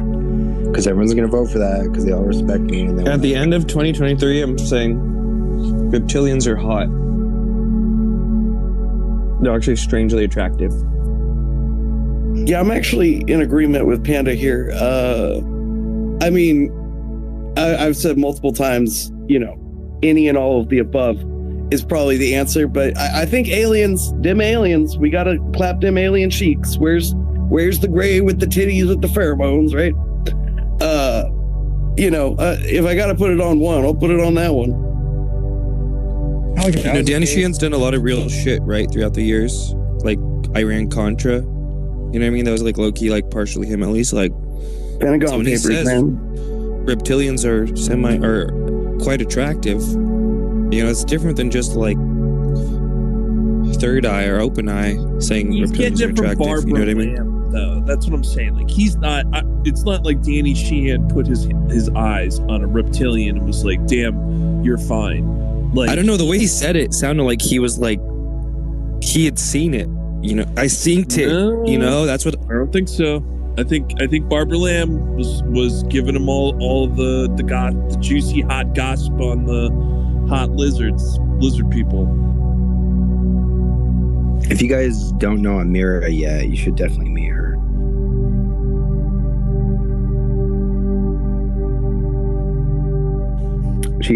Yeah, I'll leave it at that, actually. But yeah, how you find out you're a lizard person is through the mirror? lot of people apparently find the reptilians attractive. I don't get it, but it is a thing. I mean, it's not even just like a UFO thing, though, right, guys? Like, I mean, it's not my thing, but I'm aware of it being a thing, like a serious thing. Well, what are you talking about? What the hell are you guys talking about? Wait. People fetishize the reptilians. No, they're psychic though, and they can make you think they're hot. That's very true, Mike. Yeah, I was in a space the other day where people were saying that they actually just have sex with your energy body. So there's that. Carla Turner was right, yo. They can look however hot they want to you, but at the end of the day, they're still reptilian. But fuck it. My energy body's probably way better than my regular body anyway, so fuck it. My energy body has a 6-pack. Your energy body is a black void. Ouch. Black void. I mean, my energy body is just a landmine, so I don't know how. Your energy body is toxic. Kidding, I'm just kidding. I'm trolling you guys. No, it's not toxic. You guys have both great energy bodies. I imagine Seriously. it looks like something out of Dragon Ball Z, like when people say that. They just go like Super Saiyan, basically, while they're fucking the reptilians. Oh, whoa, say it. Sorry, Saiyan. I think I Scion. It's one of those words I always say wrong. You guys have that where you like learn something the wrong way and then you like can't remember which is the right way. Yeah, I'm a fad. Megan, you owned an XP. The protocols of Super Saiyan. Megan, did you own a Scion XP? That's pretty good. Are they the ones? So they also had like those square cars. They were just like a box. Yeah, they were fucking awesome. You could go with this, or you could go with that, or you could go with this, or you could go with that. You remember with the rats? Yeah, they were hybrids. Weapon of Yeah, I was choice? doing weapon of choice too. I immediately started picturing Christopher Walken doing his crazy dance in that video. So good. Also, you know, they reference like Dune, the book's Dune in that song too. It's really good. If you can't detect the rhythm, no wait. If you walk without rhythm, you won't attract the worm. If you can't see the rhythm, you are. Yeah, I was trying to go there too. Okay, good, Panda. Okay, guys, we're going to talk about this in 5 minutes. The polls in the nest. It's the end of 2023. Where were you at on the NHI? Extraterrestrial, ultra-terrestrial, interdimensional, or extra-tempestrial, the time travelers? Make sure and vote. This feels like school. It is school.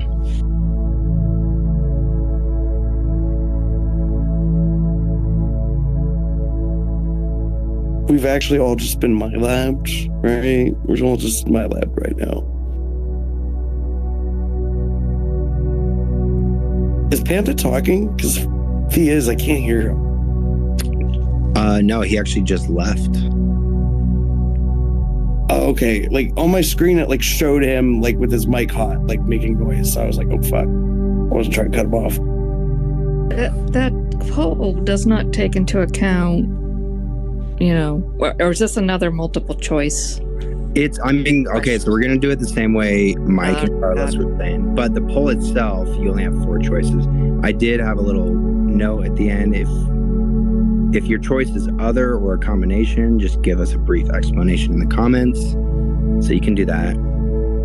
I wish they would give us 5 options because I would have done none of the above. But those are the major categories that I've learned about. Or all of the above. Twitter only lets us have 4 options, right? Like max? Yeah. You would think those blue check marks or being like whatever official Twitter slaves would get you more. Oh my god, Mike doesn't have a blue check mark. Look at that. Wait, which too cool. option is we're getting farmed /studied? Ooh. Damn. UFO intros fail. I feel like that's orthogonal, that question. Because any one of those could be farming and or studying us, right? Yeah, exactly. What did the word you just used? Orthogonal, sorry. This is the same word that Ulrich used the other day. And I don't think I knew what that word meant either. Yeah. Yo, is he like what's that guy's deal? He is a strange guy, man. He showed up in my DMs the other day, and like, obviously I'm not going to share it, but like, his energy is so weird. We need more specifics if you're going to dog on my boy Ulrich. Like, he's got weird energy. I don't know, man. Like, I'm not saying I don't like it. Like, dude, you have the weirdest energy. He's got a lot of sexual energy, that's for sure. Dude, I feel like dude, you should see the DMs I have with him, dude. So many daddies. He does say daddy fairly often. I swear I could quote a DM I got from Mike that said he loved like weird sexual tension. I enable Ulrich to say daddy. Just so you guys know, I do privately enable Ulrich to say daddy. Just for the record. Damn, the Ulrich mindfuck. He was, well, all right. I'm just saying we had a debate about Jason Reza Giorgiani, and I don't think he knew that dude was like calling for the entire genocide of the nation of China. I think he did though, because he called that out in that debate, right? No, he said he didn't know. He didn't know like it was that bad, and I don't think he did. Well, but didn't he have a post before any like before? Yeah, I mean, Jason Giorgiani is no, but like the whole China thing was so bad. And I don't think that got a lot of coverage. So I don't think a lot of people know about that when they deal with them now. And that's fine. Because if you want to throw Jason under the bus, but. Yeah, and Jeffrey Mishlove even said, like, yo, Mishlove was like, Giorgiani is never allowed on my show again. Yeah, because, like, I don't know, Ulrich's like my friend, right? Like, he's the only one on UFO Twitter who has, like, my phone number, right? And like I've talked to Ulrich quite a bit and extensively about a number of things, and like he's never been afraid of new information, and that's one of my favorite things about him. And becoming like as I've become friends with him. Yeah, I agree. I like Ulrich. I mean, maybe I don't know. That's why I wanted specific. I mean, he'll bite you a little bit to get there. Don't get me wrong, but that's part of the fun. Non-credible. You DM'd me your phone number, although it turned out to be a VoIP phone number, like, I don't know, 8 messages in. Oh, wait. And then when I said, I don't give my phone number out on Twitter, you said, if you don't see the PSYOP, you are the PSYOP. So, yeah, you totally did. So 2 people. Wait a second. I do remember giving you my phone number now, but I thought I just gave you my phone number. I don't know. What was the rest? I was just like, I'll go check. I don't know. I literally forgot, and I did give you my phone number. Yeah, that was just like, no thanks, sorry. Who's talking? Is it? Oh, Megan? yeah. Oh, yeah, it's me. We got Megan and non-credible. Okay, Megan, I can't hear you. I'm gonna drop you down and bring you back. Yeah, no, I do remember giving Megan my phone number because Ulrich had already given me his phone number, and so it seemed normalized. Because 2023 was the year of people spread a lot of rumors about me like being really mean on the phone, and I'm like, I'm not. People spread rumors about you, Mike. Definitely not.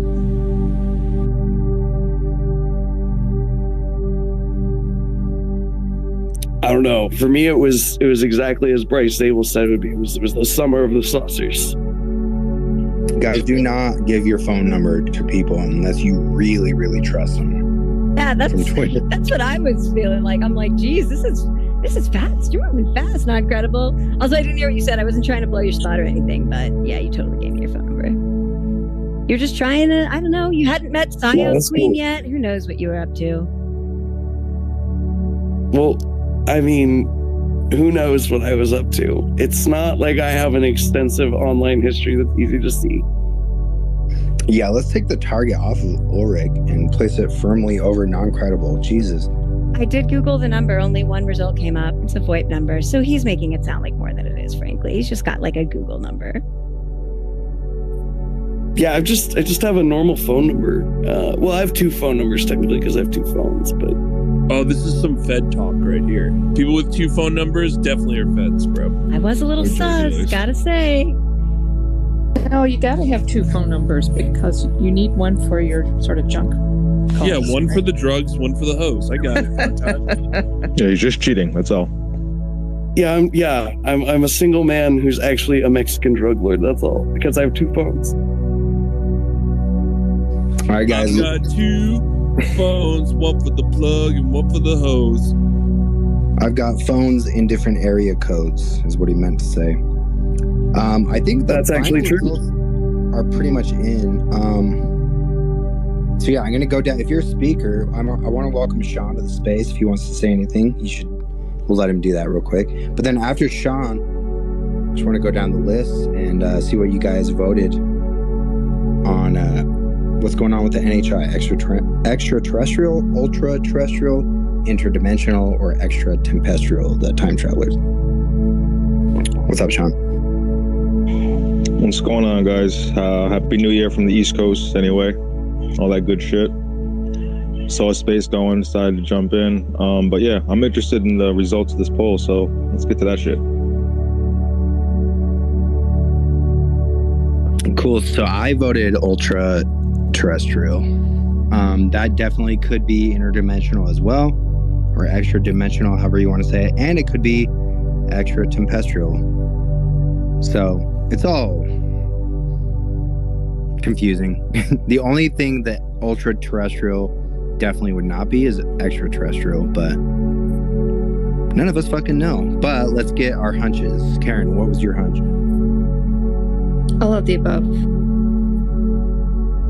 Cool. Now to jump through. Yeah, I mean, all of the above is like such an easy answer. Interdimensional, or like I've got a soft spot for the ETH. I still think that's happening. I guess we're not doing the Carlos thing, and that was kind of fun. So actually, I'm gonna start over. We only made it halfway through. So you're gonna do, if you look at the emoji I'm doing, the little hand wave. Even if you're a listener, you can do this. So wave your hand if you think extraterrestrial, and you on this one you can do more than one. So Karen's probably gonna vote on. Yeah, she'll wave on everyone. That's fine. Okay, extraterrestrial. Go. Wave your hand. Sorry, I wasn't counting. 1, 2, 3, 4, 5, 6, 7. Cool. Ultra terrestrial. Wave your hand. 1, 2, 3, 4, 5, 6, 7. Damn, I think that was 8. Michael's. You should do a different emoji for each one, maybe, because that way listeners won't be out of sync.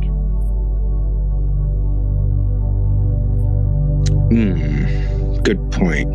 Too late though. So, little time pause. Interdimensional. Wave your hand. 1, 2, 3, 4, 5, 6, 7. I think just 7 on that one. Extra tempestrial. Michael 8 actually. Zelda just did. Okay, so extra tempestrial. Go. Michael Masters, time traveling humans. 1, 2, 3, 4. I think 5, 6. Okay, 6. There it is. I wasn't paying attention. Which one? I think it was old. Yeah, I don't know. I think it was interdimensional or ultra terrestrial. I think interdimensional might have won by 1 vote. Thank you, Mike. That's why we're friends. But okay, what is the difference between extraterrestrial and ultra-terrestrial? So extra means it's not from the planet Earth. Ultra means it is. So an interdimensional or an extra-tempestrial time traveler, both of those actually technically would be ultra-terrestrial. So it's kind of confusing. Interdimensional wouldn't make something ultra-terrestrial. Not necessarily, but it could be, right? because you can have an extraterrestrial who coming from who are moving into the past, or an extraterrestrial who are coming from interdimensional. So you can have both and in the same time. Yeah. No. Well, I mean, there's the idea. I mean, so if you listen to anybody who talks about these extraterrestrials, right? They may be from inside of our universe, right? And in order to travel interstellar, they must travel interdimensionally. So, right, there's that dual aspect. I agree. Well said. Yeah. I was gonna almost go the opposite and say if it's extraterrestrial, it can't be any of the others. Whereas if it's interdimensional, it infers that physical form is not needed. Or optional. It could be ultra terrestrial because it could be here, just possibly in a higher dimension, so on and so forth. Or it could be extra tempestrial because if it's interdimensional, it's not constrained to a time constraint. Wait, interdimensional just means between dimensions. It doesn't mean it could be intervening. It could be right, but there's physical interdimensional. Or am I thinking extra dimensional? Yeah, extra dimensional, right? Yeah, right. That might be. But Mike, you were the one arguing for interdimensional. So I think my vote would be extra dimensional and not. No, I was arguing for ultra terrestrial and interdimensional. But what I'm saying is interdimensional can have a lot of physical aspects to it, like the craft are physical, and they may become non-material in order to transit in between dimensions. But I do think they reconstitute themselves physically, when they get there. Yeah, no, but the point of the poll was gun to your head. You have to choose one. Which one would be? Every one of these choices is a case of all apples are fruit, but not all fruit are apples, right? They're kind of interchangeable to some extent. So for the interdimensional, that also encompasses extra dimensional. This is all so over all of our heads that who's to say. But we're gonna go down the list. We got 2 minutes, guys. It's almost New Year's for me. Non-credible. What was your vote? I went extraterrestrial because, I'm always saying it could be any and all the above, but man, there's a lot of craft, a lot of bodies, right? So, I mean, whether it's the Cylons or Zorg the Glorglon, I mean, it seems like there's somebody from somewhere. Cool. Telling the compelling, what was your vote? Originally it was interdimensional, but I want to change that to extra dimensional, especially if that infers that something like macro PK is possible, anything like that. Well said. Sean, what was your vote? I think it's most likely that all of them are going on, but if I had to pick, I would go with interdimensional. Diogen? For me, interdimensional because it looked like from the testimonies of experiencers, this is among those are the most positive. So interdimensional. Even if I don't accept the extraterrestrial one, but I don't want to be too long. No, I appreciate that. I've got 12 seconds before it's New Year's for me. We are all interdimensional. That's the correct answer. It's all. Technically you're an extraterrestrial because it's already 2024 for you. I have 1 second left. Happy New Year for Kimball. Let's go. Happy New Year. Okay. UAP Mike, what was your vote? I don't care about New Year's. I'm doing ultra terrestrial, and I'm just gonna say the caveat being hey, I don't know. I only know of one planet with UFOs and aliens on them, and it's Earth. So tell me where they come from, because I only know of one planet where I can find them at the moment. Can you guys hear this shit? Yeah. We got a bunch of Trump voters here firing fireworks. It's Happy New Year's to me. You don't have gunshots by your house? Democrats like fireworks too. Yeah, I had fireworks at my place too. Although I guess there's a lot of Trumps here too. My vote was ultra terrestrial. That was the dumbest thing I've said so far. Oh, sorry. Sorry, Megan, what did you say? Firework. I said my vote was ultra-terrestrial, partially because of the Nazca mummies. I like them. Everyone hates on them, but they're pretty cool. And I also kind of think all four, really. And I would even say, like, all four of them could almost, like, be in the one thing. Like, even with, like, extraterrestrial and ultra-terrestrial, which initially seemed like maybe they wouldn't be compatible, like, I kind of think panspermia is a possibility. And so at that point, if all life originated on Earth, then is it ultra-terrestrial life has like ancient extraterrestrial origins? Is it ultra-terrestrial at some point? I don't know. Yeah, there's plenty of blue-blooded liberals who light off fireworks, guys, so I recant that stupid, terrible joke. I also went with ultra-terrestrial, and my thing was like, I love what Elizondo said, where he was talking about like all these books, all this lore that surrounded like these big beasts in the sea, like dragons, or Moby Dick was some Leviathan or whatever, and then we just learn more about like the world we live in, and we realize those Moby Dick. Yeah, I swear he cited. I mean, obviously Moby Dick is a whale, but people didn't know about what was in the oceans, and so they came up with lore surrounding it, and really it just was things we hadn't discovered yet. So my hunch is like this shit is weird and wild, and it's definitely beyond just different species, but ultimately it seems like maybe it comes from Earth in a different time or dimension. I don't know. That was my vote.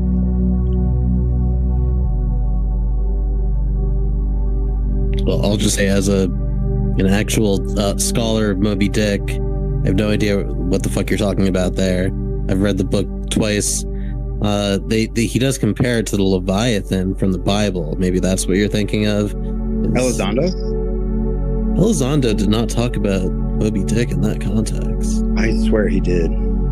Well, whatever. I mean, yeah, again, there's the Leviathan. I don't know. Whatever. Maybe there's something more biblical going on. But in any case, I think it's like all of the above. Like if an intelligence becomes advanced enough, what's to stop it from developing, from being all of the above, like from being ultra-terrestrial in the sense that like it could survive a long period of time in our ancient past in this sense, or in this case, what's stopping it from traveling interdimensionally? What's stopping it from potentially being a time traveler if it's able to warp time and space? What's stopping it from just doing all of the above, and being extraterrestrial, even, because all that really means is like that it comes from another rock. So yeah, I think any sufficiently advanced intelligence could be all of the above. Well said. I agree. What is Kimball? Maybe, I don't know. Has anyone done an infographic on this topic? Because I need to do one, because literally every single one of these options could fall into some of the others, and it's confusing. There's that one dude who did like a cartoon drawing of a bunch of different kinds of species. That's really cool. That's David Chase. He runs the Facebook group that was like my first ever, it's still around, but it was like my first ever UFO group. Ooh, I need that graphic. If you just look up alien species on DuckDuckGo, it'll probably be one of the first results.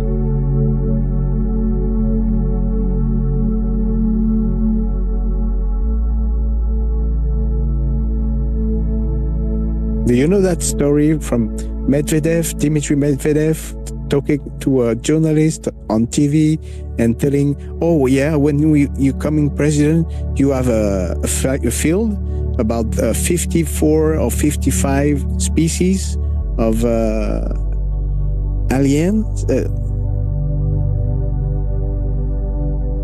It seems like I've heard a number that is pretty high like that. People throw around all different numbers. Right. Yeah, because like Medyev's interesting because there's usually something behind what he says, but he's usually saying something different than exactly what's behind what he's saying.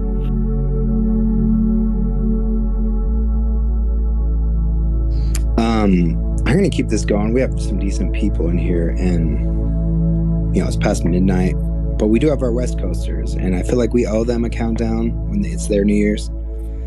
And I'm going to be completely honest with you guys. I met up with a friend today for lunch, and we've been friends for a long time. Doesn't really matter. He gave me this nootropic, and he said it helped with his ADHD, so I took it, and I was like, cool, whatever, I'll try it. It's not a prescription. This is nothing What is illegal. it? Which one is it? I need to. He told me, but I was so ADD at the time because I hadn't digested in my stomach. Theanine, possibly? I don't remember. But I have only had like a couple minor flubs this whole space, so I'm gonna find out what it is because I feel like Kimball for once is on like some kind of game. Maybe not. Whatever. I'm gonna stop talking. Okay, maybe it doesn't work. We'll say. No, there are some good ones. Yeah, I was going to say a combination of theanine and caffeine has actually been like clinically studied and shown to help with ADHD symptoms. There's a couple other ones too. I went down a whole rabbit hole. An ADHD hyperfocus rabbit hole, turns out. Yeah, L-theanine is one of the active ingredients in green tea, FYI, for anyone who doesn't know. It's sort of like a it's a GABAergic substance, meaning that like it works on the GABA receptors in an incredibly mild way, those being the receptors that alcohol or benzos or similar substances work on, but again in a super mild way, so it's kind of a relaxant. And then combining that with caffeine I could see as nootropic. The thing about the word nootropic is that it's literally just a catch-all term for anything that people claim increases brain function or improves brain function. And so there's the broad way of saying like a nootropic, which could include stuff as simple as caffeine, but then there's like a more specific class of drugs that are also called nootropics that work on a very specific part of the brain, things like Nuopept and many others. And I love that you know all that for real, because I don't for sure. But I did know that nootropic or nootropic, whatever, was a very like broad term, so I probably shouldn't have mentioned it. I did text him. He should still be awake because it's New Year's Eve. But also, I thought theanine was a glutamate analog, which I think it can be broken down into GABA stuff, but it's possible. Glutamate, that's like the dissociative proprioception sort of. I think it also kind of does some like chilling out stuff. Mm-hmm. I feel like it's hard to say like one specific purpose for a lot of these kind of like neurotransmitters because they can act differently depending on a bunch of different factors. Brains are complicated, y'all. Oh, 100%. They are, but it's worth at least noting what the neuropharmacology is when you're talking about any drug, because super interesting. It's empirical facts. But I agree with you that the brain is so complicated that, like, for example, we have salvia is technically an opiate, or opioid at least. Nobody would ever think that, right? Because it has nothing to do with painkillers really, but it's actually a kappa opioid antagonist. It's a what you would call like an atypical opioid antagonist. So yeah, things are super complicated for sure. Definitely. So I think for this last hour, actually, this is something we haven't really talked about in this space, is like, and maybe you guys can help me do another poll. I can make another poll for this. But like, what do you guys think or hope happens in 2024 on the topic of ufology? Whether it's directly related to disclosure or not, because I think all this is way more than government disclosure. But either way, any guesses or hopes? Because 2023 was pretty big, right? We had David Grush, we had the congressional hearings, we had the gutted Schumer amendment, which got gutted, but like it did put some pretty important things into law. And that's just the government stuff, right? Like Moment of Contact came out technically in 2022, but it had some effects. Most of its effects were in 2023. And I think the cultural zeitgeist and all this stuff is more important than people realize. None of us are special, but we're all talking about this stuff on Twitter, in spaces. And so, I don't know. What do you guys think about 2024? Not credible. Okay. You did forget one thing about 2023, which was the shoot downs, though. I just want to throw that one out there. Damn, good call. Yeah. But for 2024, real quick, because that was a really good point. What were so there were a couple of those that were shot down. We never got any imagery. One of them was described as having no means of propulsion, if I remember correctly. And then the other was, they commented on the shape of it, or like this was like February of last year, right? Of this year, last year. Oh shit, it's 2024. Maybe I'm misremembering, but there were some really interesting descriptors that we got on a couple of those that we never got a whole lot of like intel on. No images, And that's a good point. It was kind of like it was like the closest, there's a little bit like the media fervor, right? Like with the actual Chinese balloon part of it, like stirring it up, right? And so like it's almost kind of like planned or not, you could consider it like a dry run, right? For the masses, like thinking about it. Totally. Yes. Which nobody freaked out too much, more than normal things anyway. I took it a different way. I took it as being kind of, China's probably been doing this for years, right? As a sort of a warning shot. That's the thing. People just didn't notice. China, that, hey, dudes, we know what you're doing. Cut it out. And also because of the current situation with regard to Taiwan, is also just a sort of a little bit of a show of muscle. Yeah, and then didn't we just find out today or yesterday that some of these spy balloons were actually using like American internet, basically? Yeah, and that's not terribly surprising. I mean, there's all kinds of TikTok is Chinese spyware, for God's sakes. I mean, so yeah. Yeah. I honestly, though, just on that point that Non-Credible made, there were so many things in 2023 that I actually put, like, not completely, but like part of my mind was putting it in that same bucket of like, are they just testing us? Like the fucking I was like, are they just whether those mummies are real or not, is this a test? I think the thing is like, let's just assume none of it was a test. We can go back and like look at people's reaction to it and get like some shred of data on something we don't maybe have enough data on, which is the general populace's reaction. Good point.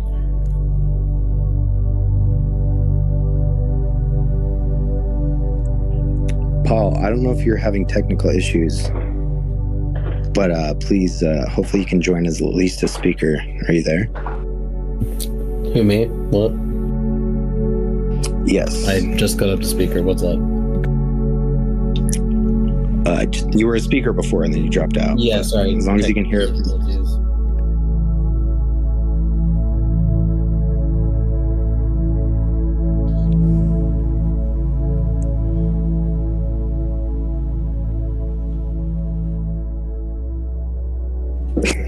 Sorry, was there a question?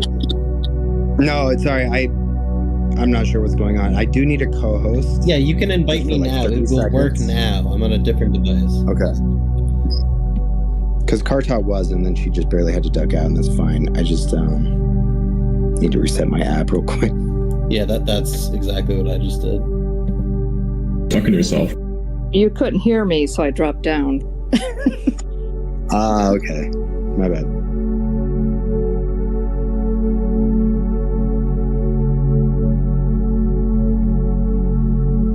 But you should have another co-host just in case. Oh, and you do. There you go. I can hear you now. I'm going to go to bed, but Karta, I just want to let you know I paid you, so don't break my legs, please. Wait. Wait a minute, you did what? Oh, you paid me. Oh, thank I just sent God. you the money. Yeah, so. Okay, we'll take up some new bets in the coming next week. Okay. Yeah, if I can still afford to do that. Yeah, right. Yep. Thank you. Is anything that Getting some coin up in here. Yeah, he lost some bets. He's go into it. Oh, he left. Okay, he's a little bit scared. All right, got it. Hey, Kimball, I'm actually gonna have to not co-host because my other device is being stupid as well. Sorry. The universe doesn't want me to co-host. But let me back up as speaker if you can.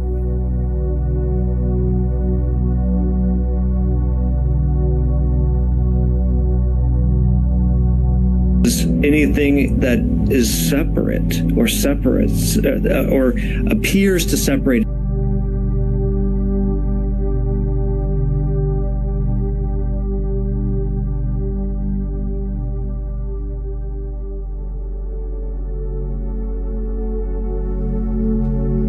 Can you guys hear me?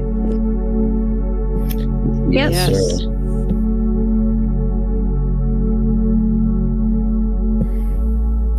Yeah, sorry, I can't co-host for reasons that are too annoying to explain. That's fine. Yeah, we're good. So, but Paul, do you have any, like, what do you think is going to happen in 2024? What do you think's going to happen? What do you hope happens? What he said and what some others have said, but with that in mind, I think that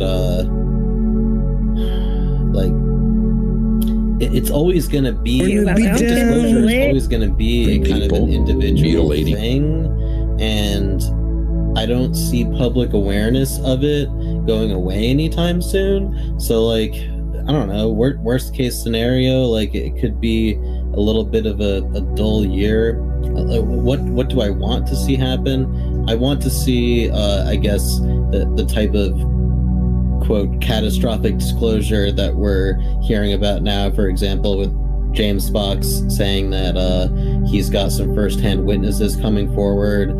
David Grush also says he has at least said that a couple weeks back that he has an op-ed that he's going to be posting at some point soon with some firsthand info that he has. Not that I have my hopes up for that. In general, yeah, I think we can expect possibly some more of that firsthand stuff. I also think that once some anything footage comes out from the Soul Institute or Soul Foundation, that there's going to be a lot of discussion there and a lot of, like, I don't know, just people reacting to it. That'll be good. Hopefully that happens soon. And yeah, I don't know. 2024 is a bit of a wild card, but I do think that we're moving in the right direction. And yeah, I mean, ultimately, I just want people to acknowledge that it's a real phenomenon that is important enough that it's worth investigating and it's worth people knowing about. Like, yeah, we have to go about our lives and pay the bills and put food on the table, but like this is a really important topic, obviously. Yeah. Hey, sorry to interject real quick, Kimball. You should check your DMs. Apparently there's some random account that's like broadcasting this space right now, Paku Man. Yeah, I don't know if that matters or what, but I figured I'd let you know. But sorry. We're famous, guys. I've been trying to convince you. This account is super famous. Who's trying to broadcast it? Paku Man. Let me see. Let me look at what their handle is. Draculea 36963 Paku Man. It's super random. I don't know, but Kimball should have a DM about it if he wants to check it out. Also, Kimball, if you could retract my co-host invite, that would make my life a little easier. I thought I did. Hold on. You might have. It might just be my bullshit. Cancel co-host invite. There you go. So much admin Kimball's having to do right now. It's all good. But a point that Paul made that was really good. What was it? Hold on. Oh, I don't know. Sometimes,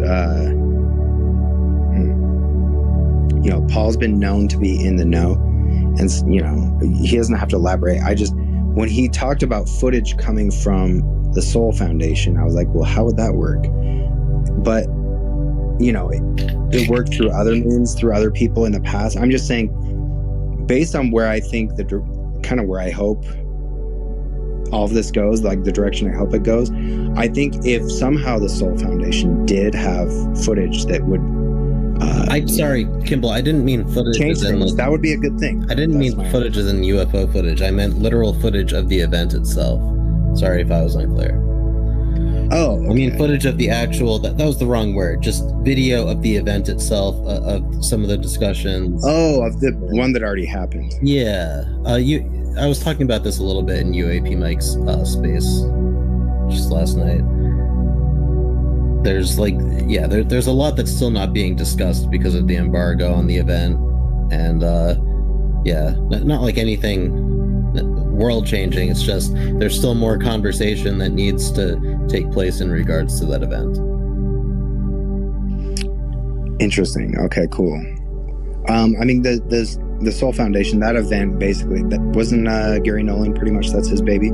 Gary Nolan and Peter Skafish were the main people who put it together, along with David Grush, and then of course the whole cast and crew, other folks that were there. But yeah, it was Peter Skafish and Gary Nolan. Do you have why is that event being so gate-kept? So as I said in the space last night, it sounds to me like that there was just a lot of, how to phrase this, what I said last night, I'll just say again, the event didn't quite go, I'm just going to skip to the end of what I said last night, which is that the people in charge of parsing apart the video footage to put out from the event, they're still trying to figure out like what kind of message they want to put out to the public, like how much, whether they want it to be more nuts and bolts, whether they want it to involve the abductees, whether they want it to what they want their sort of message to be. That's so editorializing, right? Because that's crazy. It is, because if these speeches already happen, that's implying they're going to edit them to. I mean, they're editorializing. I'm not implying. I don't know that that's the case. I think that might be jumping the gun a little bit because it hasn't happened yet. So like, I don't think that'll happen. I think I don't know. Like, ultimately, like, people are going to come out and talk about what they saw there. So like, yeah, I honestly I don't know what to say. It's just. Did you guys happen to see Gary Nolan's recent tweet about that when somebody asked him, the more recent one? I don't think I did. Because don't quote me, but he said something to the effect of, he kind of admitted like they probably should have done a live stream, and there was some kind of miscommunication with the people who are doing the video editing, and there are specific people who don't want their face in anything, so all these things have to be like handpicked and et cetera, but you could definitely tell there was some frustration on Gary's part from whoever the hell was supposed to be handling that. So I do know there's some of that going on, and that's all I know. So that's just from his tweet. Thank you, Sean. That's basically what I was trying to say and failing to say, because yeah, there were a lot of statements that were kind of made off the cuff,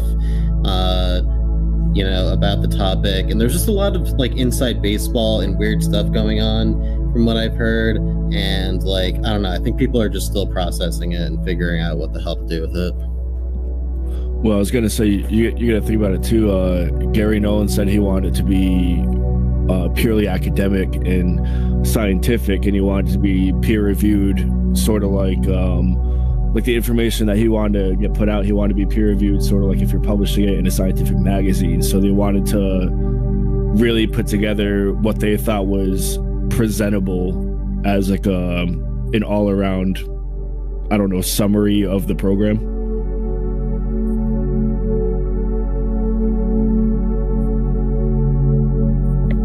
Yep, that's exactly it.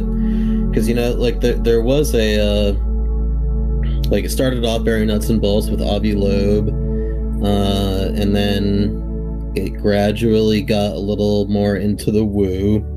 And then meanwhile, I think there was, from what I've heard, there was a lot of discussion amongst the attendees about the political angle and like the Schumer amendment that was still being actively contested at that time.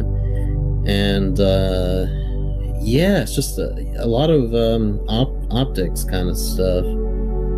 I'm sure that more info will be coming out. I don't know much more than what I'm saying, but I have heard some things.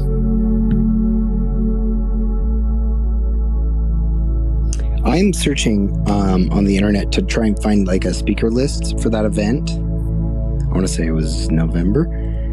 I haven't found one yet, but just based on what Telling the Compelling was saying, you know, if he wants to take a strictly academic, like scientific approach, yeah, I mean, that would put like the people who spoke, that would put some things into context, I think. Well, it's right, because you have like some big time academics there, like Hal Puthoff or Jacques Vallée, or Gary Nolan, and like these people are into some pretty woo concepts, consciousness concepts. You know, Hal Puthoff with remote viewing, Jacques Vallée with his whole spiel, Gary Nolan as an experiencer himself. You know, like it's a little tricky, I guess, if you want to come off as really academic. Yeah, and I think that's exactly why they sort of tiptoe around what they want to put out, you know? That's right. Good point. Good point. Okay, so I found it on Soul's, very own website. The speaker is Jonathan Bertie, Dr. Eric Davis, Dr. Timothy Gallaudet, Dr. Hyrus Victor Grove, Dr. Avi Loeb, Leslie Kane, Charles McCullough III, Christopher Mellon, Diana Walsh Pasoka, Dr. Diana Walsh Pasoka, Dr. Beatrice Viorez, and Dr. Jacques Vallée. And I wouldn't. The only person on that list some of those names I did not recognize. Diana Walsh Pasoka is the only one that would stand out to me as like, she's not in the hard sciences, she's in the social sciences, but that she's still academic. So, I mean, from what I can tell, that fits the bill. I'll just say again that like there was a lot of, from what I've heard, I don't know, just friction between the desire to get to the bottom of the topic and to dive into the woo, and trying to keep things a bit more nuts and bolts. I had one more thing I was gonna say, I just lost it, but come back to it.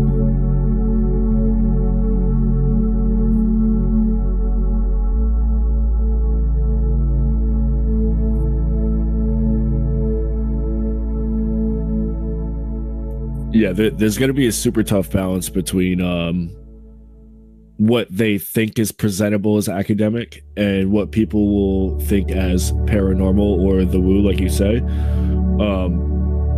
And I think I remember Grush saying that Jacques Vallée during the Soul conference was actually saying how certain people are leaving out abductions and how that's actually a massive part about it. And he was actually, I don't know the full details of it, but apparently he was actually getting real upset that people weren't taking the thought of abductions as an academic point of view rather than just a woo point of view, and that was something that was also like conflicting with the Soul conference. Yeah, thank you for saying that, so I didn't have to. That is correct. He Jacques Vallée wanted to talk more about the abductees. And that was a point of contention. And the only other thing I was going to say is that there were just like other just things that people said in general, like that speakers said that I feel like they might have regretted saying in such a public setting. if that makes sense, and that's maybe one of them. I don't know. That's probably not one of them, but stuff like that, stuff like Jacques Vallée being like, what about the abductees? And they're like, no, don't talk about that. That there were other things like that where speakers would be like, well, what about this? And they're like, no. So yeah, there was more of that, including... Yeah, I think they're worried about like what the audience or whoever is consuming the video content, how they would perceive what they're talking about. That's okay. What they're worried about. So I found Gary's tweet real quick. I'm gonna read it really fast. Yeah. This is from yesterday. This is a response. So this will add more context to what you guys are saying here. So he says, the reason for the delay is straightforward. Human frailty and my lack of understanding of the process of how professional camera crews collect and store video. The buck stops with me at the end of the day, and I won't point fingers. Should we have streamed? Probably. Did we get some requests from some individuals not to stream? Yes. Did some people ask to not have their faces in any videos? Yes, and those videos have to be checked by hand for those images. Should I have hired someone to do all the editing from the get-go and not assume that someone else was doing it who I thought I was paying to do it? Yes. So blame me, end of story. We have some volunteers helping edit the 10 terabytes of video from 4 cameras and 2 GoPros. Nothing will get edited out for public consumption. Relax. Yeah, I just was going to say, I don't know as much as probably any given speaker in here knows, but if I were to deduce, it seems like this topic means a lot to Gary Nolan. And if he's kind of one of the founders and kind of at the helm of the Soul Foundation, he's going to be pretty particular about how this conference reflects on the Soul Foundation, because I think given his position that he's kind of like worked for himself in his research, he wants this to be top notch and he wants it to advance the topic forward in a progressive way.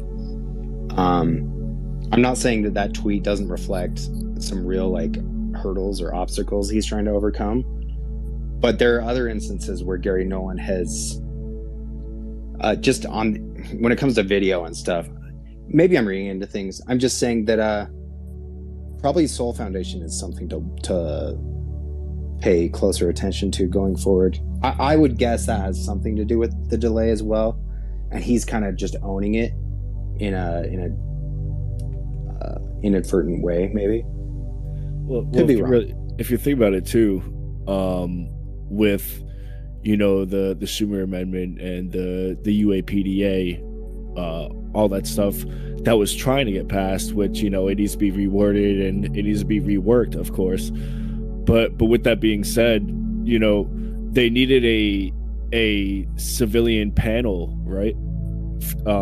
To say what should be declassified and what shouldn't, to consult with the president. I mean, who better to do that than the people of the Soul Foundation, right? So maybe that's another reason why they're being so careful about what they're doing, because they really want to do it right the first time and get in there exactly before anybody, you know what I mean? Because like I said, who better than these people from the Soul Foundation than to do exactly that job? So, I don't blame them if they're really trying to secure that spot. And not just that, I think that they kind of I'm gonna use the word succeeded in doing that already. Like, it seems like, again, there was a lot of inside baseball taking place there. Like, I could be wrong, but like I think that to some extent the Soul Foundation was kind of like a reason for people to meet up to discuss those politics, to discuss the Schumer Amendment and whether they're for or against it, among other things. Like, literally, it was like a reason for very powerful individuals to discuss whether they are pro or against having more disclosure right now. Yes, I'm just going to go ahead right now, and I'm actually... This is amazing. Thank you, guys. Everyone who's contributed. I'm going to do a prediction real quick. This year, I think we're going to see some spicy stuff coming from government disclosure. But I think in the long run, I'll place a bet on this. I think it's going to come from organizations like, if not the organization, the Soul Foundation. That's where the actual like groundbreaking disclosure will come from. Because he's not... There's no like... generational, multi-decade history of obfuscation and stigmatization. It's not quite private, but it's like it's more in these, government, the way government systems operate, they're slow to change. And that was kind of built into it in some ways. And I'm not going to go into all the political philosophy stuff. I'm just saying that, like, in the private and or academic sector, things are much more prone to mutate and adjust based on circumstances. And frankly, like, Gary Nolan has kind of proven that he is like a solid scientist and he's interested in the topic and he deems it as valid. And so I think it's going to come from an organization like this, really, like the real, like, meat and potatoes of actually what we know, which I don't think is even that much, but I think it'll come from a organization like the Soul Foundation. If I may, just this will be the last thing I will really say on the subject. I kind of disagree, Kimball, just purely based off of what I've gleaned and heard. It might be the opposite, honestly, the exact opposite of what you just said, or at the very least it might be the case that yes, we're going to get a ton of information through the Soul Foundation, like, no doubt, like that's already happened and that's going to happen, but there's still a lot of gatekeeping taking place. And that very same gatekeeping, where though? It might be part of the Soul Foundation. Like that, and it might be that could be involved true. Again, like these people are I'm just to do that. Yeah, I would still say in the long run, I could be wrong, but I just think the gatekeeping that has gone on and will continue to go. Just look at the Schumer Amendment. Like, I don't know. I just think whatever most of these things are more. Most of these things are government adjacent, but you could still be right. Like, both could be true, kind of, because I do agree with Paul. But I think whatever information they do want to disseminate, they will through these groups.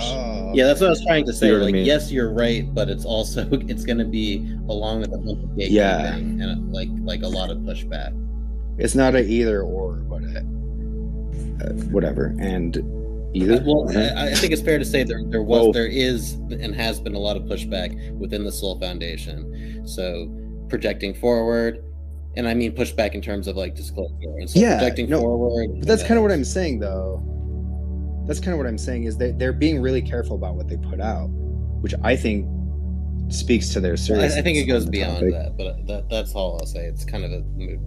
Yeah, it's like, you know what it is? Like, this is my opinion, like, Kimball, like, you're kind of looking through, like, how it should be, right? Like, it's like glass half full, like, they probably are doing that, but like Paul said, there's a whole nother side to that shit. Like, not just, I don't mean just with the Soul Foundation, you know what I mean? Any of these fucking government, wink wink, adjacent groups that are doing these kind of fucking things, like, this includes the Galileo Project and shit, okay? Like, fuck how public it is. Like, there are things, these groups are there to filter shit through. I don't know the ins and outs, but that's what they're. So yeah, they might be careful, as you're saying, like, you know what I mean. As in, this is my baby. I do care about my work, right? And I, like, as in Gary Nolan, I care about my work, and I want this to put out a certain way. Sure, but there's also a whole nother fucking side to that, as Paul is alluding to. Yeah, so I think it's both. Yeah, real quick. I just want to. I think that's all true and that's all accurate. There's always more going on than what we know, whether it's public or private or whatever.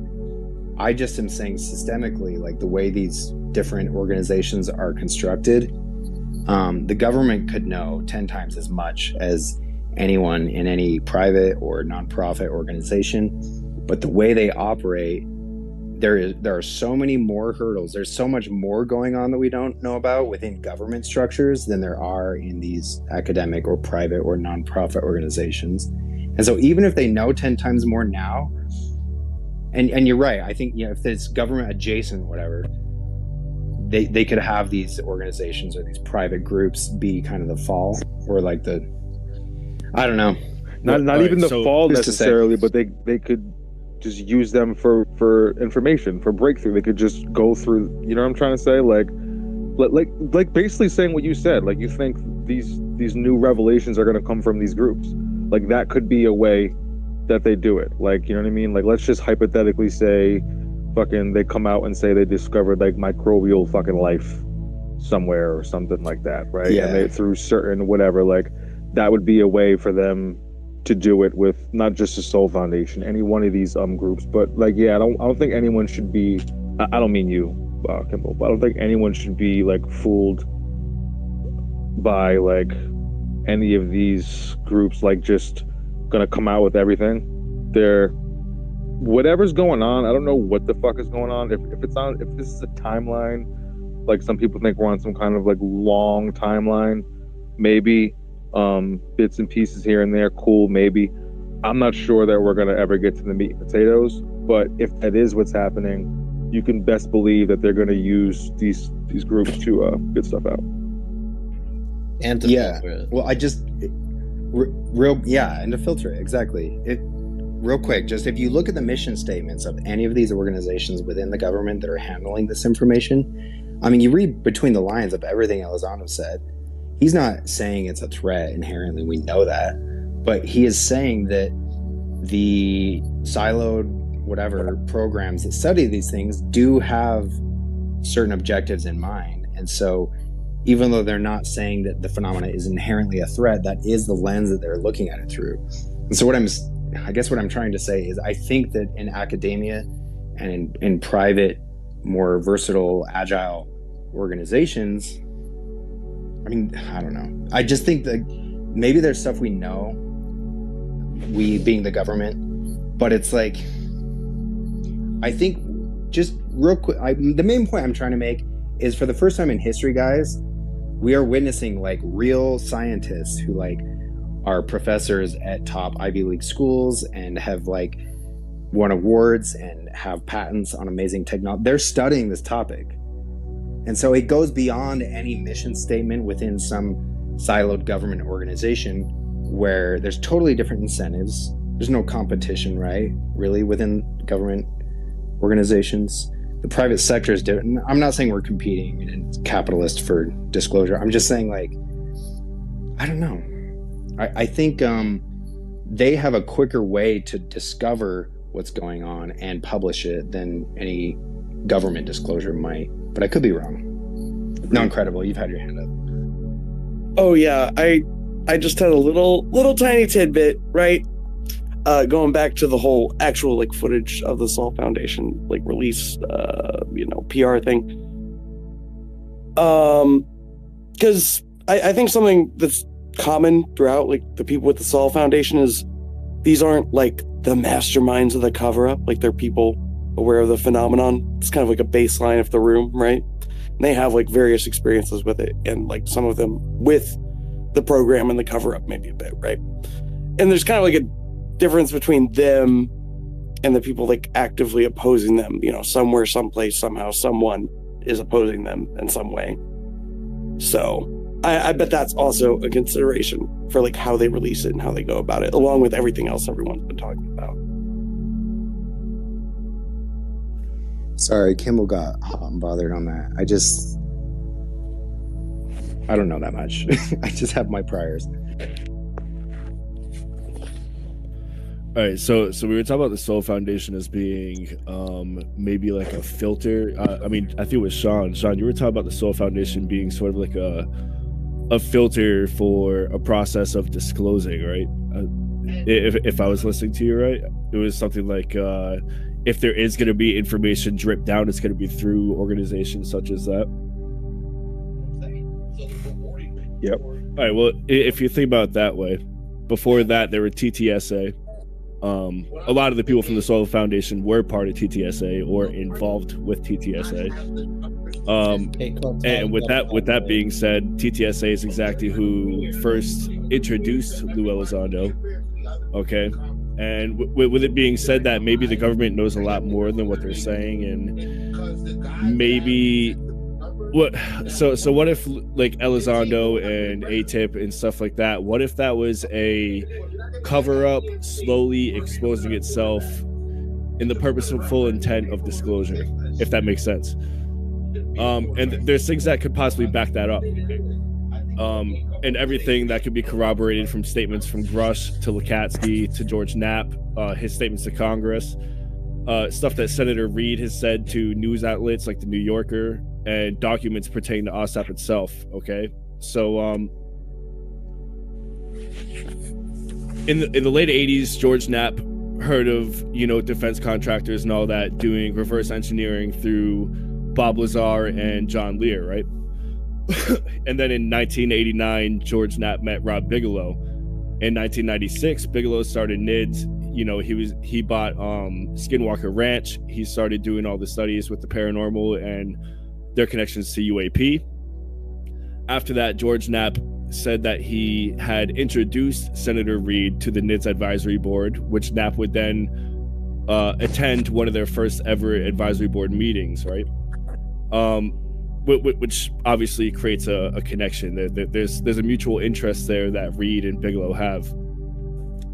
But one of the things that they were mostly interested in was the papers that George Knapp had smuggled back from Russia during '93, when the Soviet Union had crumbled, and he met Boris Sokolov.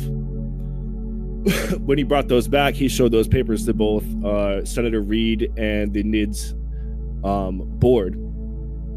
And of course, Senator Reid, being Senate Majority Leader, is going to be mighty interested in that, because that is, at that point, foreign affairs. It's, okay, these guys have this stuff, and that's a problem, because if they get a hold of it, like Luis Elizondo says, if another nation gets a hold of that and they are able to weaponize that against us, we are fucked. So of course that's going to be something of huge importance, right? So after that, the DIA puts out these bids for OSAP, okay? And all of the requirements for the bids are exactly what Bigelow already has. Bigelow has an aerospace company that he made in '95. He has the NIDS team, which has astronauts that walked on the moon. It has scientists that supposedly worked for legacy programs already, and they had inside information on where material is being held and when it's going to be divested of, which, you know, Dave Grush later on says that Senator Reid told him that Lockheed Martin was looking to divest itself of some material. This falls directly in the timeline of OSAP, okay? Everything about OSAP and its bids pretty much explains that this is a reverse engineering program. We need people that know this, and that, all these topics being propulsion, warp drives, whatever. Everything about it is reverse engineering, obviously. Well, so Lakatsky eventually said that they broke into the hull of a craft, right? He said that in his book. He said it on the Weaponized podcast. If that's the case, that infers that Lakatsky had his hands on a craft. And that would only happen within OSAP, which is when he was working for the DIA, which is when he was doing all this stuff. So, with that being said, what if OSAP did get a craft, okay, and then broke into it? One of the requirements for the bid for OSAP was the contractor shall notify the COR and contracting officer immediately upon the determination that higher classification requirements exist in order to accomplish specified requirements. After that, Reid sent in the letter to Deputy Secretary of Defense Lynn in 2009, where it's presented as ATIP now. It's no longer OSAP. This was also confusion that made people think that Lou Elizondo didn't actually run ATIP and all that stuff.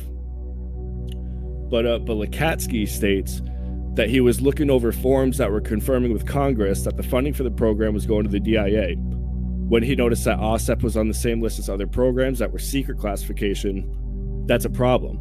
OSAP is a program that's supposed to be top secret TSSCI clearance, right? At minimum. So if it's classified as secret, it compromises it, because somebody who wasn't supposed to see that information now has, and that's apparent because it's on the it's on these notices. Lakatsky didn't like that. He wanted the name change. And this is all stuff that he said on the podcast. He says it in his book. All of it's corroborated if you guys really look at the evidence. Lakatsky says that that's why they changed the name.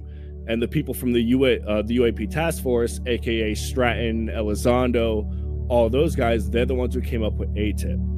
Okay. And I think what happened with that was they made ATIP into the military outlet that looks at UAP sightings.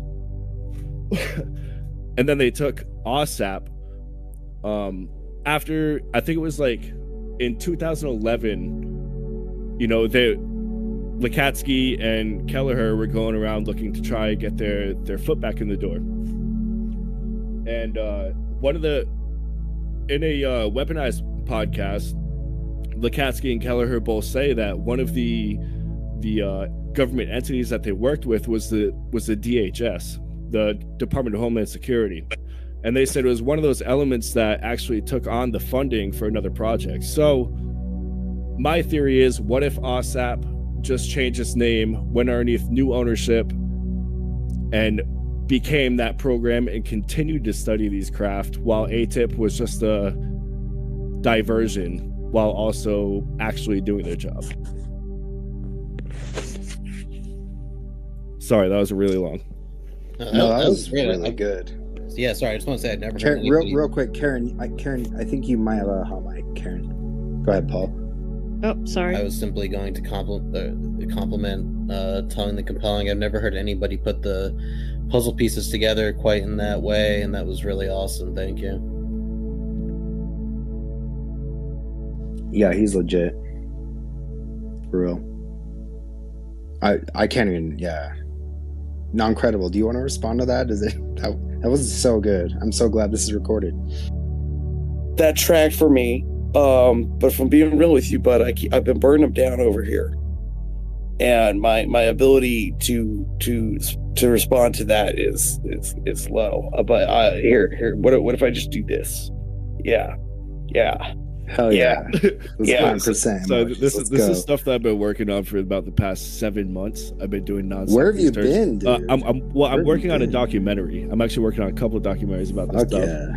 But and you know, I don't want to promote that stuff because I don't care about any of that stuff. I'm just doing it for me, for my own, like the way that I take down this information, the way that I want to study it is because I truly want to figure it all out. So I transcribe a lot of stuff, and I want to put it in a way that's presentable, so that way I understand it, and so that way other people understand it. So when I take the time to study this stuff, I sort of keep going back and forth between everything and putting together puzzle pieces that keep coming out, from like, you know, the Joe Rogan Grush interviews to the Weaponized interviews that have been happening in the past year. Because it, like, if you really look at it, it all falls right into each other, and either everything's the truth and that's why it's fallen in, or this is the craziest psyop in history. So it's just really stuff that needs to be looked at. That's fucking awesome, and you can feign humble. Yeah, I mean, I think you are just genuinely humble, but whenever you want to release that documentary, whatever credibility I have left at that point, I will promote the fuck out of that.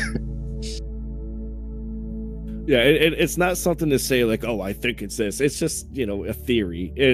It's a theory based on facts and documents and what we've been presented. So if there's stuff that's missing, that's the own programs or whoever is doing this fault, because they're leaving those parts empty for us to sort of put the pieces together. And I think it's just what we're trying to do, you know? Breadcrumbs, right? Elizondo said that more than once. A million times, and I think you know, there's a reason for that. Yeah, honestly, like I think he sorry, just on that note, I think between Elizondo and Semivan and Nolan and all these people that, like, for better or worse, I don't know, I think they've put a lot of the truth out there, and it's just up to, or at least if not a lot of the truth, they put out a lot of the data that the insiders probably have out there, and it's just up to us to kind of figure it out for ourselves and cross-reference it with what's already publicly known and what we experience ourselves. Exactly, yeah. Right? And if you don't believe it, that's fine. But if you don't believe it, you should probably figure out why you don't believe it, right?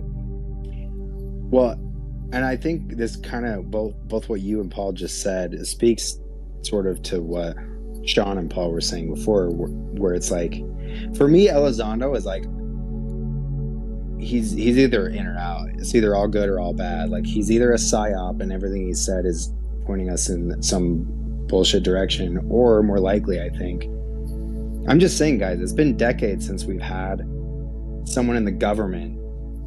I mean, no one's really resigned the way he did. I mean, I guess Hynek kind of did something similar. I'm just saying that, like, if you actually listen to all that, it does paint a picture. You know, it's not as clear as some of us want, but I think it's worth. There's just so many voices in this topic, and maybe that's what Elizondo meant when he was like, "I want to destroy ufology." You know, just there's just so much that, like, I don't know, either hasn't been confirmed or it's just straight up bullshit. Yeah, and we need to filter that. We need to get down to brass tacks and maybe focus a little bit less on getting in the weeds. Not that there's anything wrong with like going into the lore of freaking Pleiadians and channeled material and God knows what else. Like, you know, there's so much to this, but yeah, I don't know. I mean, and even as I say that, like, Elizondo put some pretty esoteric stuff out there. I always bring up the image of the alchemical image that he drew on Kurt Mungel's podcast of the circle inside of the square inside of the triangle. You know, like that's just one example. And then Jim Semivan going all in on the jinn and ancient religious texts, and Gary Nolan being so open about his experiences, especially with his full-length interview out now. Like, these people are, like, to me, like, Kimball, you just said, like, either Elizondo's, like, all in or all out. Like, I kind of feel what you mean. Like, I kind of agree. But it's, like, to me, it's, like, it's not about these individuals. It's about what they're saying. And to me, what they're saying resonates already, because it's where they're saying it from. The point I was trying to make is it's where they're saying it from. And what they're saying, like, are like these are just ideas that are like, it's like people can't think for themselves. They say, like, oh, Elizondo or whoever said this and that. It's like, yeah, but he's not the only one that said that. Like, all the shit that he's saying, it's just it's kind of already out there, but it's from his particular perspective. If you believe that he has the credentials that he has, yes, there might be some spin on it. There probably is. You know, everybody spins everything a little bit when they're trying to like talk about these really deep concepts. We're always going to have a little confirmation bias, but like that doesn't mean that it's some crazy psyop.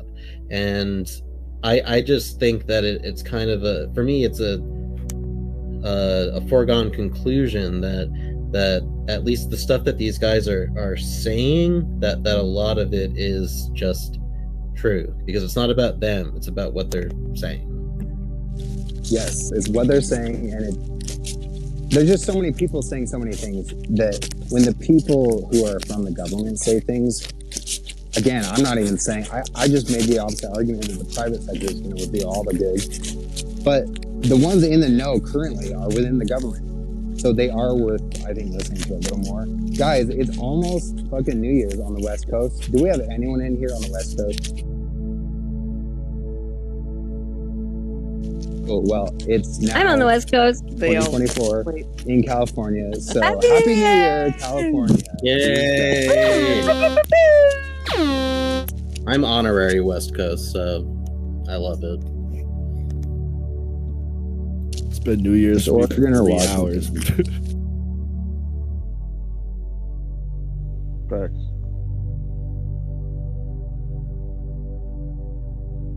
Guys, this has been a really great space. I'm not trying to do it. Thank you, everyone, for contributing. No, I mean, thanks for holding it. You're scratching there a little bit, Kimball, just FYI, your audio. But I'll probably... Thank you. Sure. I'll probably bow out shortly, but this has been super awesome. Nice way to spend the new year.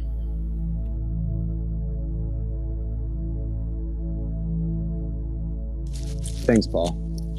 Is it still scratchy right now? Yeah.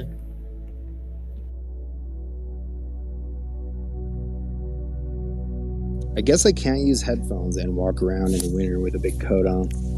Even when it's hanging out in front, you know? Like, it's not down my shirt or anything. No, it's not allowed. Like, they have to be earbuds, apparently. I'm sorry. I'm curious if the phenomenon's going to keep increasing, because it's just been my observation, and it might be confirmation bias, but it's been my observation that the phenomenon does seem to be increasing, both based off of what military people like Ryan Graves say, you know, that they're encountering the phenomenon every single day now. Like, I don't know if that was the case in the past. And also from just regular experiencers that I meet, or just like everyday people that are interested in this topic who are looking up or looking within. Like, it seems like it's increasing. So I'll be curious about that. Like even if 2024 is a total like shit show when it comes to government top-down disclosure, even if that's the case, I'll be curious to see like what goes on in the experiencer world. Dude, let me just say real quick, if you don't mind, Kimball, because that's what I was thinking when you guys were like going around giving your thoughts on that. It's like, for the government shit, cool, like it'll probably be 3 steps forward, 2 steps back, bullshit. There'll be some shit that comes out, but there'll also be a lot of stagnant stuff, I think. But the experiencer side, like, that's what I hope is more focused on.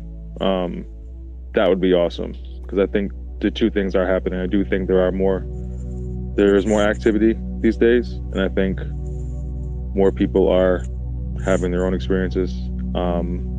And yeah, I know, again, there's probably a time scale here, how they're doing it, but you can only talk about this thing so much, like, publicly, from like just a governmental standpoint and only a national security standpoint. At some point, you have to like actually act like regular people are experiencing these things, right? Yeah. So like that would be great if it shifted to that at all, you know, but we'll see. Well, Yeah, dude, again, though, like, real just quick, like, that kind of, the thing that everyone's worried about is the effect it's going to have on society, right? Catastrophic. Yeah, man. Cataclysmic. I mean, yeah. I'm just saying, Yeah, but you don't have to. No, what I'm saying is experiencers have more, like, direct knowledge on what that's like.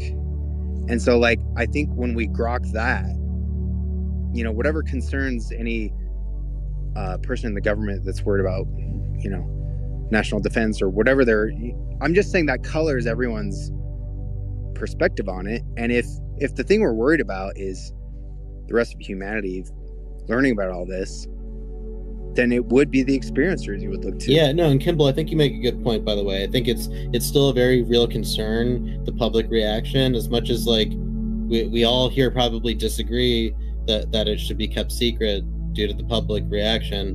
That is still very much a contested issue, certainly from what I've gathered. So that, to me, as an experiencer, that makes it like it makes it all the more important that we pay attention to the experiencers, because if the powers that be are just going to keep saying like, well, we can't let the normies know, you know, so and so they just leave the experiencers out to dry. I don't know, it's just going to fall to the experiencers, and hence it's going to, or ergo it's going to go to the phenomenon itself. Like, is it going to keep increasing like it has been? And I personally think it will, because it has so far. I think And it's also just, oh, my bad, telling, go ahead, man. Oh, sorry about that, bro. I think it's all part of a process, right? I think, like, people like Rush and a few other people say, it's like, disclosure is not an event, it's a process. Okay, so like, when you think about stuff like Skinwalker Ranch and them bringing the woo to the government, to the military, that is one step. And then you have things like ATIP and UAP Task Force and Arrow. That's another step. Okay, that it goes from an organization presenting it to the military presenting it to the government presenting it to the people, right? And then from that point, it needs to go from presenting it in the government aspect to the experiencer aspect, like you were saying. Like I think that if anything, that would probably be the next step. And I think stuff like Arrow and ATIP and the Soul Foundation are just sort of precursors to that, if that makes sense.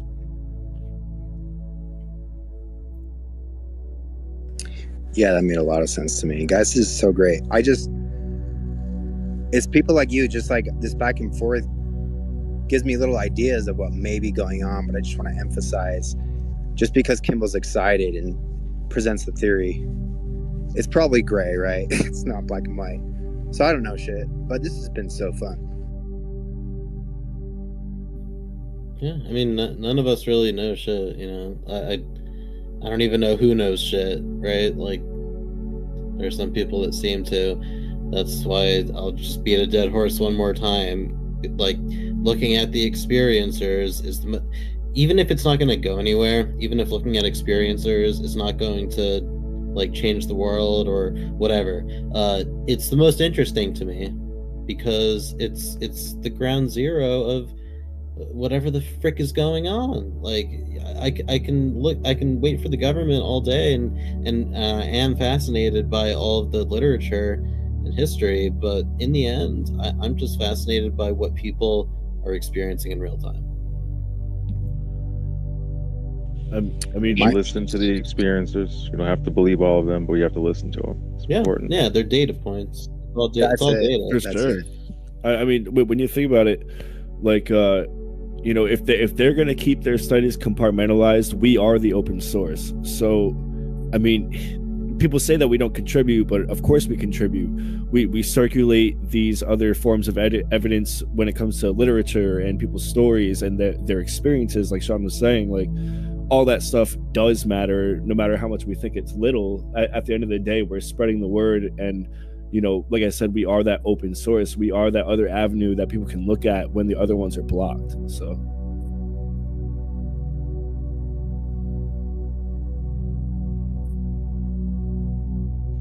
that's why I hate like the like we don't know anything. It's like, yeah, most of us don't, but like we don't know. Like I bet some people know some shit. Like, well, I'm sure there's a bunch, you know what I mean? Like people, like there's a lot of interesting things out there. Maybe some of these people do have a few nuggets in there, like, you know what I mean? Like there's stuff to be gleaned. There are patterns that, you know, there's a lot of stuff like that in the experiencer data. So it's collating data, yes, but also just like 100% that, Sean, for real. But just look at the idea of like an authority on a topic is changing so much because of how interconnected we are. Like people knew shit back then, but they either started a cult out of it or they just went on with their life. But so many people are experiencing this now that like none of us are special, but like it's important information and data, I think, to at least consider. I've said it in other ways, but Sean said it way better and more concise. I can't even paraphrase. I've had the hunch that like these experiencer groups, I don't know how, like, their experiencers are so varied that it's hard to really like, do we take any of this so seriously like we would like empirical physical data? No, of course not. Maybe not, but like having the space for those people to tell their story is so important. So it's like but again, Sean said it way better. Well, I want to add to what Sean said too, that like I totally agree that's like one of my major frustrations is like, yeah, some people almost certainly know shit, like within government, I would hazard to guess, or within the military or the private sector or wherever. And then two, the other thing that annoys me is when people say like, not when non-experiencers, I suppose, say like, or mostly non-experiencers will say that there's no phenomenon at all. And from the perspective of somebody who's not only had experiences that are so out of this world that took me years to come to terms with, even like wanting to consider that they might be out of this world, and then meeting, you know, this huge community of other experiencers, like you said, Kimball, like, you know, it varies a lot, and you don't know who to trust, and you don't need to trust anyone. But I can trust one thing, and that's the fact that people are experiencing high strangeness.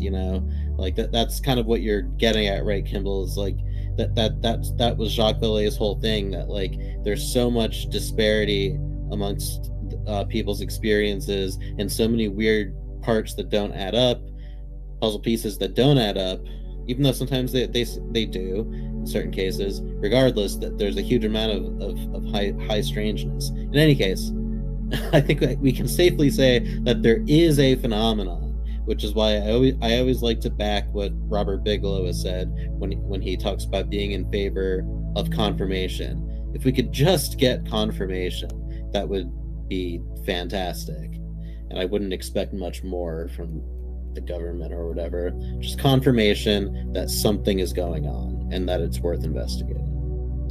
That is so huge, and it's something that I've been thinking but have never been able to put into words, because that is it, honestly. Just confirmation. Maybe that's safe disclosure or government. I don't know what I was saying in that poll before. Man, I had so many thoughts, but that was great. Yeah, we just need a handshake, just a fucking throw us a bone, just an acknowledgement that that there has been this cover up for 80 fucking years. Just exactly what's happening now. I think that if it does go the way that these factions want it to, the seemingly positive disclosure factions, it's basically just going to result in confirmation, and it might stop there. Richard Dolan talked about that. Dude, but it can't stop there though. That's the thing. Well, from the top down is what I mean. It can't, like, once they admit that they've been hiding stuff for 80 years, it's over. Like, it's never going to stop. It's the amount of fucking illegal things, it's fucking uncanny that have gone on. So if they actually came out and stood on that, stood 10 toes down, as the kids say, in that shit, like, they can't. Well, so there is no like little bit of. I mean? Absolutely do. No, you're right. So what do you think then? Do you think that they will just never, ever, ever? They're just going to stonewall forever and not admit that, or do you think it's going? So I'll say this, right? My personal opinion: what happened this year with Grush, particularly and stuff, I never saw coming. So like I never even saw that coming. So I will say there's probably a lot of other things that are going to happen that I'm not going to see. But I'll say this, right? The stuff that I call last chapter shit, which is things like abductions, things like conscious connection with these beings, stuff like that, I think that shit's never going to probably come out. And I would love to be wrong. I would love to be wrong on that. So like I think like that's to me the final stage of this shit, and the genetic aspect possibly and things like that with like that shit is the last shit. So I do think that there will be revelations. I do think that stuff will come out, and I think it'll also get pulled back just like we've seen. How far they're gonna go, I don't know, but I do hope it at least reaches to the point where we're talking about experiencers like as regular people and not just acting like fucking jet pilots are the only ones who are seeing these things, Well said. And sorry. Totally. Real quick. I just think maybe that is the objective of like whatever disclosure, like not movement, but like whatever cohort of people within the government that probably is coordinating maybe some of these whistleblowers, which God bless them for that. Maybe the main task really is to provide confirmation without, I don't know. I mean, just being real, indicting a whole bunch of people and like causing what Sean just like perfectly articulated. Like, can we get confirmation without people needing to go more? I mean, I don't know. Knowing the way the government's structured, probably they can not release stuff they don't want to, but who knows? I mean, it brings up the question of, is it our fault or is it their fault, right? Because is it their fault because they've done so much to make us to where we can't believe anything they say? Or is it our fault because we're greedy and we want more than what they're giving us? Because who's to say that Lou Elizondo coming out and saying we have these things, I'm showing you them, and then David Grush, corroborating that evidence and saying, yeah, we do have this. If that's not confirmation, then what is? So is it us being greedy, or is it the fact that we can't believe what they're saying because of how much they've lied to us about already. So people already don't believe it, right? Exactly. So at the end of the day, you know, whose fault is it at the end of the day? Can anybody really be blamed, or is it just something like that we have to figure out as a country, or as a people, I should say, and get that figured out before we figure anything else out, where our trust lies and where we could actually, can they tell us this information? That's why I think it's kind of, someone said it earlier, it's kind of an individual thing, disclosure. What is disclosure? It's kind of different to everybody, what does right? Kind of speaks to what you're saying. Absolutely. And that's kind of what it comes down to. Sorry, the phenomenon's in control. That's what I was. That was me saying that earlier. I do think it's an individual thing, and I think that when people like Obama say that the aliens exercise strict control and stuff like that, they're not entirely lying. The phenomenon's in control. I agree, and a few hours ago, that's why I put that option in the poll as individual change. You know, first option was full disclosure from the government. Second was something like soft or safe disclosure from the government. But I think personal change and personal transfer, I couldn't fit transformation in the option, but like, I think individual personal transformation has a lot to do with all this.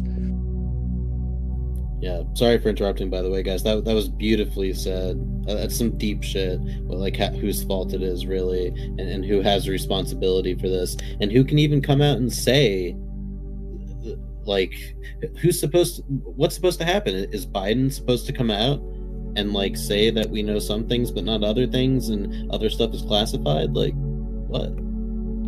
Well, exactly. So if it comes down to who are we as a people, and what do we expect, and what do we need to know? So, I mean, all right, listen. How about this? Like, because I agree with everything everyone's saying right now, and we're like kind of philosophizing on the point, and that's great.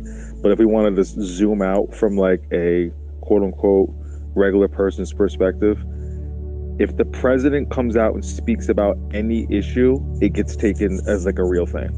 So if for the sake of the conversation, let's say the president, whether it's Biden or whoever the fuck is next, whether it's him or whoever, right, comes out and makes an acknowledgement, that is absolutely a form of disclosure. I don't need that to happen for me to care. Like, it's not gonna change like my experiences or what I think, but that will absolutely be considered. So my take is, if the people in control actually want that out, there are immediate ways to make that happen, because then you have the media, which is a whole other thing. Like, that can literally this whole X-Files music and like joke thing that we see with this topic that's on the news most 90% of the time, that will get turned off into a very, it's purposely like that. So if they have this thing where it's like, okay, we're gonna roll this out, like we're gonna officially say X, Y, and Z, everything changes overnight. Yep. Overnight. And that's confirmation. And my question wasn't even really entirely rhetorical. Like, I was genuinely asking, like, what's supposed to happen, and what kind of what you said, I think echoes what Steve Bassett says in his very idealistic way, that like we need the president to come out, like that is, you know, the confirmation moment. So yes, I agree, that would be a complete paradigm shift, and perhaps that's where we need to go.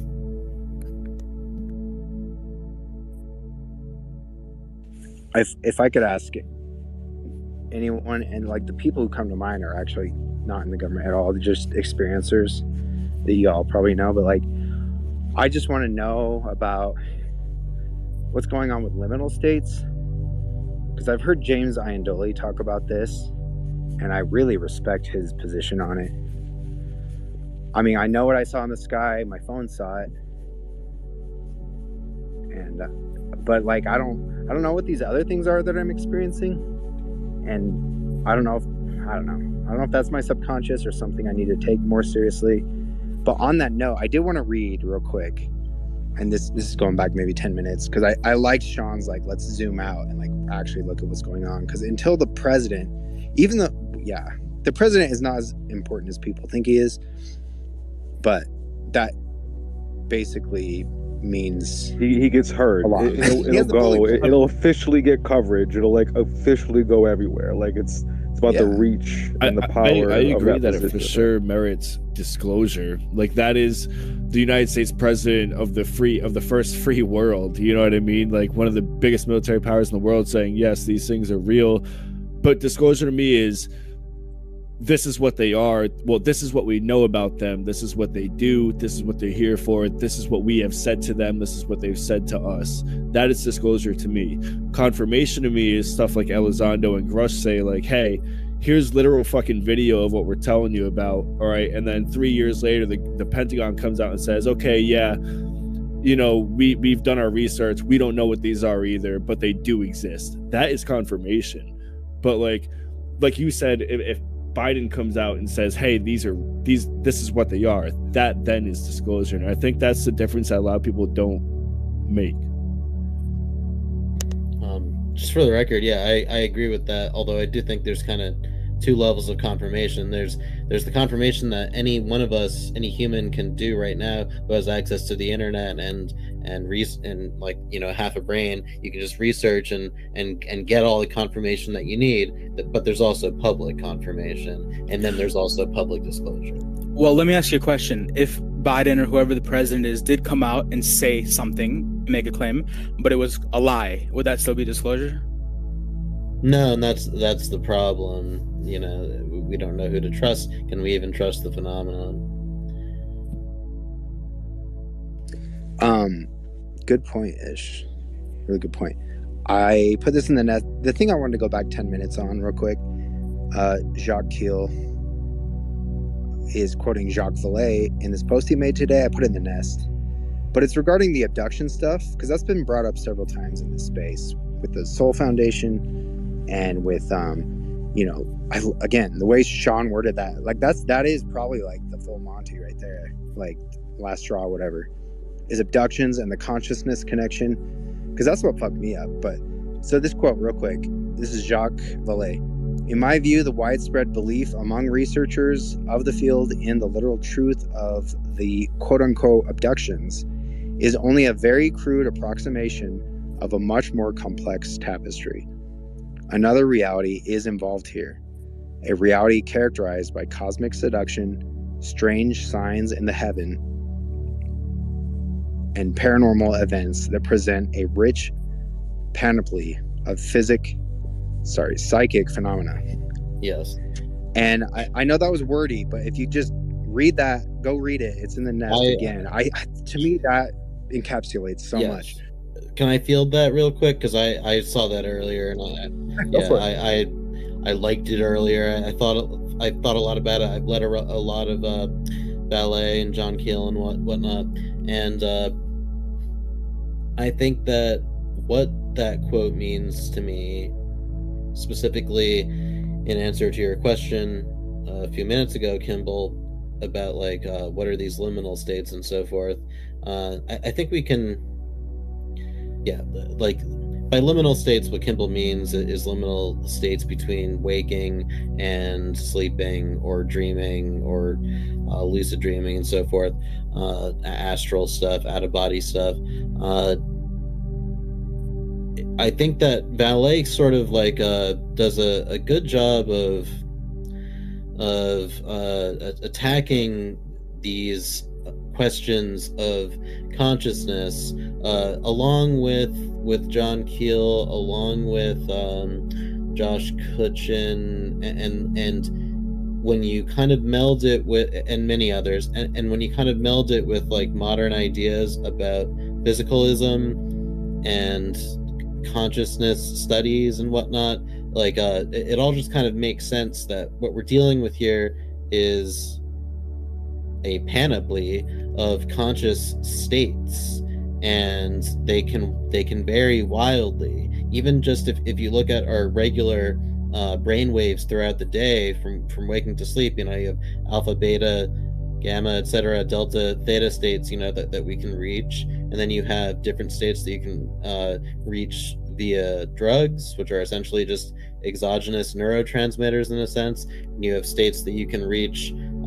using meditative protocols and dream states and all of this stuff. These are all just different states of consciousness, and ultimately I do think that this is what a lot of this stuff comes down to. That when you look at the UFO phenomenon, the number one like universal thing is the consciousness link. Whether or not it's my buddy Shane, who I just brought to the New York conference recently, he was talking to Paul H. Smith about the phenomenon of being called outside to look up at the sky and seeing a UFO. He had that experience. Like whether it's something as simple as that or CE5, I shouldn't even say simple, something as extraordinary as that, or whether it's something like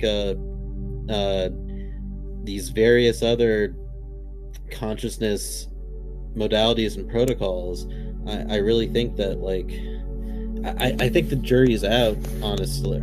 I think it's like, for me again, it's like I think it's a foregone conclusion that consciousness plays a huge role in this. It's just we have to realize that there's still always going to be questions. Just like when we see a UFO in the sky and we're 100% sure we saw it, it was a physical object, at least it seemed to be, you know, it was caught on radar. It's like we still don't know what that thing is, what it's doing, where it came from, if there was something inside of it, what that intelligence represents, what that means for our reality. We have very almost the same kind of questions if we get abducted, you know, or have the type of experiences that you and I have had. It still comes down to like, what was that? Like, what did I experience? What does it mean for me? What physically happened? What might have consciously happened? And just all of these questions. There's always going to be questions, and I don't think that we should make such distinctions between like physical and non-physical stuff. I'm kind of losing it there, but I absolutely agree in closing that this is kind of where the rubber meets the road when it comes to the Soul Foundation. It is like about the abductions and the consciousness stuff, because these are the mysteries. These are the things that people are experiencing and maybe have been experiencing forever. These are like the deepest questions about the nature of reality and life itself. And some people just are not comfortable, you know, like going to being associated with this at the Soul Foundation. Anyway, sorry, that was a really long rant. I hope it made sense. Hey, can I hop in? I just want to say, oh yeah, go ahead. Sure. So Paul, first of all, Happy New Year's, everybody. Paul, so I agree with pretty much most of everything that you said. The one thing I would push back on a little bit is the idea that liminal states are like waking and sleeping. In fact, I would argue that we're... I'm sorry, is someone talking? Yeah, can you not hear me? Yeah, Israk is talking. Let me hop down. Okay, I'm going to drop you down and bring you back, all right? While we're waiting for him, I just want to say, Paul, I think it's amazing that you said it was simple, and I don't think that you should retract that, because it is simple in the meaning of it. Consciousness is something that's so natural to us that we should understand it, and we feel like we do, but there's just something that we haven't unlocked to it yet that we don't fully understand. So I understand what you meant by simple. I don't think you had to correct yourself on that. Thanks. We got you. Yeah, I appreciate that. I do overcorrect. Do we have a... Can you hear me now? Go for it. Carta, can you hear me? Okay. Yep. Great. So yeah, what I was saying is that I think that in fact we live in liminal states all the time, like literally as in every waking moment. That's what I was trying to say. Yeah. If I was not clear, that was my point. It was then we're in agreement. And you're right. These are some of the most mysterious, but also some of the most compelling and interesting things out there. But one thing I wanted to throw out there, and I think it does help understand a lot of things, is there's this idea of the imaginal realm in Islamic philosophy, but it's present in many forms throughout many traditions. And is it okay if I just read you this post by this author named Cynthia Bourgeau on it? I think she does a great job explaining it.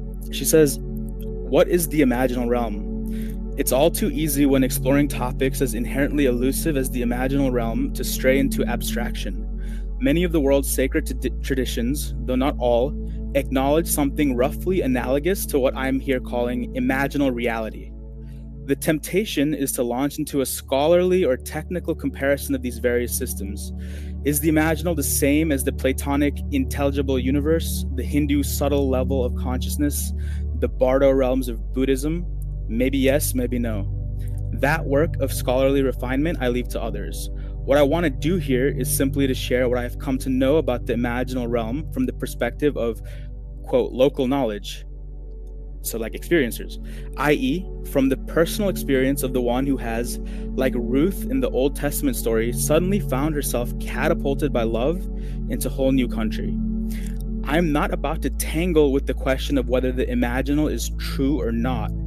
It's like asking whether a hurricane is true when the storm is already lashing at the shores of one's heart. Rather, I'm writing for those fellow travelers who have also personally tasted the validity of this realm and wish to know more about its mysterious ways. And then it goes on, the term imaginal realm has its immediate provenance in Islamic mysticism, but the idea itself, if truth be told, an archetype more than an idea, is common to all the great sacred traditions. It is traditionally understood to be a boundary realm between two worlds, each structured according to its own governing conventions and unfolding according to its own causality. In traditional metaphysical language, it is the realm separating the denser corporeality of our earth plane from the progressively finer causalities which lie above us in the noetic and logoic realms. Put more simply, it separates the visible world from realms invisible but still perceivable through the eye of the heart. In fact, this is what the word imagination specifically implies in its original Islamic context: direct perception through this inner eye, not mental reflection or fantasy. I say boundary, but the imaginal world is actually more of a confluence. For the word boundary suggests a separation, while what is really at stake in this realm is an active flowing together. Wow. Where the two... Fucking amazing. Yeah. It says, I will. It says, where the two seas meet is a beautiful Sufi metaphor to convey the essence of what actually happens here. The imaginal realm is a meeting ground, a place of active exchange between two bandwidths of reality. That is how its cosmic purpose is fulfilled, and I will attempt to demonstrate shortly the way in which it can be most fruitfully understood. The imaginal penetrates this denser world in much the same way as the fragrance of perfume penetrates an entire room, subtly enlivening and harmonizing. My favorite image to begin to access this admittedly mind-bending notion, and then she goes on to tell a short story about a snake. And then it says, the imaginal is that quality of aliveness moving through this realm, interpenetrating, cohering, filling things with the fragrance of implicit meaning whose lines do not converge in this world alone, but at a point beyond. As the Gospel of Thomas describes it, I am the light shining upon all things. I am the sum of everything, for from me everything has come, and towards me everything returns. Pick up a stone, and there I am. Split a piece of wood, and you will find me there. Experientially, received within one's own quiet subjectivity, it appears as an elusive aliveness, a meaning presenting itself in glimpses and visions, a foretaste or reminder of a higher order of being to which the human heart actually belongs and to which it responds with infinite tug. And then she goes on, but you kind of get the idea of what it's describing, right? And that's why the term liminal is really important here.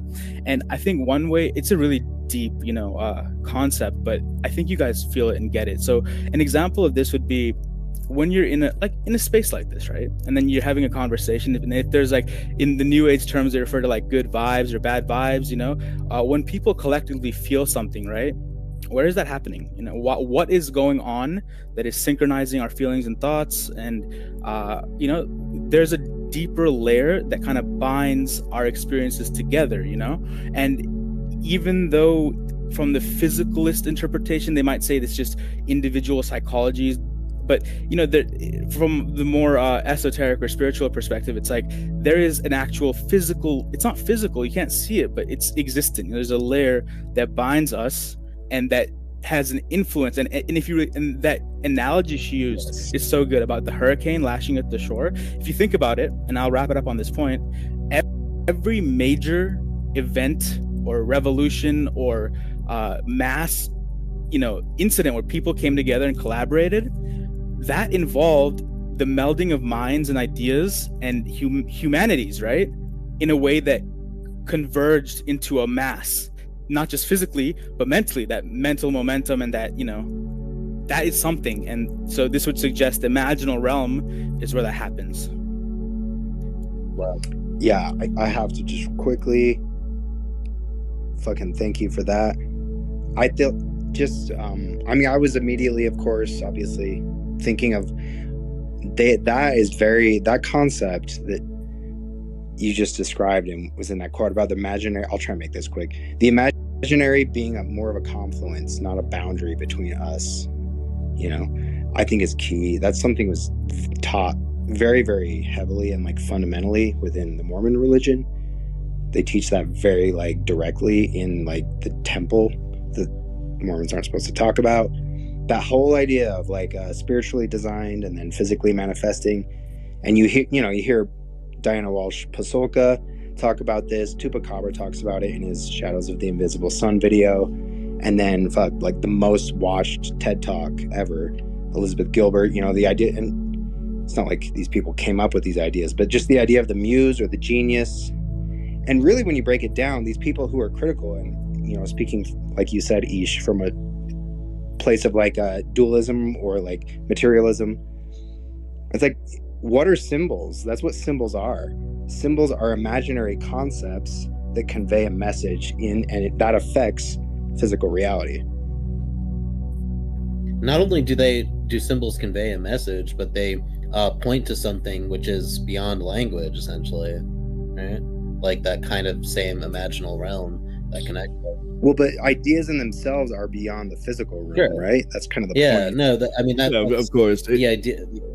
It precedes it, but can be backed up by physical realms such as a holographic theory. So I think it goes hand in hand at the end of the day. Like, okay, you can have one without the other, but it's a little bit more easily understood if you take both into consideration. Yeah, that's why I say like it points towards it. Like I look at a lot of mythology and language in general as like scaffolding. I like terms like spiritual scaffolding and stuff like that. But wow, I just wanted to say in regards to like Ish, that whole passage was amazing. I would love to get a link to that. Just the two quotes that like really went hand in hand. I put it in the nest. So. Perfect. What does it matter when the hurricane's lashing against the shore?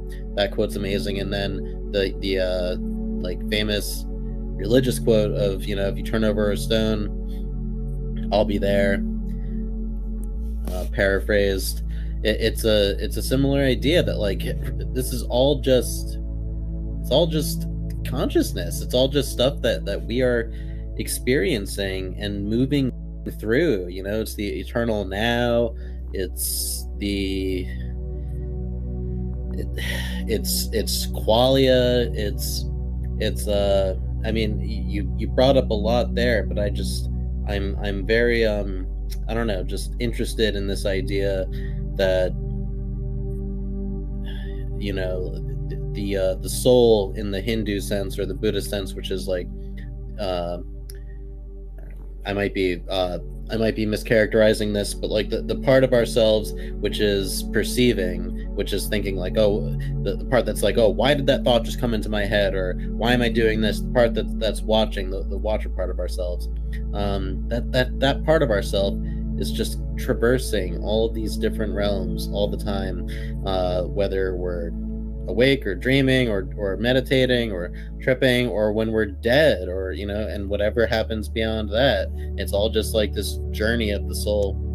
I don't know, I'm just riffing, but good stuff. Well, one really quick point about that, an interesting thing that I think ties into this is they did a study once that when a mother and a newborn child like look into each other's eyes, they both mutually have a rise in their oxytocin levels in their brain, right? So what's interesting is the brain that rises after that connection, right? So what is that kind of implying there? That and then you can relate to, I think most of us can relate to this in our own lives, that when, like I said, that vibe is there and you're really connecting with someone, right? You're both mutually feeling something that is common, right? But it doesn't have to be expressed in words, because it can't really be expressed in words, And that goes back to the point on symbols and why symbols are so powerful, have always been powerful as part of our human experience. And even to this day, okay, despite how much we think we've moved on beyond abstraction and philosophy and spirituality and stuff like that, I mean, you look around you, from sports teams to brand logos to flags to government agencies, symbolism is huge still. And there's a reason for that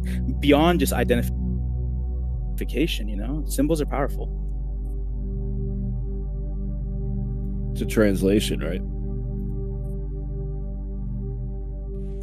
Yeah, representation.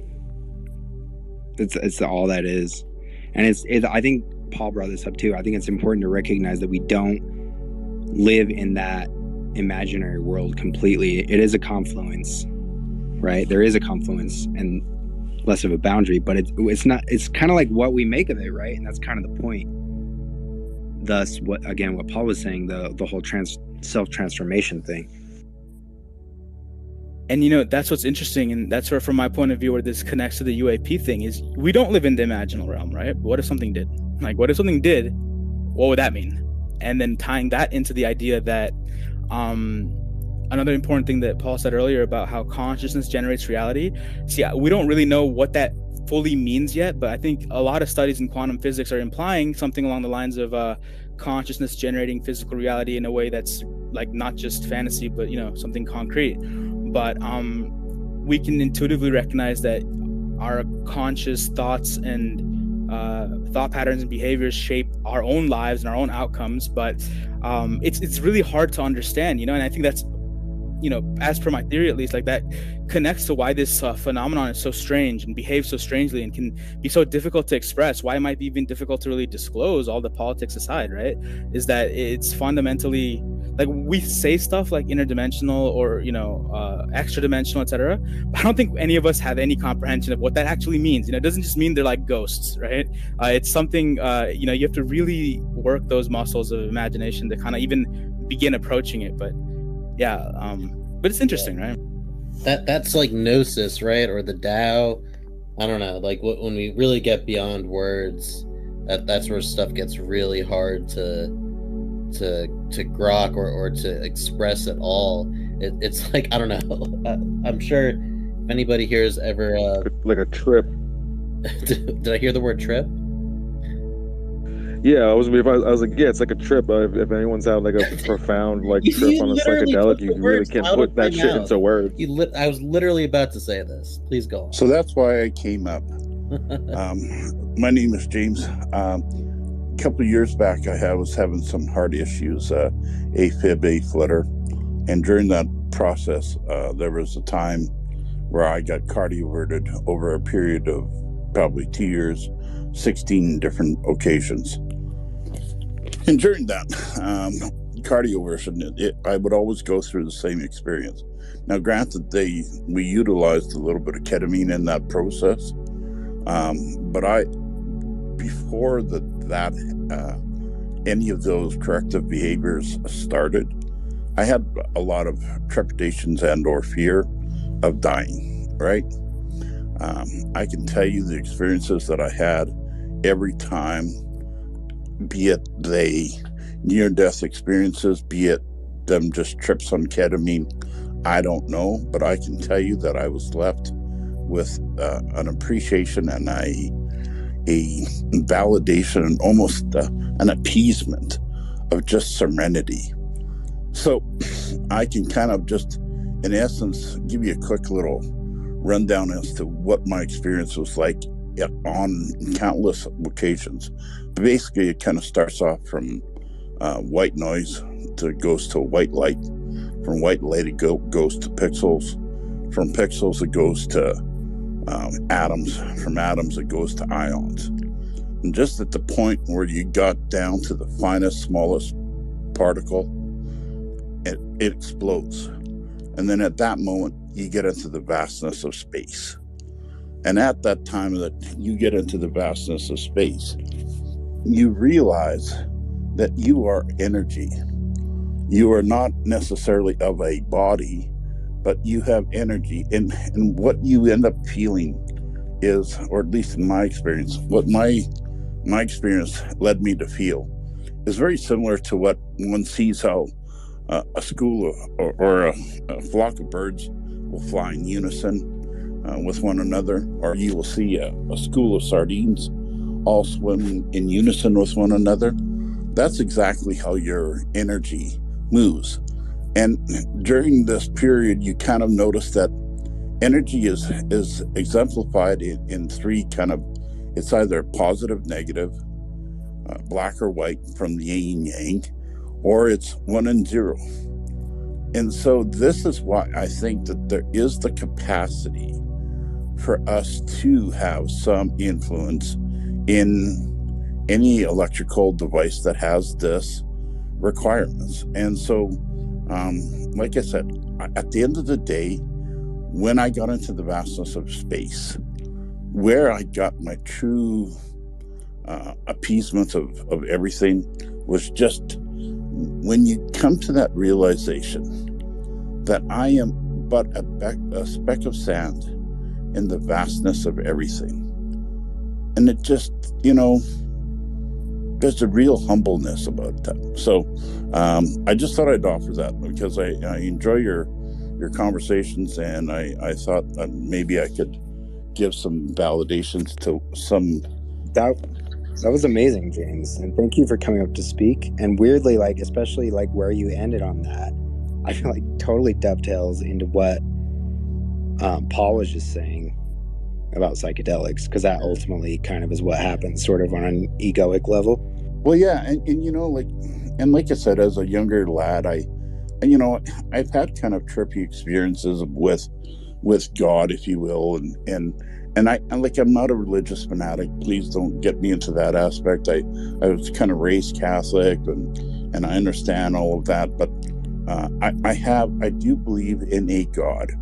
I think we embody that a lot in ourselves, right? It's that simple, like, how do you get a meat product to create an electrical impulse, right? Like, to me, I think, and that's what your heart is, right? And to me, I think that's kind of a cool element. And so, when we look at all of this, it was such a deeper understanding that I had this appreciation that maybe AI isn't as scary as we think it is, right? Because there's a cautionary tale to be said for it. But I think in order for there to be evil in something, there also has to be the capacity for good. So I just, like I said, I do think where you guys were going with this, absolutely, there was direction and momentum for what you were thinking. And if I could just add on to that, what you just said was incredible, because I also have, I'm doing a bunch of research and everything like that. Like the way that you describe birds flying in a flight pattern, going within the same motion and everything, that reminds me of the way that I'll explain like human cells and atoms and the energy grids that they're comprised of. Okay, they're all within the same resonance of different frequencies.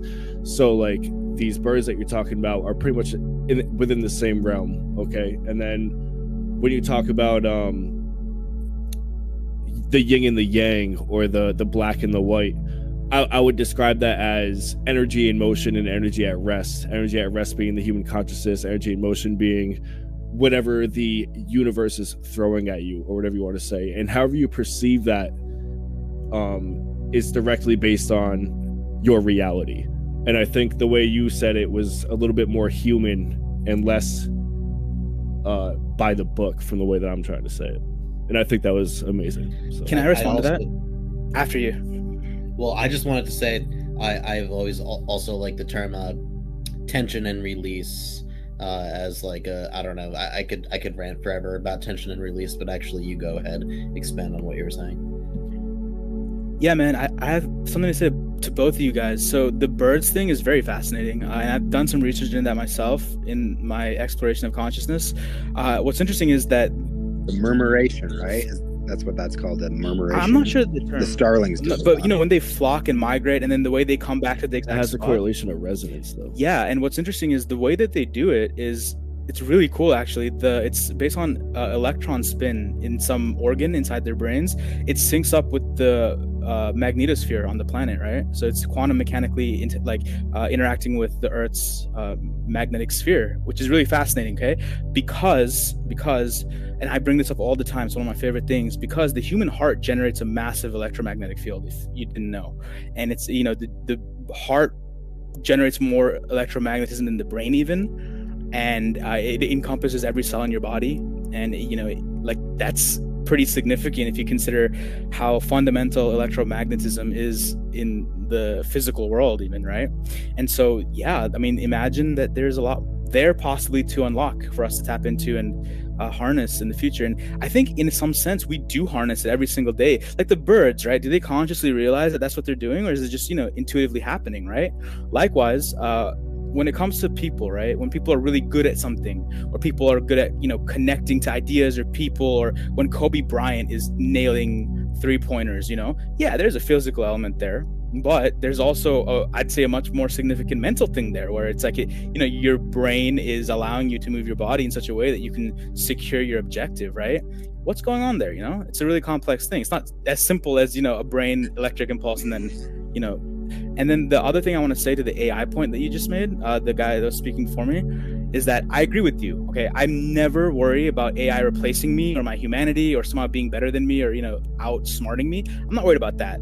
However, the one nuance I would add is that AI is a tool, right? So what worries me is who's behind the AI and how are they using it and how are they designing it? Because you know, if you guys are aware, AI is programmed, so people can program it with biases and with in ways that are maybe not, because like if you think about machine learning, it's learning on what it's exposed to, right? So if it's designed through certain specific, maybe politically motivated exposure, then that could be problematic.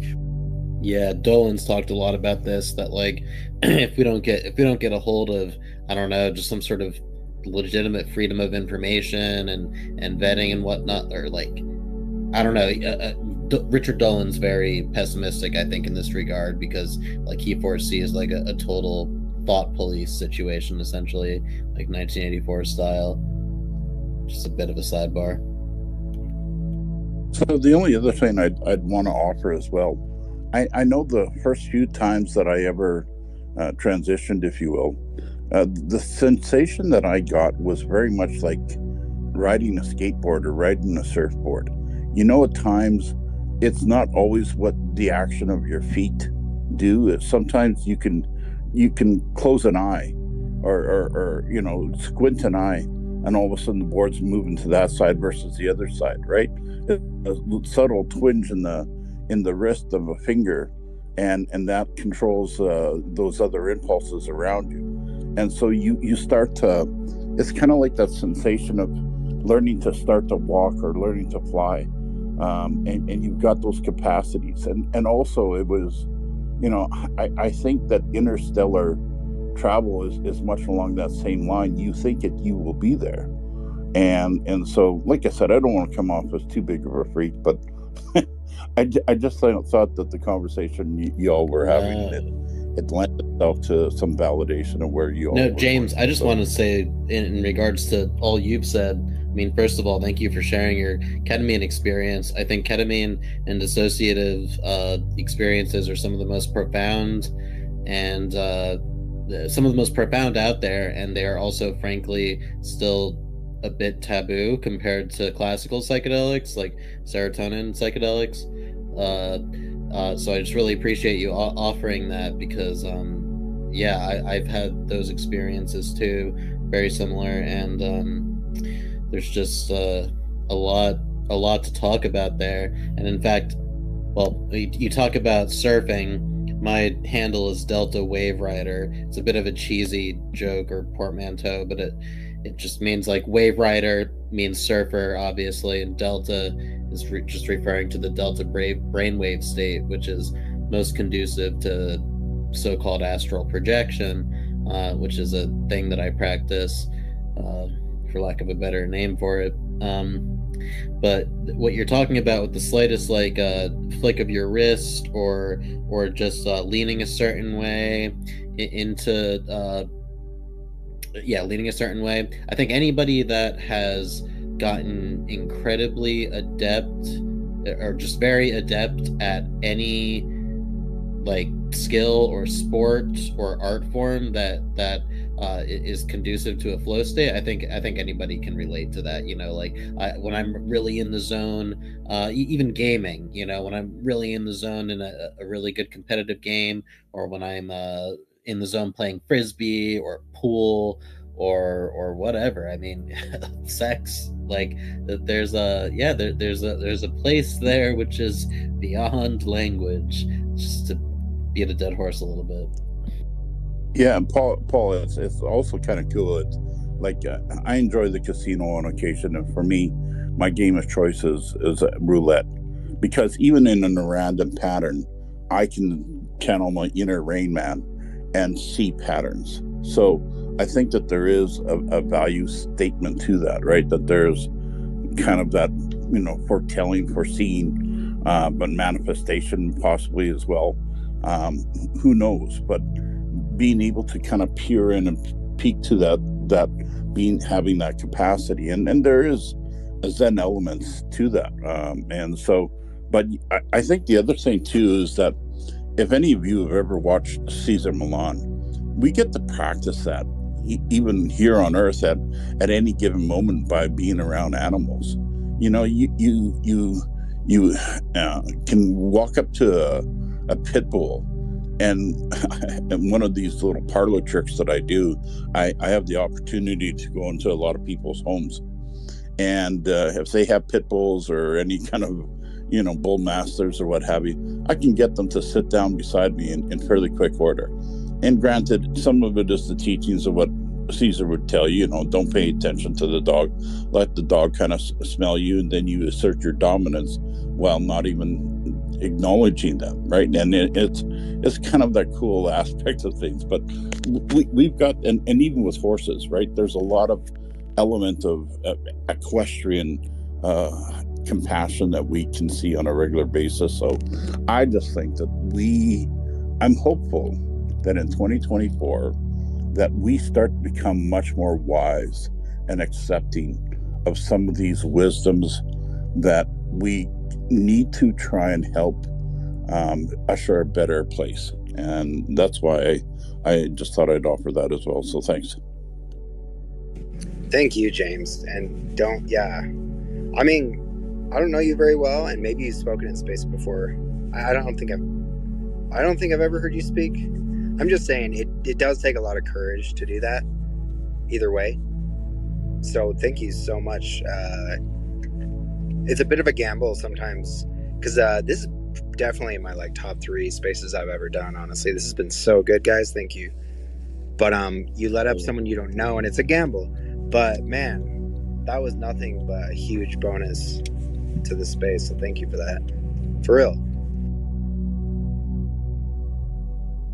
Well, you're so welcome. I mean, at times, I have great comfort in telling my story because it happened to me, and I'm not, I think I'm probably at the end of my karma cycle, if you will.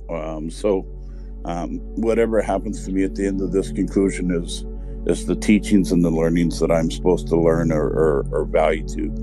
And at the end of the day, I think that there is something that we can all try and get to a better understanding somehow. And I don't, by no means do I have all of the answers. I think many people can give a better interpretation and more deeper analysis, and even kind of more academic perspective.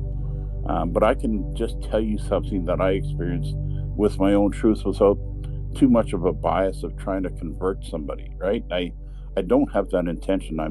It's of a selfless element that I hope to offer. And a lot of times in this world, that selflessness is often propagated with something else, right? So anyways, enough of me. But I do tend to chat where I believe that I am with fellow like-minded beings who I don't have to go through a cacophony of trying to explain, and that maybe there's a deeper understanding of the initial intent of what maybe that next step might be for us all, right?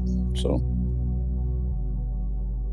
Well, can I say something in response to that? I think you made some really good points. And, for me personally, I agree with you. There's incredible wisdom in things from our past that we've collectively established over many, many generations. And one of the biggest problems I see in the world today is that when it comes to things like religion, spirituality, theology, etc., mysticism, it gets so enmeshed with matters of politics and personal identity and ego, that instead of seeing it as what it is, a collaborative endeavor that unites us all in our conscious experience of being a human and experiencing life and reality and, what we can make of it. It instead becomes a tribal thing of, mine is better than yours, or yours is better than mine, or this is the truth, that is the truth. And, people start just like in politics, but in reality, from my view, it should be more of a collaborative thing, right? Where we share experiences and share perspectives, and then it makes everyone's perspective and minds richer. And I truly do believe that the wisdom of the past and from various religions, and really all the religions and all these traditions, has immense value to us today still, and it always has. And when you throw that out because of bad experiences you've had, or not being able to disentangle the politics from the actual meat of it and the value of it, then it's like throwing the baby out with the bathwater, and it's like, what are we losing and what are we gaining, right? So I agree with what you said. Yeah, great statements, because that has been my frustration. As I said, I was raised Catholic, but I have great frustration with the church at times, right? Because it is made up of individuals. And if there is anything that I would just, the teachings and the values are there so that hopefully we can each learn our own mechanism by which, how we can harness this energy. But I think we are all individuals as well, right? And so that element of independence could be, and maybe should be, important to it, as well as that we're the same but different, right? Yeah, so it's kind of that element.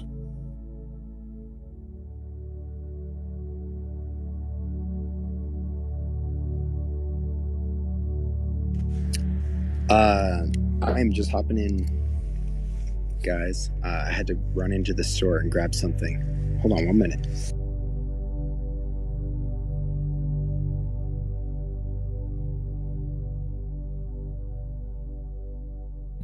Well, I can't think of a much better way to usher in the new year. This has been a really great conversation. I'm just thinking of ideas like samadhi and the Wu Wei, and I actually I wanted to Google the definition of Wu Wei, just for the sake of it, and it was really interesting. What happened was that this is why I never use Google anymore. It first gives you the definition, and as some may know, like Google gives you an AI response at first, which is usually like decent. It says Wu Wei is the Chinese concept that translates to non-action or actionless action. It's a central principle of Taoism, and I think that's related to what we were talking about. But then right below that, there's like a headline from an article that says Wu Wei means in Chinese non-doing or doing nothing. It sounds like a pleasant invitation to relax, or worse, fall into laziness or apathy. And that's just hysterical to me. Me too. The person I learned that term from was instrumental in my success. And then I love the concept of Wu Wei so much. It's so, is that part of the Tao, or is it just like? Well, yes, it is. I learned it from Alan Watts, and yeah, it was in one of his Taoism lessons. One of my favorite examples of it in art or media, rather, is the movie Wrist Cutters, A Love Story, or better yet, the novella that it's based off of, called Neller's Happy Campers. It's my friend Max's favorite story of all time, who passed away last year. But there, even if you just see the movie Wrist Cutters, it's from like 2006 or something. It's got Tom Waits in it, and he just has a great quote about, like, I don't know, I don't want to butcher it, but it's something to the effect of, if you really want something to happen, I'm just gonna butcher it. I'm gonna look it up instead. Sorry. I just want to butt in real quick. Paraphrase that guy. Oh, sorry. I just want to butt in real quick. It's like 4. I'm Eastern time, so it's 4:00 in the morning for me. I just want to say, I want to thank everybody in here, because before I found Spaces, the only intellectual, cognitive conversations I would have about the topic of the phenomenon or anything involved with it was with my father, who has a bachelor's degree in physics. He's an engineer, and even then, that's only a very baseline understanding of it. So the conversations we have are limited, and it's amazing to be able to come to these spaces. I've been around for about a month now, doing these spaces with all you guys, and it's amazing to come around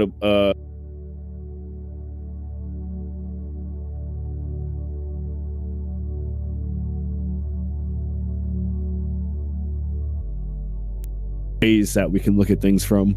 And I just think it's amazing, and I appreciate all of you guys. But I'm about to head out of here. You guys have an amazing new year, and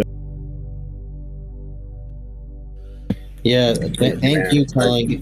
If you want to just stick around for the quote or not, whatever. Thank you for being here. Just real quick. Telling the compelling. Every time I've heard you talk, man, it's been so great. If you've been around for a month, I'm gonna.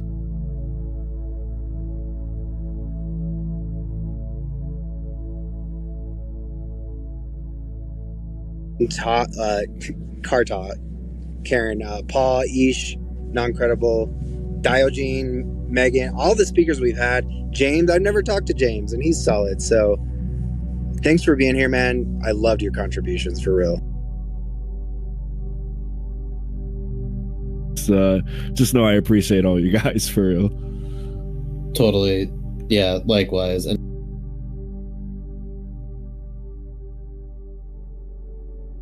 sorry for butting in. I'm gonna leave too. I'm also on the East Coast. Slash novella. Again, it's called Wrist Cutters: A Love Story. If you like weird indie movies from the middle 2000s, the novella is like by this not Yiddish.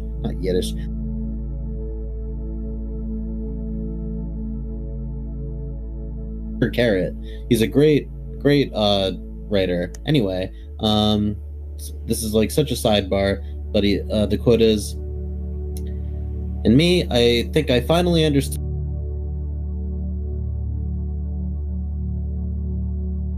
the matter. It comes without effort. Maybe Eugene's right. Maybe I only get stuck on girls I don't have a chance of being with. I'm glad for McCall, though. Hope she got her visa." Yeah, anyway.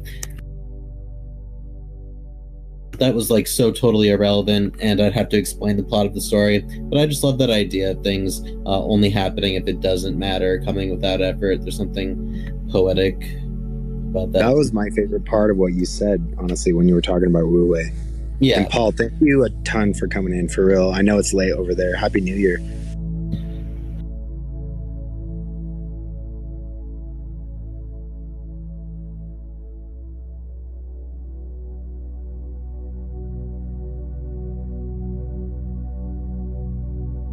Wrap this space up. We got to end on a high note. Thanks for real, everyone, for coming in. Kartot.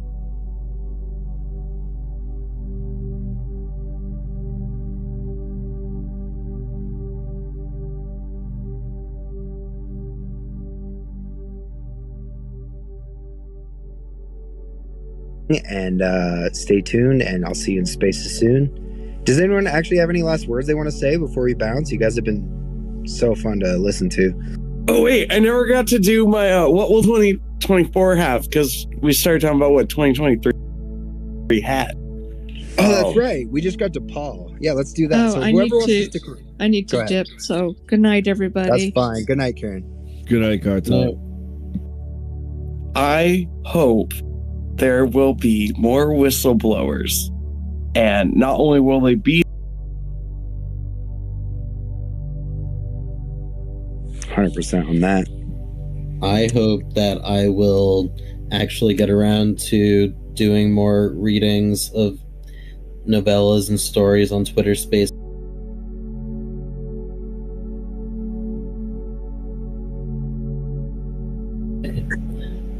No, I hope you do that too, honestly. That's part of my hope for 2024 is that Paul does that. Because honestly, any recommend Paul gives you, I'm slow to get to them, but they're all solid.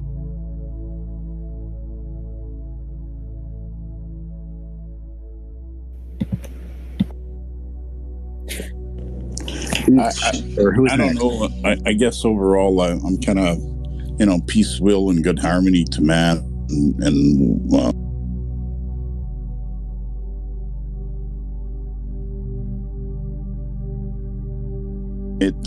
I tend to think if there's anything that I would like to try and offer is that I would like people to see more value in themselves and see that if they think that the world is chaotic, start with themselves, and then by that you can change that extension and maybe try and change part of that focus. So that would be my hope, but I think that there's a lot of forces working kind of against us, and I just hope as a society that we maybe start to see if there is the possibility that we could harness part of this communal energy for good, right? And so that we can have good intentions and wishes and for others, and have a little bit of that selflessness as well. That would be my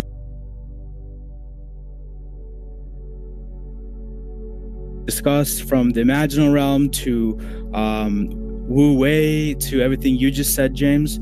The reality is that we are much more powerful than we think sometimes. You know, life is always going to have chaos and uncertainty and trouble. And you're right. Religious sense, just the idea of faith is important, because if you don't have faith that something can be done, if you don't have hope, you're never going to even take the actions necessary to accomplish whatever it is you want. And, you know, if you look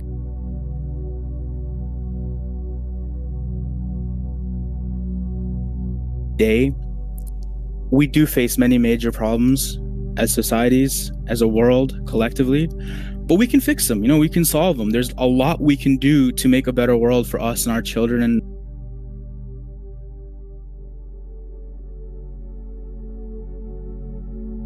intelligent thing on this planet, but that doesn't mean we have to be at war with whatever is, you know, out there. And the three things I would emphasize to make the most of that is, first of all, we definitely need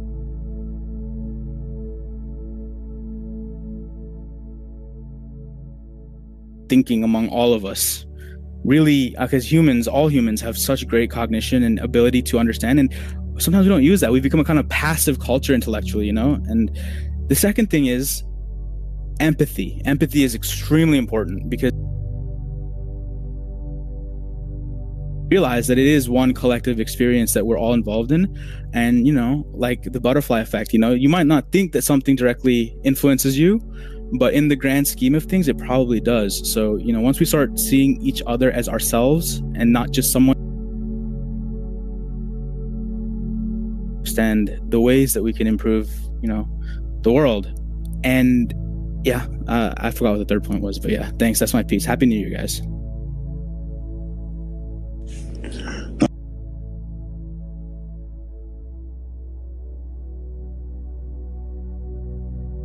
stumbling upon this before we all close our eyes for a dream of incredible thoughts.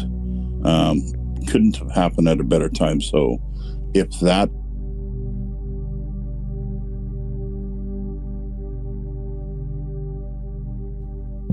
Thank you all so much. That was really beautiful.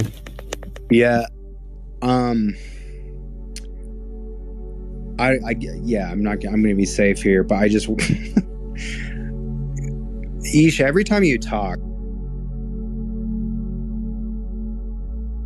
you just said was like, I understand pretty deeply, I think, the concepts you were just talking about. And I fucking love that you bring that, because it's not something I've thought about in a while.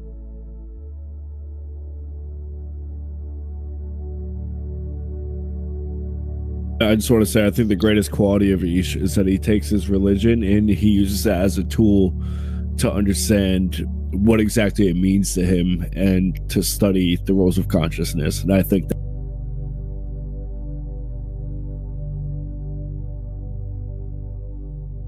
that I sincerely agree with that, because you don't make it about Islam or whatever. You're talking, because all these really are fundamentally human things. Like when you were talking about the faith and the hope thing, Pete, there's some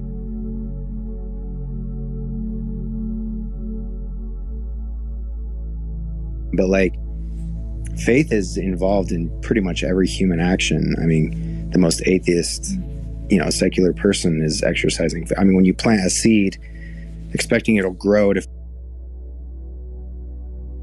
feed your family so you can live, that's faith, right? And that's just like survival. But it's a capacity that humans have that is pretty rare thus far.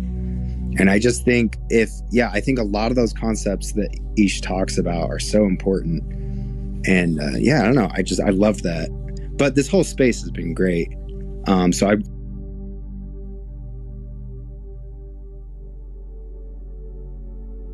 All right, there it is. Happy New Year, everyone. Let's hope for the best in 2024.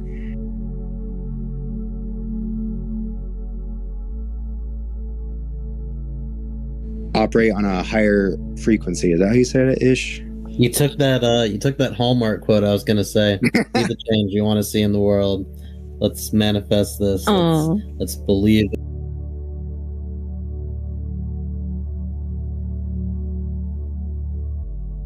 Walking around my house. But yeah, everyone's been saying wonderful things. I agree that just good vibes for 2024. I think exciting things are going to be happening in this coming year. Just so much shit is on the verge of happening that I'm excited to just watch it all go down and maybe take part in some of it. Ooh. And it's been lovely spending this New Year's Eve with all of y'all. Yeah, I agree. And sorry to put a little asterisk next to everything, but this space has helped me because on all this disclosure stuff, honestly, I've kind of been in a rut lately, kind of been not bummed out, but I just not as excited about all this, but because it is going to change a lot of things. And like you just said, Megan, a lot of we live in some wild times, guys.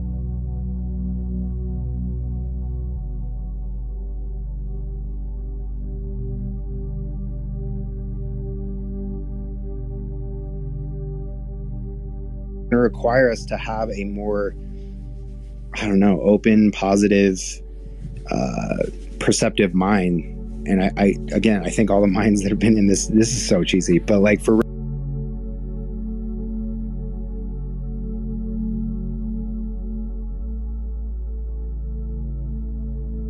could happen in 2024, but you guys restored my faith. Hopefully it lasts. Praise God.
like literally sitting here like, yo, I just want my parents to do better. And I'm like, what the fuck? Like that's amazing. And then in children, you can also see the experience that they're going through, because their matter, the way they speak, you can hear how they've been kind of guided. You hear how they've been taught. You hear what kind of music they're listening to. You hear if they have a foul mouth, and even then you can still hear the innocence and the ideas of God grand, conscious, right? The God 100%. Yeah. They just know right and wrong. What's right and one what's last wrong. thing before I I close myself out. There was this child.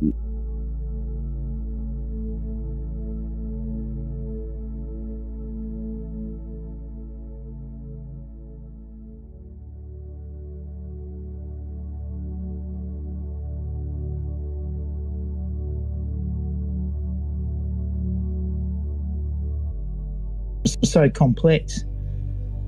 So I think there's a lot of confusion as well, and I think at the end of the day, it's even today you question yourself. I mean, what's the law there for? Right, it's to govern us.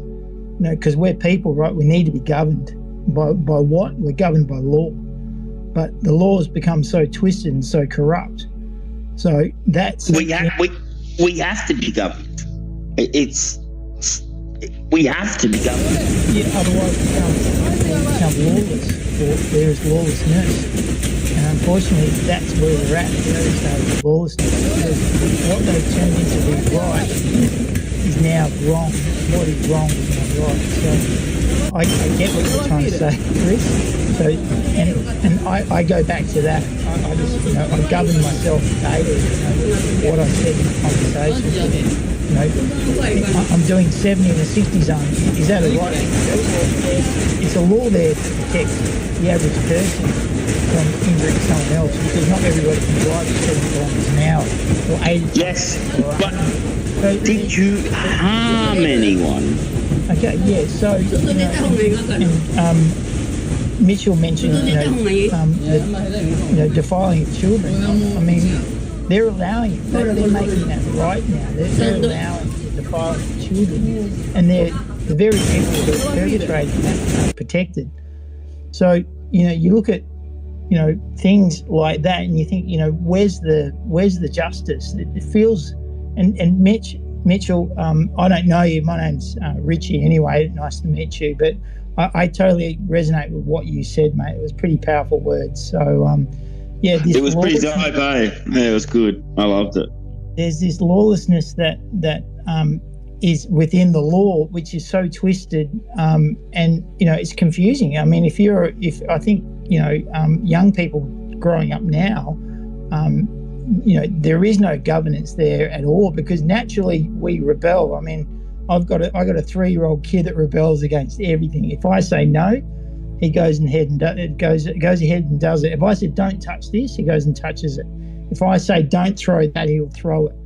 So it's this natural nature that we have. It's within us already. We are rebellious by nature, but this governance is what we need. We need to be governed, but in a way that's righteous, or in a way that is talking about equality and being fair with everyone. But I mean, there is a certain, I guess, extent that we've got to in society that I guess that lawlessness is now the law. I mean, what is up is down. What is down is up. There is no protection for the innocent. The perpetrators of what's happening. I mean, if someone commits a crime, it's like they're becoming the victim, and the victim is becoming the perpetrator. It's a hard one to fathom, and I try and grasp with it every day. And what Mitchell was saying is that you really got to I guess in my words is work out your own salvation, and what you know to be right, because we know what's right and we know what's wrong. We inherently have that inside us. It's built. God, not everybody. Not everybody. What's this whole? I guess there is no consequences to our actions. It seems that's what it seems to me. Growing up and I guess being a little bit older, I see that everything seems to be upside down, and it's a hard thing, and it's frustrating, and it's it's almost soul destroying. It's almost like, I just got to give in because this is what the rest of the world's doing, so I have to go along with it. That's kind of what we're battling, and I think what we're battling is not of a flesh and blood. It's of a spiritual nature, and it's hard to fathom, or hard to explain from my point of view. But I think Mitchell, I guess, explained it really, really well. But yeah, I think we're in a time where it's the midnight hour right now, where we got to choose. We got to choose what's right and what's wrong on a daily basis. I guess. I'll tell you this right now, Richie. You know what I mean? I've already got the plan stuck in me mind. I'm going straight to my sister's joint, and me mum's joint, and me old man's joint.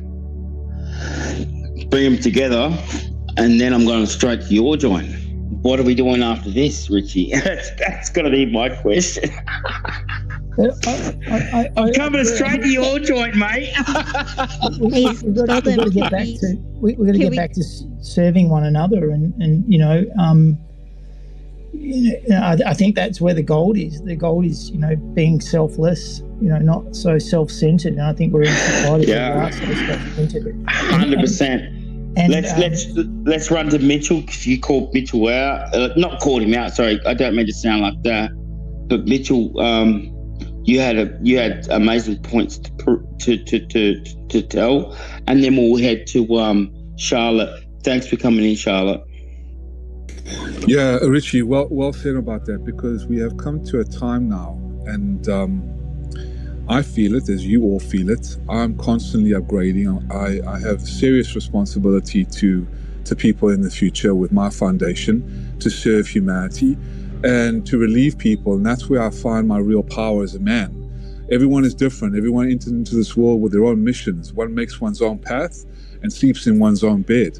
And the actions and the decisions and the choices are yours. Just make them wisely in these days of darkness. I need to have a very strong mind and discernment going into 2024, because with the blessings and power takes great responsibility. An official position, I'm not an official, by the way, it's not about that, but I'm just saying an official title is for the people. That's why the Declaration, and Sheila, you mentioned it very well, the Declaration of Independence, a sovereign national endowed by the Creator. What makes constitutional law, the Declaration of Independence, the Bill of Rights of every nation, even the Nuremberg Codes, the Magna Carta, just the charters of, and from the UN to all these things that were created were for the people. And what makes it special is the integrity of godly grace, godship, righteousness, divinity, integrity, moral conscience, fabric of morality. And now we are living in Sodom and Gomorrah on freaking steroids, where good is demonized as evil and evil is celebrated and glorified as good. And we are living in a time where natural divine law has been perverted intentionally by real evil demonic pedophile scum that need to be tried and executed and cleaned out. And in this future, I trust that the school board members or people in power are the likes of you. And we must muster that courage to lead by example. And that is exactly what I do. I'm not a politician, I'm not a military man, but I do what I need to do as a man to create a legacy. And how do you create a legacy before you leave?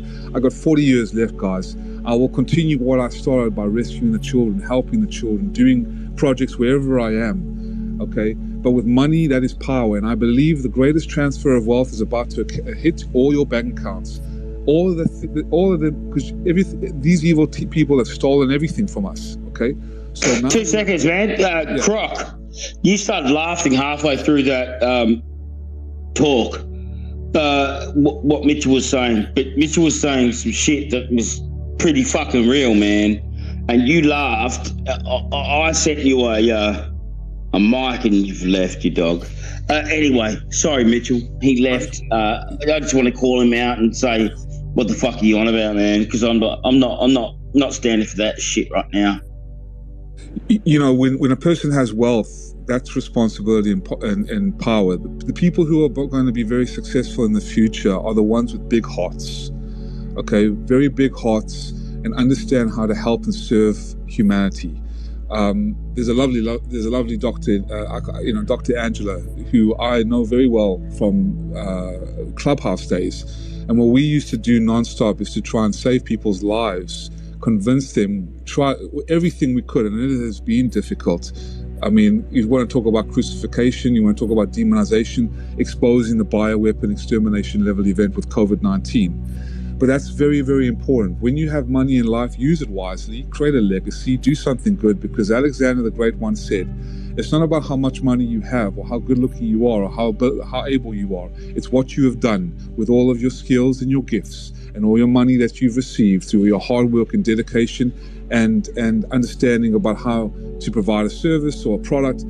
It's all about what you've done. Staying in the good graces of your creator, doing good things for people, cultivating truthfulness, compassion, and tolerance. And those are the three virtues that will get you out of a lot of trouble.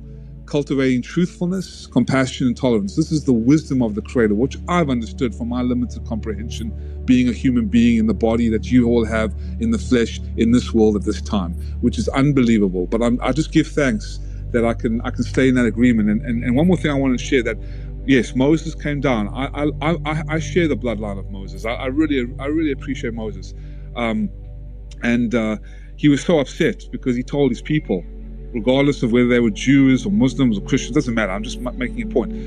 Do not go against God's agreement. Thou shalt not kill. Thou shalt murder. Thou shalt not steal. Blah blah. You know, very simple, ethical, and down to earth requirements and laws that keep a society in place. When you lose those laws or go against them, you head for destruction. When you and this might be controversial, I'm not hating on gay people or transgendered people, but when you legalize gay marriage, you go against God's law, you head for destruction. When you sexualize children, you head for destruction. So when you pervert the divine law and the holy union that God has put in place throughout the ages and allowed good, honest, principled men and women, but particularly men, because men do lead. Our woman, my wife, guides me to lead better. But men lead. All women want a man to lead, not tyrannically or arrogantly, but with humility. That's what I do believe. So all through the years and ages, God has handed people like Commander Trump, okay, I'm going to be honest, okay, the role to save the republic, you know, and work with good leaders to save the children and help this and help that. If you want to get into the political side of things or what is happening on our world and what's about to happen in this world. So yes, stay righteous. Just do things righteous and serve righteously. And I believe that humility. Oh, brother, oh my God, can I jump in real quick, because you just jumped down 2 or 3 tubes of something different. But what you said lastly was awesome. What do you choose as righteousness? Just before you went off into the, Trump thing, and let's not get this mixed up. Out of both the candidates, I'm picking Trump every day of the week. You know what I'm saying? And I'm not putting everything on him. Because what you said, Mitchell, was fucking amazing with the whole group here. You could have gone off into different sort of discussions here and there. I'm sure you could have. But you went off in this discussion and you said that, what we have right now is we need to start hanging together. We need to start deploying together, just gripping onto people and just saying, hey guys, we are a unit. Because every second that we turn away from that belief, that they are telling us that we're not a unit, we're not family, we're not this, we're not that. It's to fight against the truth, isn't it? It's what you were saying earlier, which is pretty profound. What you said within your talk just then. I was just like, oh my goodness. Charlotte, can you jump in and save us and tell us that fucking, I don't know, that $10 isn't $10 anymore, please? First of all, Happy New Year to each and every one of you. I'm from the South of the United States, and I tell you what I have seen and witnessed over the years, God is great. Even though we're in all this metrics and stuff, but going back to what Mitchell and you yourself was saying, you know, when he's talking about Moses and the Ten Commandments, you know, the children of Israelites, saw God's hand in miracles of the Red Sea. And if you're very interested in biblical wise, we are witnessing, we are the witnesses that's witnessing God's glory. We're all here for a reason. And that reason is to witness and to endure. Why I'm saying this is because we're the chosen. Those that are watches, listens, and say, yes, I will stand up for humanity. I will stand for what is true.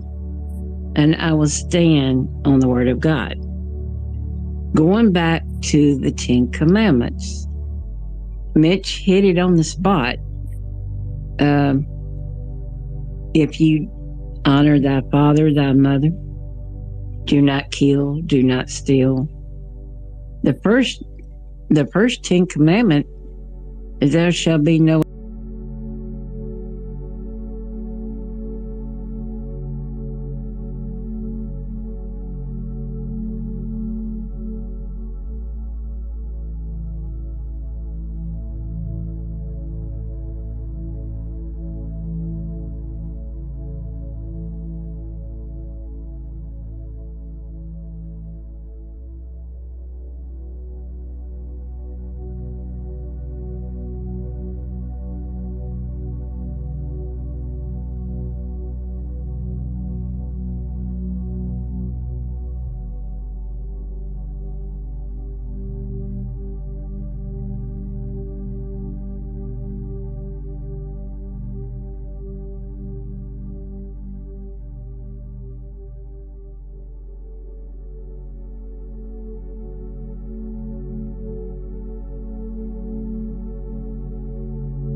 you